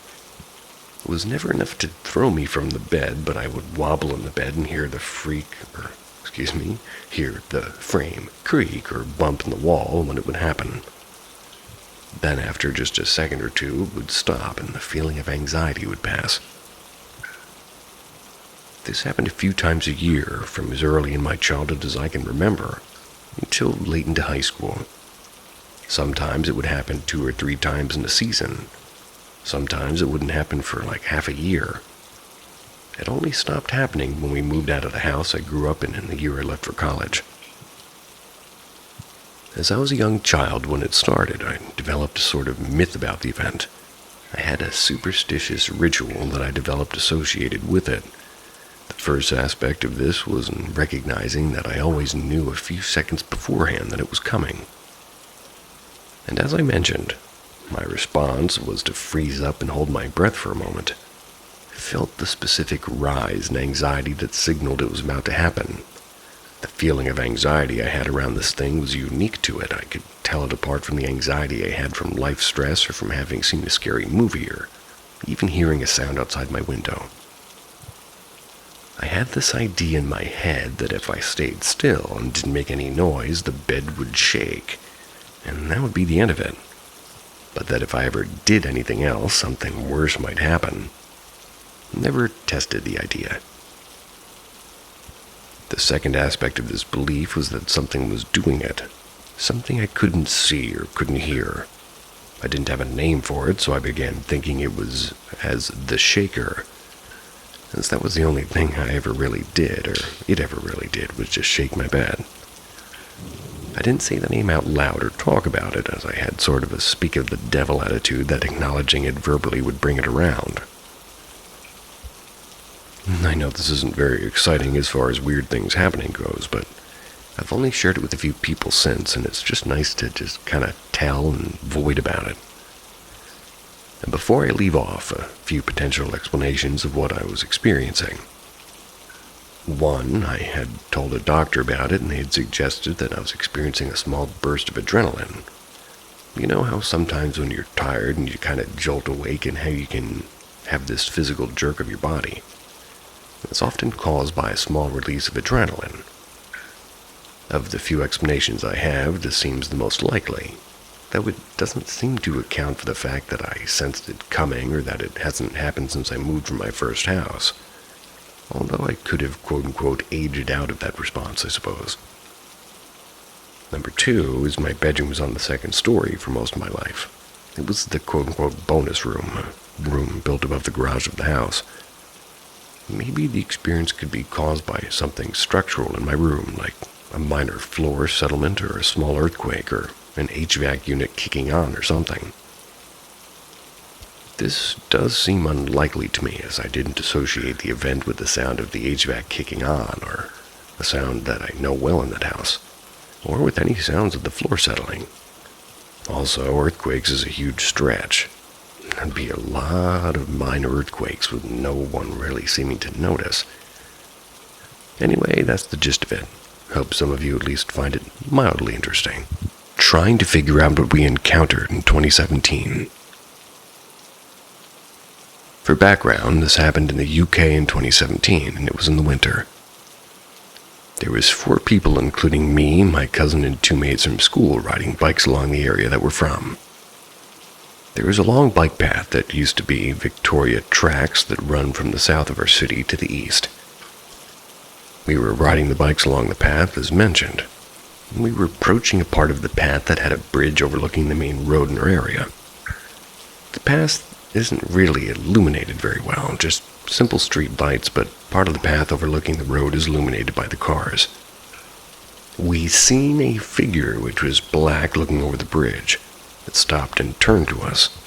It was not like a black person, but pitch black. Maybe 5'9", no facial features, and it was just a solid black person. Me and the others stopped around 10 feet away from it. It wasn't illuminated by passing cars underneath or anything. It stopped, it looked at us, got on top of the bridge, and jumped. We cycled to where it jumped off, and nothing was below it. Me and the other lad cycled off. I lost contact with the 2 lads, but my cousin remembered it too. We were 14, maybe 15. We weren't under the influence of anything, and asking other people and looking online, it seemed to be a shadow person. The thing that still gets me is the fact it turned to us and jumped off. Just wondering if anybody had any answers to what it was and why it did what it did.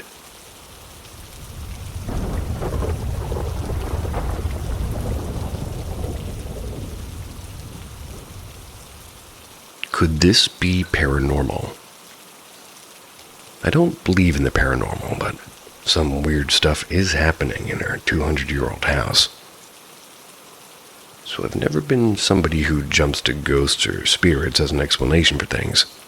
I like facts, but lately I'm running out of them.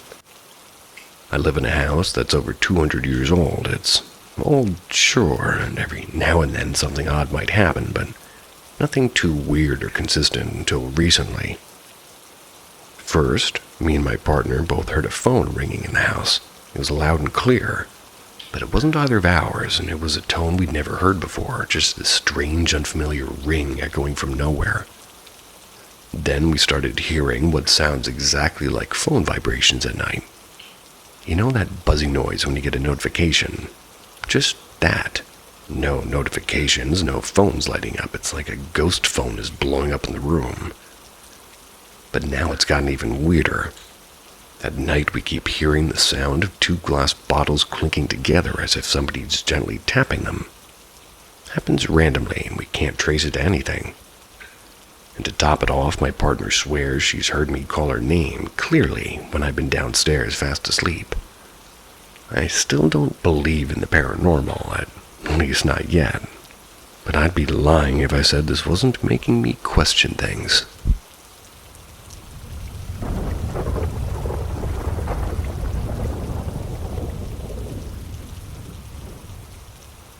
Turn the lights down and your curiosity up. This is Paranormal M. Haunted locations, dark secrets, and creepy encounters lie ahead. Subscribe and tap the bell to keep the fear flowing. Halloween Giant. So this story takes place a long time ago on Halloween. I know that sounds stereotypical, but it's true. I was anywhere between 10 and 12 years old, I can't remember exactly. I was in my cousin's neighborhood and was hanging out with my aunt and a few of her neighbors around my cousin's bike. It was around midnight and most of the trick-or-treaters were asleep. My cousin was inside watching horror movies. I decided to ride the bike down the middle of the road to get away from my aunt who's annoying me. What she was doing, I don't remember exactly. It was in the middle of the night on Halloween in the suburbs. So I figured I didn't have any cars to worry about. I got about maybe 15 yards down the road away from the adults. That's when a bright light obscured my vision and suddenly appeared. I figured it was a car with their brights on for some reason. So I turned my bike and prepared to get onto the sidewalk. But soon the light quickly faded. When I looked back at the road to check for the car, I saw a giant figure instead. It was about 20 yards down the road from me. I remember it being incredibly tall, probably as tall as a power pole. I remember it being taller then, or as tall as the trees for sure. And at the distance I was at, I couldn't make out any facial features. It was incredibly lanky looking and was a pale complexion. I also remember it being kind of transparent to an extent. The best way I can describe it is it looked like a naked Slender Man, if you're familiar with that legend. I know that sounds like a really stereotypical description. Sounds like every other monster on the internet these days. But that really is the only way you can describe it. When I looked at it, it felt kind of like I was perplexed. I wasn't scared, just confused. After a few seconds of not really understanding what I was looking at, the giant started slowly walking toward me. It moved stiffly and awkwardly before making a sharp right to the road onto the sidewalk, down a walking path that led to a small creek that cut through the suburbs. The path that went down was poorly lit, so I quickly lost sight of it. Thoroughly weirded out, I decided to return to my aunt's house. So I asked if the adults hanging out in front of the front lawn if they had seen it, or somehow they just hadn't saw the giant creature that appeared in a bright light just down the road. Not really thinking they'd believe me, I told them there was a raccoon and went inside. The rest of that night was normal. A little super normal, nothing really that weird. And to this day, roughly a decade later, it's the only paranormal experience I can't easily explain.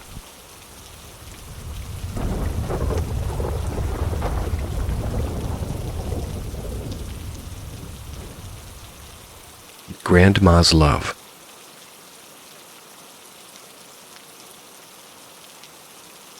During my grandmother's funeral, our family experienced a number of unexplained occurrences.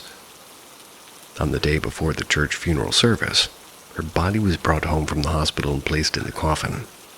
She was dressed in her favorite clothing, and her mobile phone was also placed next to her.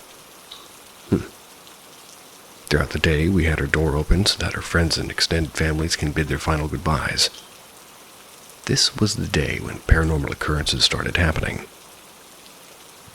First, we had a series of blackouts that occurred at least 7 times throughout that day, and each time it happened, we noticed the main power button was switched off. Secondly, a few members of our families received calls that came from my grandmother's mobile number. Note that her mobile phone was already placed next to her in that coffin right after she brought it home. It would only ring once or twice before it looked like the caller hung up before the receiver got the chance to pick it up. Super creepy. Thirdly, a few days after her funeral, my cousin was staying at her house and was having a nap when I, my siblings, and my parents came home from an outing. The house has an automatic gate opener via an on and off button that's located in the living room of the house. It can also be opened with the remote control. However, during this outing, we had forgotten to bring it along with us, so we had to rely on our cousin to open the gate for us when we got home. Upon making the turn from the main road and into the house lane, one can actually see your houses from about 500 meters before you actually reach the front gate. Hence, you'll have a clear view of the house right after turning from the main road. At about 200 or 300 meters upon reaching the house, we could clearly see that the gate was slowly opening. On first thought, we assumed that our cousin was opening it for us. So, he just went inside. When we came to the front door, we saw that her cousin had just woken up and just came to the front of the stairs. It was obvious from the way he looks that he had just woken up from a nap. I didn't think much of anything, and I just casually thanked him for opening the gate for us. When I said that, his face turned pale and told us he didn't do it. And there was also more to this story, and he told us that he was sleeping upstairs and woke up from a dream, and in that dream, or so he thought, our late grandma whispered to him and told him that in any minute now we'll be home from an outing, told him to continue his nap, and she'll help to open the gate for us. He said the dream seemed so surreal that he actually felt like she was still alive in the flesh. When he told us about this dream, my brother at the time, who was 5 years old, upon mentioning about her late grandma, he suddenly spoke and told us happily, obviously had no clue how creepy it was, that he saw Grandma near the gate, and that she was waving and smiling at him while we were in the car just now. Upon hearing this, everybody felt the chills to their spines, and in the end, in a way, it was good and comforting to know how Grandma loved us so much that even after her death, she still takes care of us. Rest in peace, Grandma.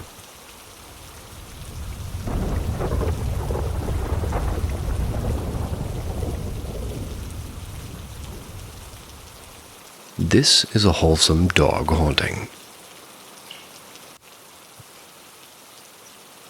When I was 6 years old, my family bought our first black lab. We named her Magic, and we were inseparable. When I was 18, she passed away from a heart tumor. I was absolutely devastated, and I had a really hard time getting to sleep afterwards because she kind of always slept in my bed with me. A year later, we got another black lab, and then this weird phenomenon started happening. And it should be noted the new lab refused to sleep in my room. He didn't even really like going in it at all. He'd always look intently at spots and then quickly leave. I'd bring him on my bed and try to get him to sleep in my room, and he'd jump off right away and cry to be let out. I sleep with my door closed, so I know it wasn't him coming in later, and, well, one night I was tossing and turning, and all of a sudden it felt as if somebody had jumped in the bottom of my bed. Freaked me the hell out. Then, just like she would always do when she was alive, it felt like 4 paws were moving in a circle trying to find that sweet spot before the covers were just gently pressed down at my feet. This happened every night for weeks. I sort of felt like I was going insane. But one night it was really annoying me because it woke me up, so I said out loud, "Magic, go bug Mom." kind of half joking to myself because I didn't actually fully believe it was her, but the next morning over breakfast, my mom looks at me and says, "The strangest thing happened to me last night. I swear it felt like magic jumped on my bed, found a comfy spot and laid down." I'd never told my mom that I thought magic was jumping on my bed every night. I thought I was going insane, but my mouth dropped when she said this. I told her how it was happening to me and that I had quote-unquote sent magic to bother her that night. We cried because we didn't want magic to think we replaced her. And later that week it just stopped all of a sudden. Told my mom I hadn't felt magic jump on my bed the last few days, and Mom told me that when I wasn't home she went up to my room and told magic that we loved her, we'll never forget her, and that she could never be replaced and it's okay for her to rest now.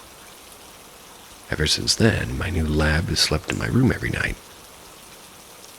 I'd like to think magic gave him permission, or my mom and I still tell people the story, and we have no explanation for it, and we'd like to believe she came back to spend just a little bit more time with us, show the new puppy how to be the goodest boy. The goodest.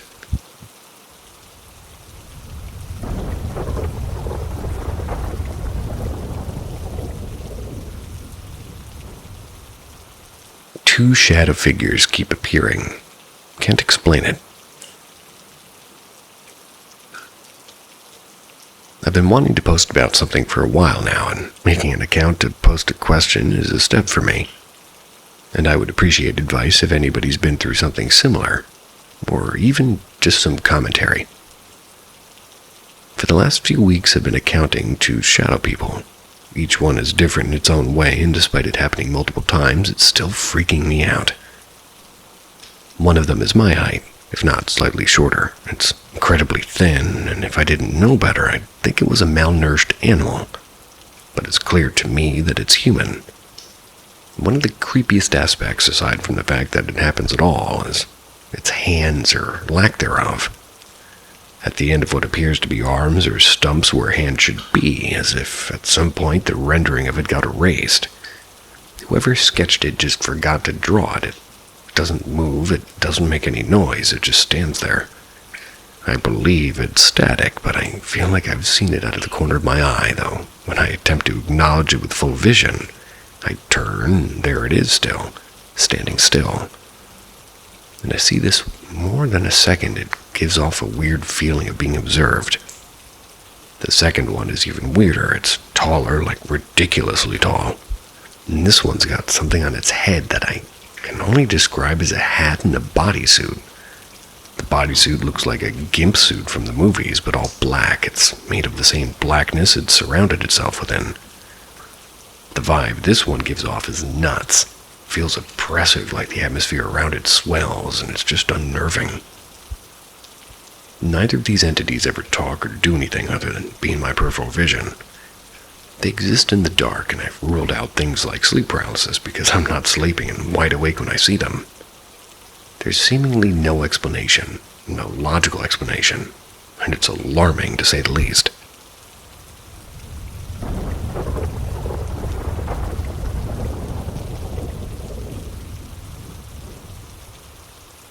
The abandoned house.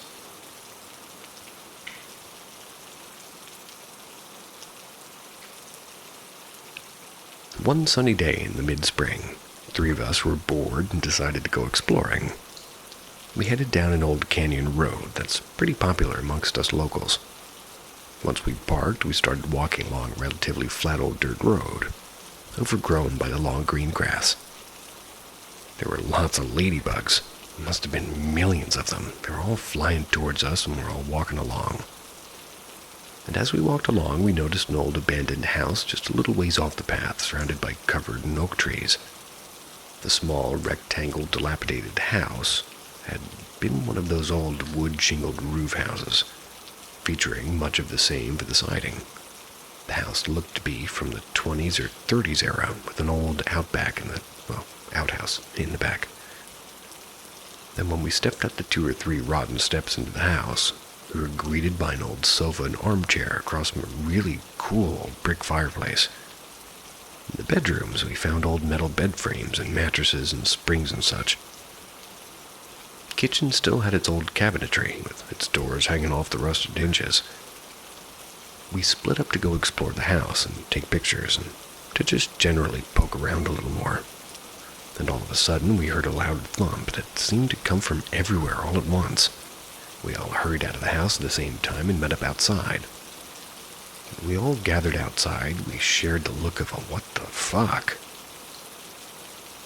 We sat outside and chilled for a little while, just trying to calm down and chatting. It was a beautiful day out, 70s with chirping birds and chattering insects.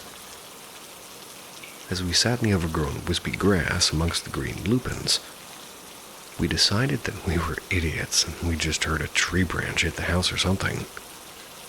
So, we headed back inside to explore more. I ended up sitting by myself in one of the condemned bedrooms. I decided to relax and take a minute to chill. I was leaning back against the wall opposite an old rusted-out mattress and frame with my eyes kind of closed and zoning out. But then, all of a sudden, there were 3 loud thumps, and they hit so hard I felt it in the back that I was against the wall. Dazed, I sat up and didn't know what to do. That was until I heard my 2 friends talking excitedly from outside. I darted out of the dilapidated front door toward my friends, and as I finally got to them, we all stared at each other with confusion. As I absent-mindedly rubbed the spot on my back that was against the wall, I exclaimed, "What the fuck?" "How the hell should we know?" one of my friends retorted. "Like we said, it's just like a frickin' tree branch or something." We all sat down, feeling defeated by the spooky old house. But yet, once again, we all ended up heading back inside so our friends could finish taking some pictures. My friend and I hung out in the living room with the old dilapidated brick fireplace. We checked it out to see if maybe we could find an old stash pot or something behind one of the bricks or something. We were busy with this for a while, until we both looked up and realized that it was starting to get dark outside. We looked at each other and were like, what the fuck happened to our buddy? So we started calling out for him, going into the room by room just looking for him. We finally found him sitting outside, sitting in what was once a flower garden, still sprinkled with daffodils here and there. Amongst the tall grass. "Dude, didn't you hear us calling for you? You're only like 50 feet away from the house." "No, I was actually out here calling you guys." We all thought it was weird and we didn't hear each other. After that, we decided to start walking the 1.5 miles back to the car. And just as we're all starting to go up and gathering our stuff to leave, we all hear it at once. We hear the distorted sound of one of those old rotary telephones ringing. Sounded like it was coming from the house where the old living room would be. We all stood there, frozen in place, looking at each other with wide eyes, and naturally my friend that had been taking the pics and all said, "Shit, must have left my camera inside that old house." After a couple of minutes of arguing over who was going to go get it, we all decided to go back in together.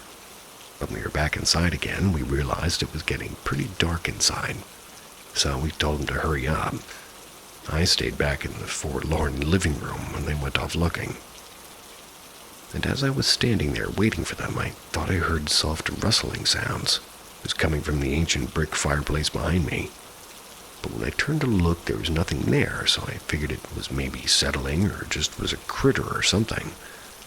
Just as I turned back around to walk toward where my friends were, a frickin' brick from the fireplace went smashing into the wall right in front of me. Of course, I screamed top-notch, went running outside, screaming to my friends to get the hell out of there. When my 2 friends finally came outside, they looked at me confused and asked, "What did you, get a spider on you or something?" And I relayed to them what happened, but they didn't fully believe me at first. When I was practically crying, trying to convince them, they finally relented. We all agreed that that old house for sure felt really creepy. So we all 3 quietly began to make our way back to the old dirt road and out of there. And on our way out, my backpack strap came loose. And as I took it off and set it down to fix it, I happened to glance up and back toward the old house, and I saw what looked to be a dim, flickering light that appeared to be candlelight in the main living room window. That was the one that was facing us. I excitedly told my 2 friends to look, and they saw it too. And in the end, back at the car, We all just figured that maybe it was just a homeless person living there or something. But then again, I know I was completely alone in that living room. There was nowhere for anybody to be hiding by that fireplace, and what about the distorted sound of that old telephone ringing? The dream. Early one chilly and frosty winter morning, I had a very vivid dream that I, at once upon waking from it, I knew in my heart to be true, and in the dream it was like I was simply hovering above a close friend of mine's bed. I was watching him as he was lying down.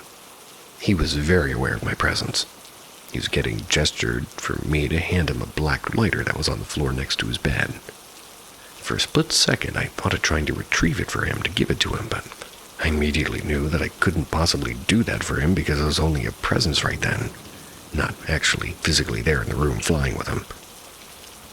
Since we were able to communicate with each other, I informed him that I was sorry, that I wouldn't be able to actually grab the lighter to hand it to him. He then tried to move toward the edge of his bed to get it, but it was like one whole side of his body wouldn't cooperate for him to be able to grab it. He gave up on the lighter and looked back up at me and tried to speak to me. But since he couldn't speak properly either, I was unable to understand him at all. It was then that he began to fade out of focus as I left the dream in his room and woke up. Upon waking up from that dream, I woke my boyfriend as he slept soundly next to me, and I said to him, "I think Roy just died. I watched him die in my dream just now." This occurred at around 6:30 in the morning. And after that, we got up and got ready to go into town and meet up with some friends at our local park as usual. A few hours later, maybe 10 a.m., I was sitting in the grass with one of my girlfriends. I was enjoying a cinnamon roll. It's while our boyfriends were at the store and just off somewhere hanging out. As I licked some of the icing remaining on my fingertips and squinted at her through the morning sunlight, I said to her something like, "Hey, this is going to sound really, really weird, but I need a big favor." "Sure, what is it?" she inquired curiously. "Well, I have this thing with touching dead bodies because I refuse to ever do it, so I'm going to need you to do it to make sure my friend is dead before I call 911. Naturally, her response is something like, "Well, okay, but how the heck do you actually know he's dead?" "Well, it's kind of super hard to explain right now, but I'm pretty sure that I watched him die in a dream this morning." "You serious right now?" she demanded, whilst rolling over in the grass onto her stomach and staring at me with her mouth agape. "Is this like some gift you have or something?" "Not that I've ever known of," I said with a sigh. "But we can't just leave him in there all dead. We have to go check." "Okay then," she said, and she just got up. So since Roy lived right next to the park, we walked right over there and started knocking on his door, which of course he didn't answer. I suggested that we go around to the side French doors where his bedroom was, so that way we could look into his room through the glass panels and try that door as well. She agreed. We went around, hopped over his little white picket fence, and we could peer into his bedroom and see him. And there he was, lying on his back, just as I'd see him lying in my dream. My friend found his door to be unlocked. So she just went right in and checked his pulse, and he's ice cold. She informed me, so he went to go call 911. The police and the fire truck arrived within a few minutes, and as soon as they pronounced him dead, the coroner arrived shortly thereafter. My friend left, and I stayed to hear what the coroner had to say. The coroner said that based on the body temperature, he estimated that Roy had been dead for around 5 hours, which, if you remember, was right around the time that I had that dream. It took several weeks to hear around town what the autopsy found to be the cause of death, which was a massive stroke, explaining while he was unable to move or speak properly. And to this day, I still wish that I knew that he was trying to say to me, or what he was trying to say to me, and also how I was able to see that in my dream.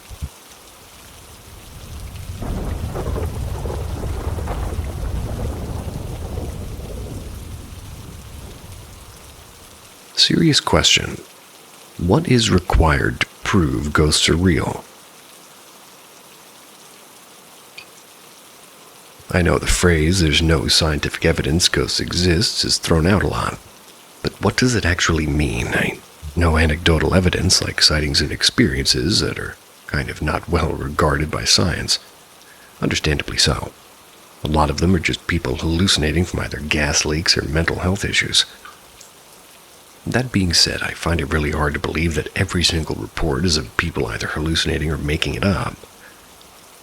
I understand mass hysteria can explain some apparitions reported by multiple witnesses in some cases, but it doesn't sit right with me if multiple people seeing the same thing or having the same exact experience, without even ever had communicated it to each other. So how can one actually try to study ghosts in a scientific manner? And there does seem to be patterns of manifestations happening in a number of ways, some being only sensorial, some being poltergeisty, some even being on the realms of mimics or alternative realities. But one recurring factor seems to be that ghosts themselves are inconsistent. They can't always communicate or always move things when asked to. And honestly, that's the most confusing part to me, because how can you prove something when you can't replicate the same outcome consistently multiple times throughout the same process? Like, I want to believe ghosts are real, but if they were, wouldn't we have a ghost manage to write a sort of text explaining every bit of their abilities on a paper at this point? Like, why does sometimes they have the energy to do spooky stuff and others just don't? Why are they stuck in the same place over decades or centuries? And why are some of them not bound by anything? How can they enter dreams? How can they interact with matter without being made of matter themselves? Do they have gravity, and how do they stay glued to Earth and not thrown away into outer space as the planet spins?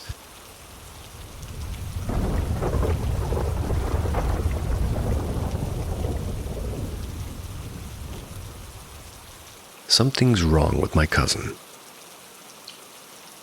This is not about me. It's about one of my cousin's sisters. So for my homeland, there's a lot of rituals, and we're South Indian. There's a lot of tradition where a person gets possessed by God and becomes his messenger. And I don't know much about it. It's like a legend, I guess. So what happened was we went to the movies, and it was about a guy who becomes a god and protects his land and people from the devil, the bad people. Something like that. If you want to know more, it's a movie called Kantara. After that day, we tried to imitate the way he was after being possessed. And some days after, our moms come home after work a bit earlier than usual. She came, she looked pretty serious, and we asked what happened, and she told it to us. Our cousins, let's call her S, she didn't go to college because she was sick and had a really bad throat pain. Fortunately, her mother took leave to look after her, and her father didn't have work. The mother was about to take her to the hospital, and she had a phone call. So she went to attend that, and then all of a sudden, S started screaming really loudly. Everybody rushed to see her, and she didn't look normal. She looked a bit tense, and she started to get up and move around almost like an inch above the ground, like floating a bit, jumping around her father's like a build man. He tried to hold her, but he couldn't, and she was screaming so loud even the neighbors came, and she was just chanting in a different language, and everybody starts freaking out and crying, not knowing what to do. They took her to the hospital, but the people were so confused they told them to go to a psychic. Her whole family was there, and one of her brothers knew a person and called him, and he was far away, but because she's a young girl, he came and started throwing salt or something, and she calmed down. After she came to some sort of consciousness, she told us that she's seeing everyone, and she knows something is wrong, but doesn't know what she was doing. She couldn't talk, almost like being paralyzed. So what are your thoughts about this? More salt, more pepper.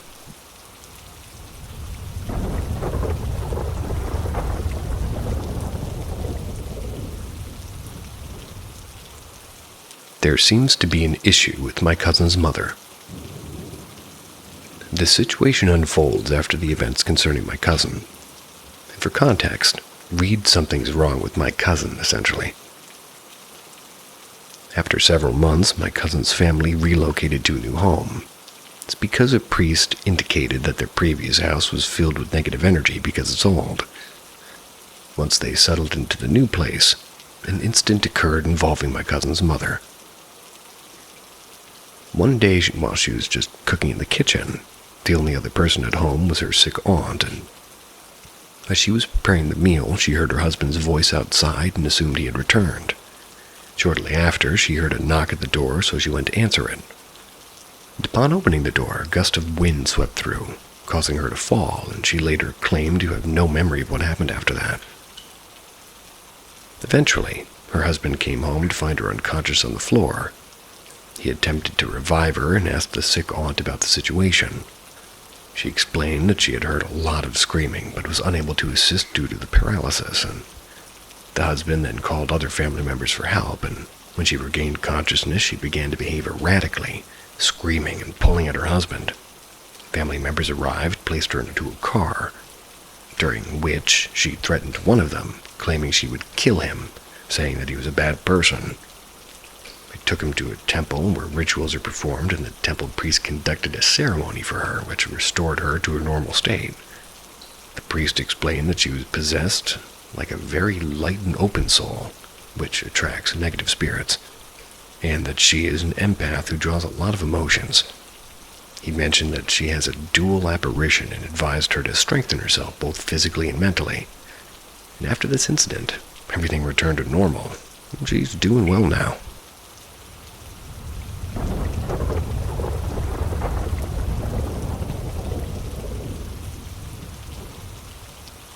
Halloween Bumblebee. I like the sound of this one. This happened 2 years ago at a Halloween party I hosted at my college apartment.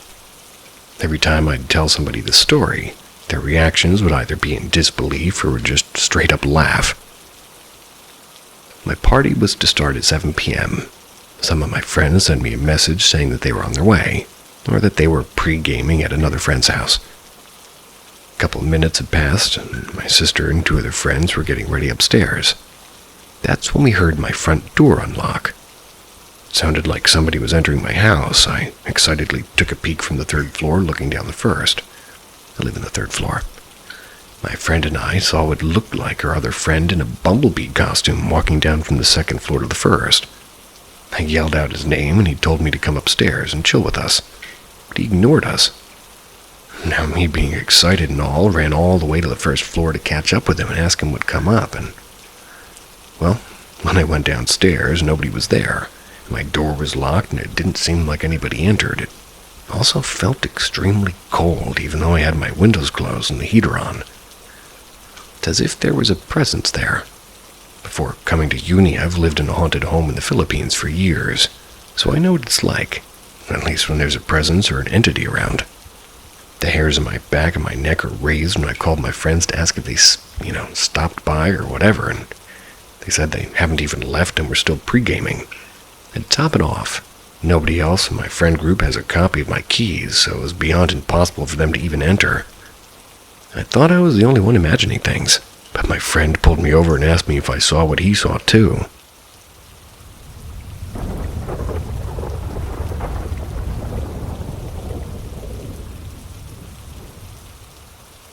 Hotel in San Francisco.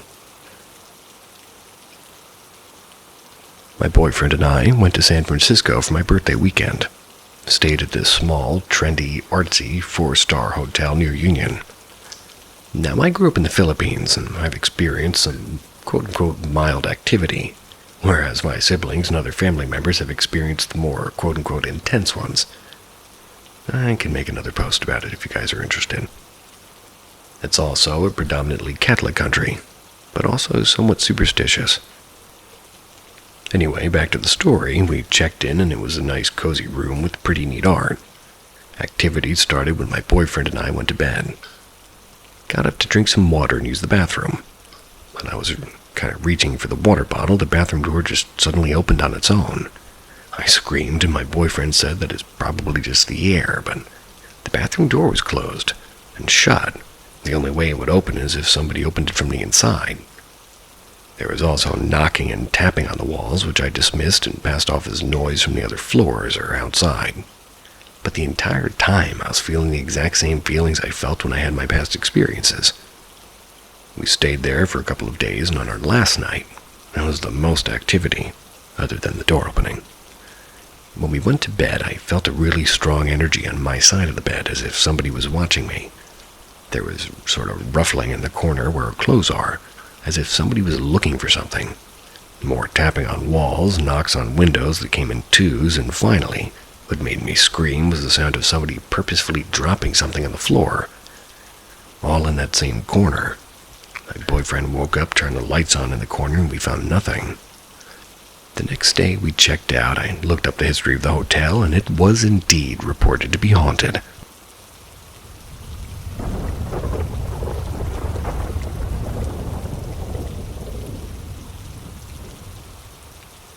Two people died in their new house, and no one found the bodies 3 weeks. 6 months ago, my wife, 27, and I, 32, bought a house. $200,000. Damn. It's in a small town in rural Texas. Everybody knows everybody kind of town. During closing, we went to go get the house insured. Come to find out, there's an $80,000 open insurance claim in the property. Digging into this, the grandparents of the estate passed away, and nobody found them for 3 weeks. They, family, used the money to clean out and disinfect. And in Texas, you only have to disclose murder, or think of it as suicide, not death from natural causes. Anyway, we signed at closing, and the very next day I have to be in Cleveland, Ohio for work. We didn't actually move into the house until almost a month later.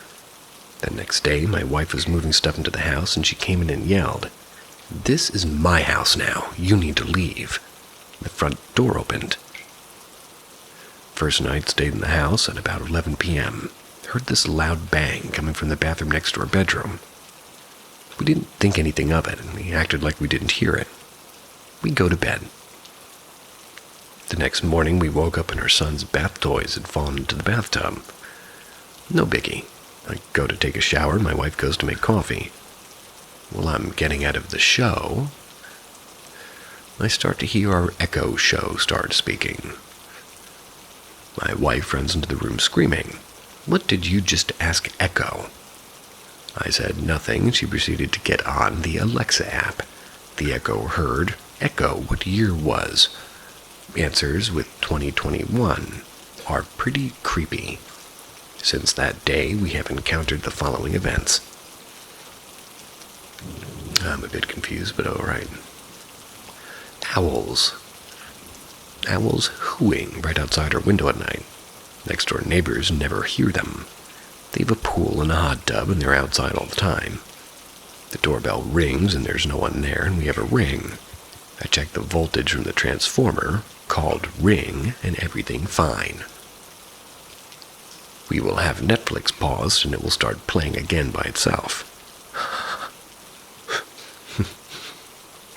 Our dog, an American Pit, never barks. He sleeps with us every night. Randomly start growling and barking in the middle of the night. We put our baby down a few times, and usually bounces for a bit more and passes out. A few times he'd be out cold around 11:30 p.m. to 1 a.m., and he'll start laughing like peak comedy. Lights will turn off. I've since changed out the switches, got a new electric panel with a surge protector. Still turn off randomly. My little brother is all about facts and stayed with us the night of Thanksgiving. Decided to have a fire and listen to the coyotes and owls. I had my old truck packed by my old barn about 11 p.m. at night, and we saw it looked like a beam on light without the throw of a flashlight hit the front of my truck. He kinda tripped us out and seemed to think it was a shooting star reflecting off my truck. That's a different thought. My wife has a system of washing the bedding. We each have our own blanket, so she'll watch 2 1 week and use the other 2 the next 2 weeks. Or lost a blanket, and I mean we looked everywhere. The attic, every corner of the house, even looked at the chimney, and we have no clue where it went. It was a king-size blanket. We've since jokingly blamed my parents. We had guests over that don't know about anything going on in the house, and some people will just get a sick feeling out of nowhere. Just a few odd things. Edit. Both of their obituaries read the same date. The only thing we got from their old insurance agent, they both passed away and no one found them for 3 weeks. During our house inspection, the inspector found both chimney flues were rusted shut. I was talking with one of my neighbors. He said it was the slight killer that forgot to open the flue. I told him both flues are rusted shut. Another neighbor said they knew the lady had Alzheimer's and she was always on the lookout for the front window. And then they went to say they think the man fell and the lady couldn't survive without care. We're not really scared, just kind of annoyed. Also, everybody in the small town knows what happened here. At least the story of them passing and not finding out for a few weeks. We know a good number of people, and some Bruges my wife knows have come over.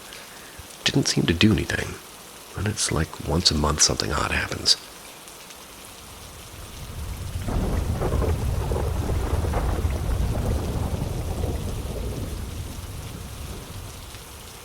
Visitation dream, but in a different way. Several years ago, my beloved aunt passed away. She was my second mother. I've had many fond memories of her as I grew up. She was known for her sense of humor, and we were very close. Those are my dog's ears. She was a quote-unquote person of size who had fallen and broken her hip in her early 60s. Or in her early 60s. After recovering in the hospital, she went to a nursing home to finish rehabilitation.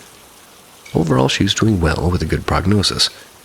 I went to bed on April 12th, and I had a dream that everything that still makes me question many aspects of life. For background's sake, probably 20 years before her passing, she had gotten a Halloween gag gift to wear at work. It was a green pair of glasses with the word spooky appearing on a plastic piece above the glasses. She was a pretty animated woman and took great joy looking at people while wearing them, opening her eyes wide and saying spooky in a scary tone of voice. But back to the dream, I found myself sitting in a folding type of a chair in a black room illuminated by one handing pendant type light with a large reflector. My aunt was sitting across from me in the same type of chair. I remarked to her, "You died on Friday the 13th. She looked at me and replied, "Spooky," while doing her animated type of face and voice as I described. I woke up the next morning, the 13th, and had a message on my phone from my mom to call her as soon as possible, followed by another message from my dad saying the same. Reached out and found out that she had died that evening. I've never had a dream about her again since this one time 15 years ago. Now, I always questioned if there was a quote-unquote another side of reality that we just don't understand, but I never expected to have an experience like this. There was no real expectation of death, but there I was telling her that she had died.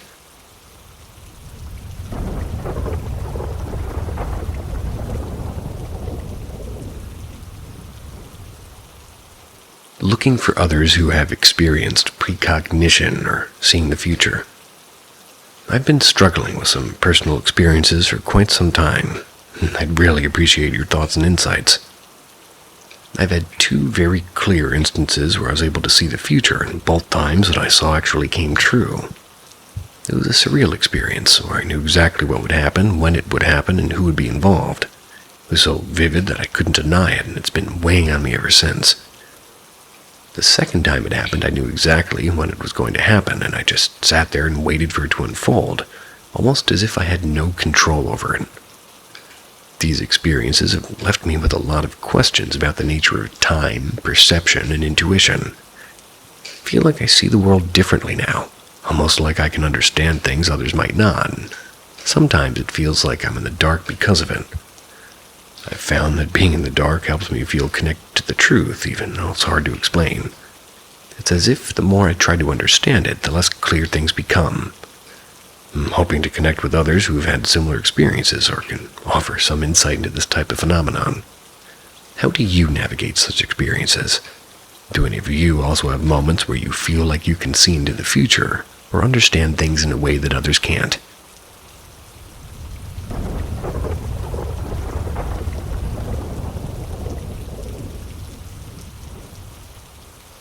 Looking for opinions and suggestions about something happening in a new trailer I moved into. So I moved into a trailer with my girlfriend about 3 weeks ago. We don't have Wi-Fi or anything yet, so I just sit in silence most of the time if I'm not playing Red Dead. Well, about 2 days into the stay, I started hearing noises at night, which I boiled down to new home noises. All of the inside was redone, and they said that we might hear strange noises. but I started hearing very faint but noticeable footsteps in one area that we don't have carpet, which so happens to be one hallway that kind of making it spooky sometimes. I don't feel uncomfortable. My sister was here about a week into the stay. We're talking about random shit, and a welcome sign that was on the wall randomly fell. Hung it back up, didn't think anything of it. Continued our conversation and it fell again. Looked like the hook came completely unstuck the second time. Well, fast forward about a week ago, and we came home to my glass-framed Game Dev signed 3D scan Batman symbol was in the middle of the hall on the ground, as if thrown from our room, which is connected to the hall. Looking for opinions and suggestions. Glass-framed Game Dev signed 3D scan Batman symbol. That's a mouthful.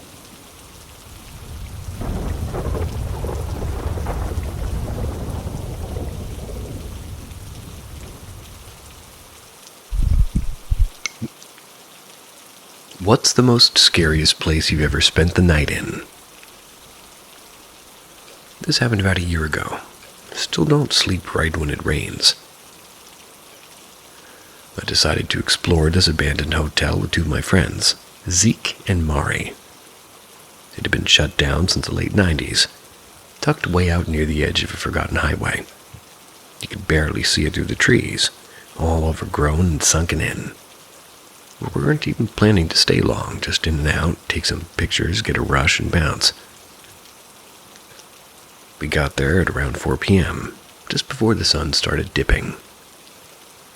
Immediately, the vibe was off. The entrance wasn't even locked. The glass doors were broken, and something about the way the carpets inside still smelled faintly like old perfume and mold made my skin crawl. Yuck. We split up a little just to cover more ground, and that was a mistake number one. The place was weirdly huge, like way bigger than it looked from the outside. Some of the hallways curved in on themselves, and there were no working lights, obviously, so we relied on our phones. Zeke found the old ballroom. The mirrors were shattered and chairs upside down like there'd been a fight.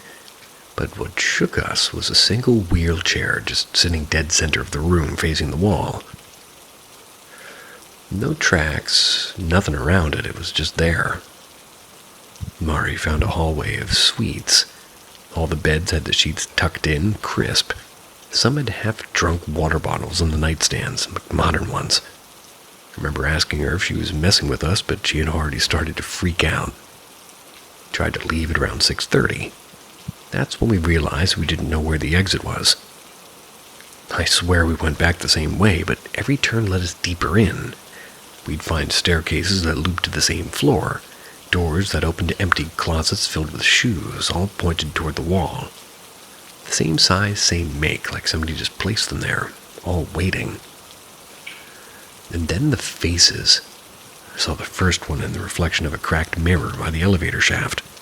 It wasn't mine, it was pale and too tall and smiling, like that stretched out kind of grin you see in bad dreams. I turned around, nothing. But the reflection stayed for another half-second before vanishing. Mari screamed an hour later because she opened a utility closet and there were a dozen of porcelain dolls stacked from floor to ceiling, all with their eyes gouged out. Some of them still twitched when we passed. Finally gave up at around 9:30 and just stayed in the old kitchen. We didn't sleep, and every now and then we'd hear doors closing in the distance, always in pairs, always like footsteps walking. Like there was a rusted fridge with the words, "Don't forget you're already here," scratched in over and over. We left when the sun rose, and on the way out I was 15 feet from where we were camped, hidden behind a plastic curtain we thought was just part of the wall. It led straight outside. No maze, no twists. I still wonder if that place moved while we were in it. Haven't been back, won't ever go back. But sometimes when I close my eyes, I swear I see that same grinning face standing behind me in the mirror.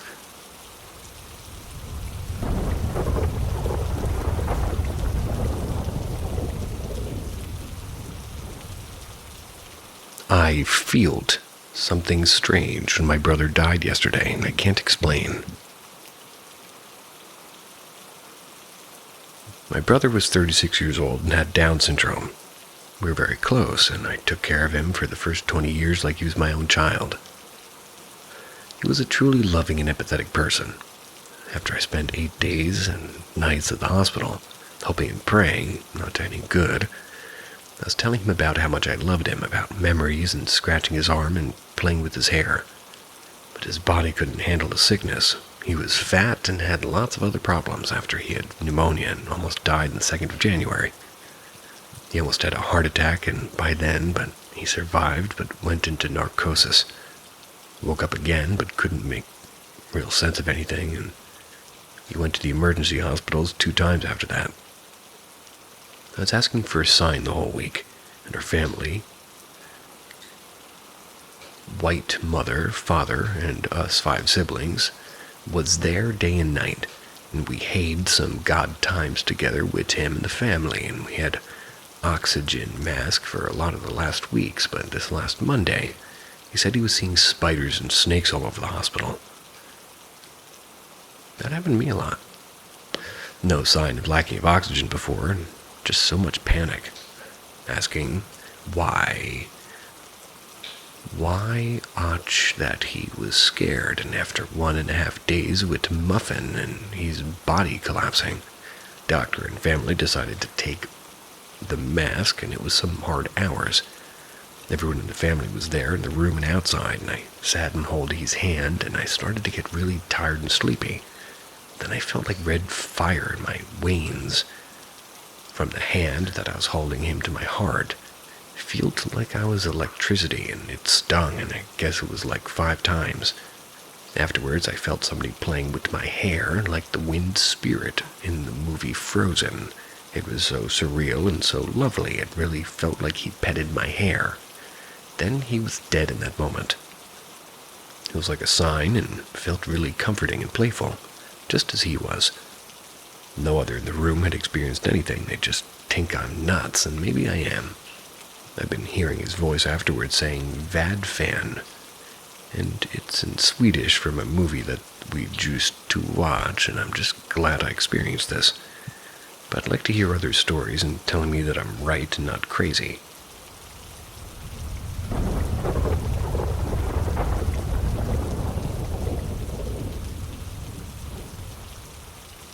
Creepy occurrences. So it's been a few years since we did this.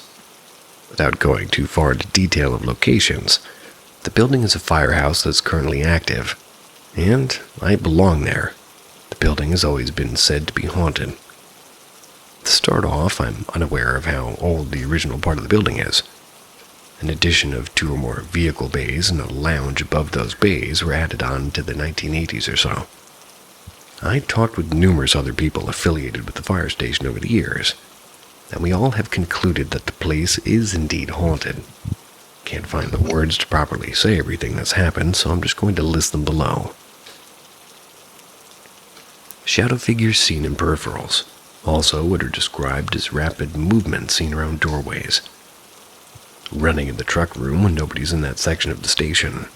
Hearing vehicle doors open and close by themselves. Objects moving while a group of us witnessed it. Talking or whispering in areas of the firehouse where nobody's located. We have a pool table, which late at night pool balls can be heard clacking around sometimes. The overwhelming feeling of being followed or watched. And some of us have heard our names being called by somebody who was not there at the time, or phrases like "hey" or "what" following conversation. Hearing laughing from different parts of the building that we're in. So I'd assume it's also important to state that some of us, including myself, have used a Ouija board about 5 or 6 years ago in the basement. Yeah. A lot of us have experienced some type of bad luck regarding injuries in the job, and some major and some minor. And since this has been happening for years before some people were even stationed there, we're positive that it's not just pranks or jokesters, but we just deal with it. We talk about it from time to time.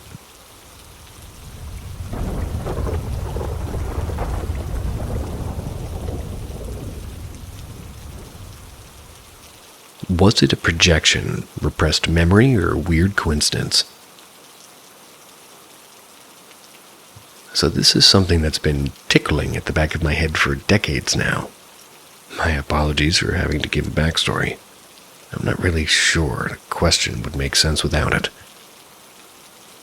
So my birth mom was a druggie. Swore up and down she'd never used while pregnant, but definitely used before. And I know she used after because her dealer was tasked with watching me while mommy and daddy of the week shot up. And the older I got, the less I saw of her. And by the time I was 4, it was the only occasional weekend. From the time I was born until I was about 6, she didn't exactly have secure living conditions, bouncing around with whatever guy she was seeing, couch surfing and living out of her car at one point. Some of this I remember, some of it was told to me by her mother that ultimately legally adopted me and raised me to adulthood. Some things I'm not sure if they were dreams, like the creepy guy standing by my bed and watching me sleep, but there was one dream that always really bothered me. I'm on the beach with my mom, and I know we're hiding from someone, from a bad person.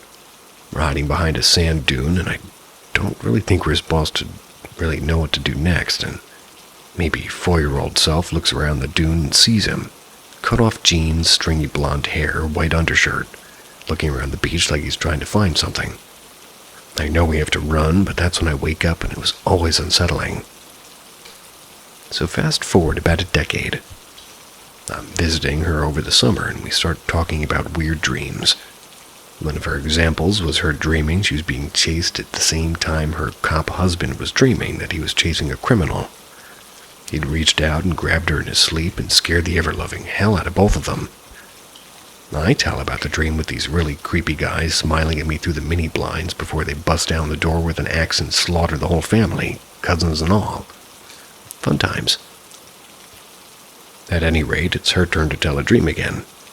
It's about being on the beach and I'm a toddler and I'm there with her. There's a guy that's trying to hurt us and we make it to the lifeguard stand, but she realizes we're still exposed there. She tells me she runs for the sand dune. She described the guy to me when I asked. Jean shorts, dirty blonde hair, white undershirt. At the time, she just chalked it up to weird coincidence. I was never comfortable as a teen asking about my childhood, so it was never brought up again, to really find out if any of it was based on truth. She died several years ago, and I'm not really on speaking terms with anybody she might have confided in so long ago.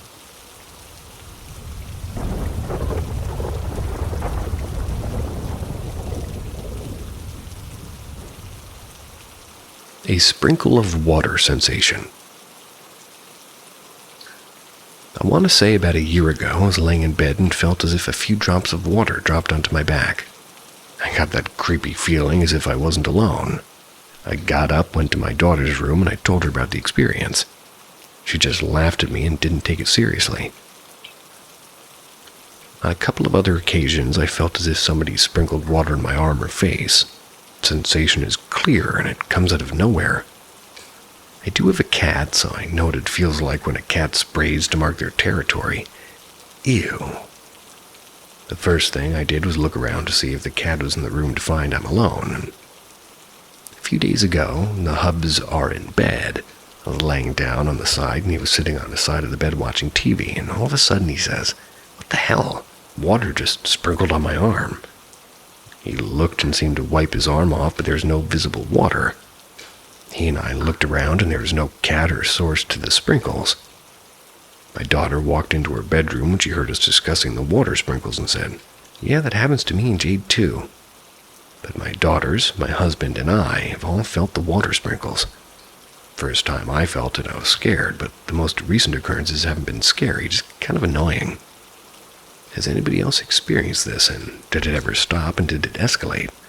I've heard that it could be a spirit trying to communicate. My eldest daughter died in this house at 21, maybe 3 years ago. Maybe she's trying to say hello from the other side. Also, when nerve endings get stimulated, it feels like little drops of water, which can happen from mold amongst other things.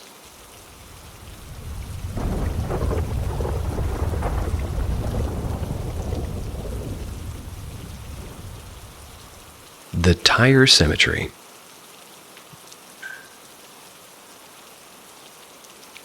Me and my friend, who I'm going to call Ben, We would commonly walk miles of dirt roads and back roads, out into the forest and miles away from any town. While we were walking down one of these roads, bored out of our minds, we see a green road sign to the left, and it reads Ravenhill Cemetery Road. Due to us being idiots and being bored, we explore it. The road takes you to a small clearing. It's off to the right, and it's an actual cemetery. It's a small family cemetery with a metal fence caging it all in.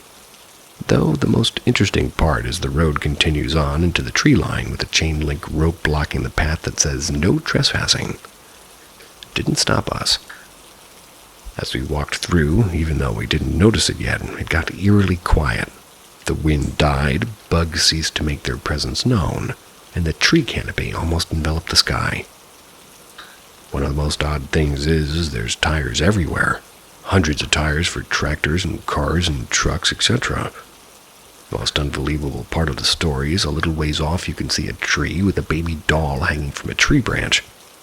There's a rope tied around his neck, and under the baby doll was a dead, mutilated dog. The way it was is it looked like the dog had its insides ripped out right there, and the worst part is it was fresh. At this point, I reluctantly agreed to leave with my friend, having been creeped the hell out. About a month later, my friend is at my house again, and we think back about this place, and we have now named it the Tire Cemetery.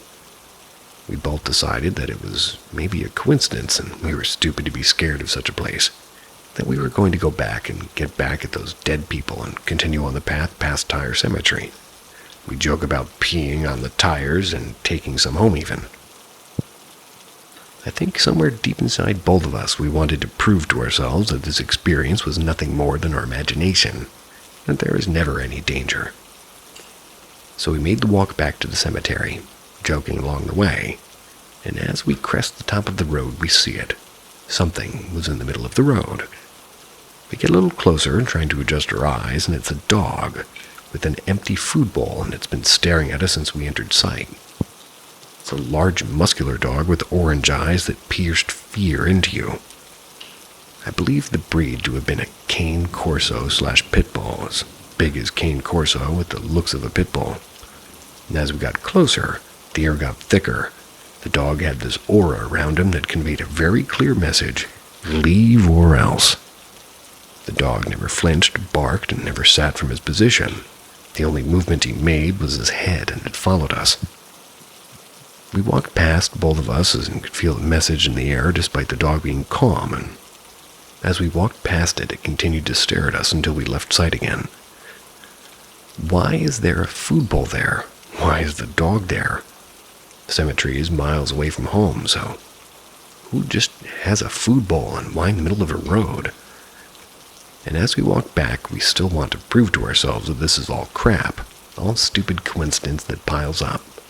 If the dog's gone, we're going in. If he's there, we're going to go around him or cut through the tree line and go around the dog. Once we're in sight again, the dog's still there, as if he never stopped looking at us. We walk past him, the air still conveying the gut-wrenching, dreadful message of "you are not welcome here." We just enter the tree line, ready to get around this stupid dog. That's when Ben says my name. What is it, Ben? The song is playing on my phone. I've never heard this before. So what? The song that was playing was Walk by Pantera. And if you've never heard it and listened to it, you'll understand why that specific song is the last song we'd want somebody to play on Spotify. The lyrics hit us like a ton of bricks, and that song was definitely not in his playlist. Becoming painfully aware none of this is coincidence, I look once more at the dog. It's now sat up from his position, and its orange eyes were piercing into me. We both leave the forest and run home. We never returned since. And as I said, this is a true story, and if I learned anything from it, I learned to take warnings when I see one.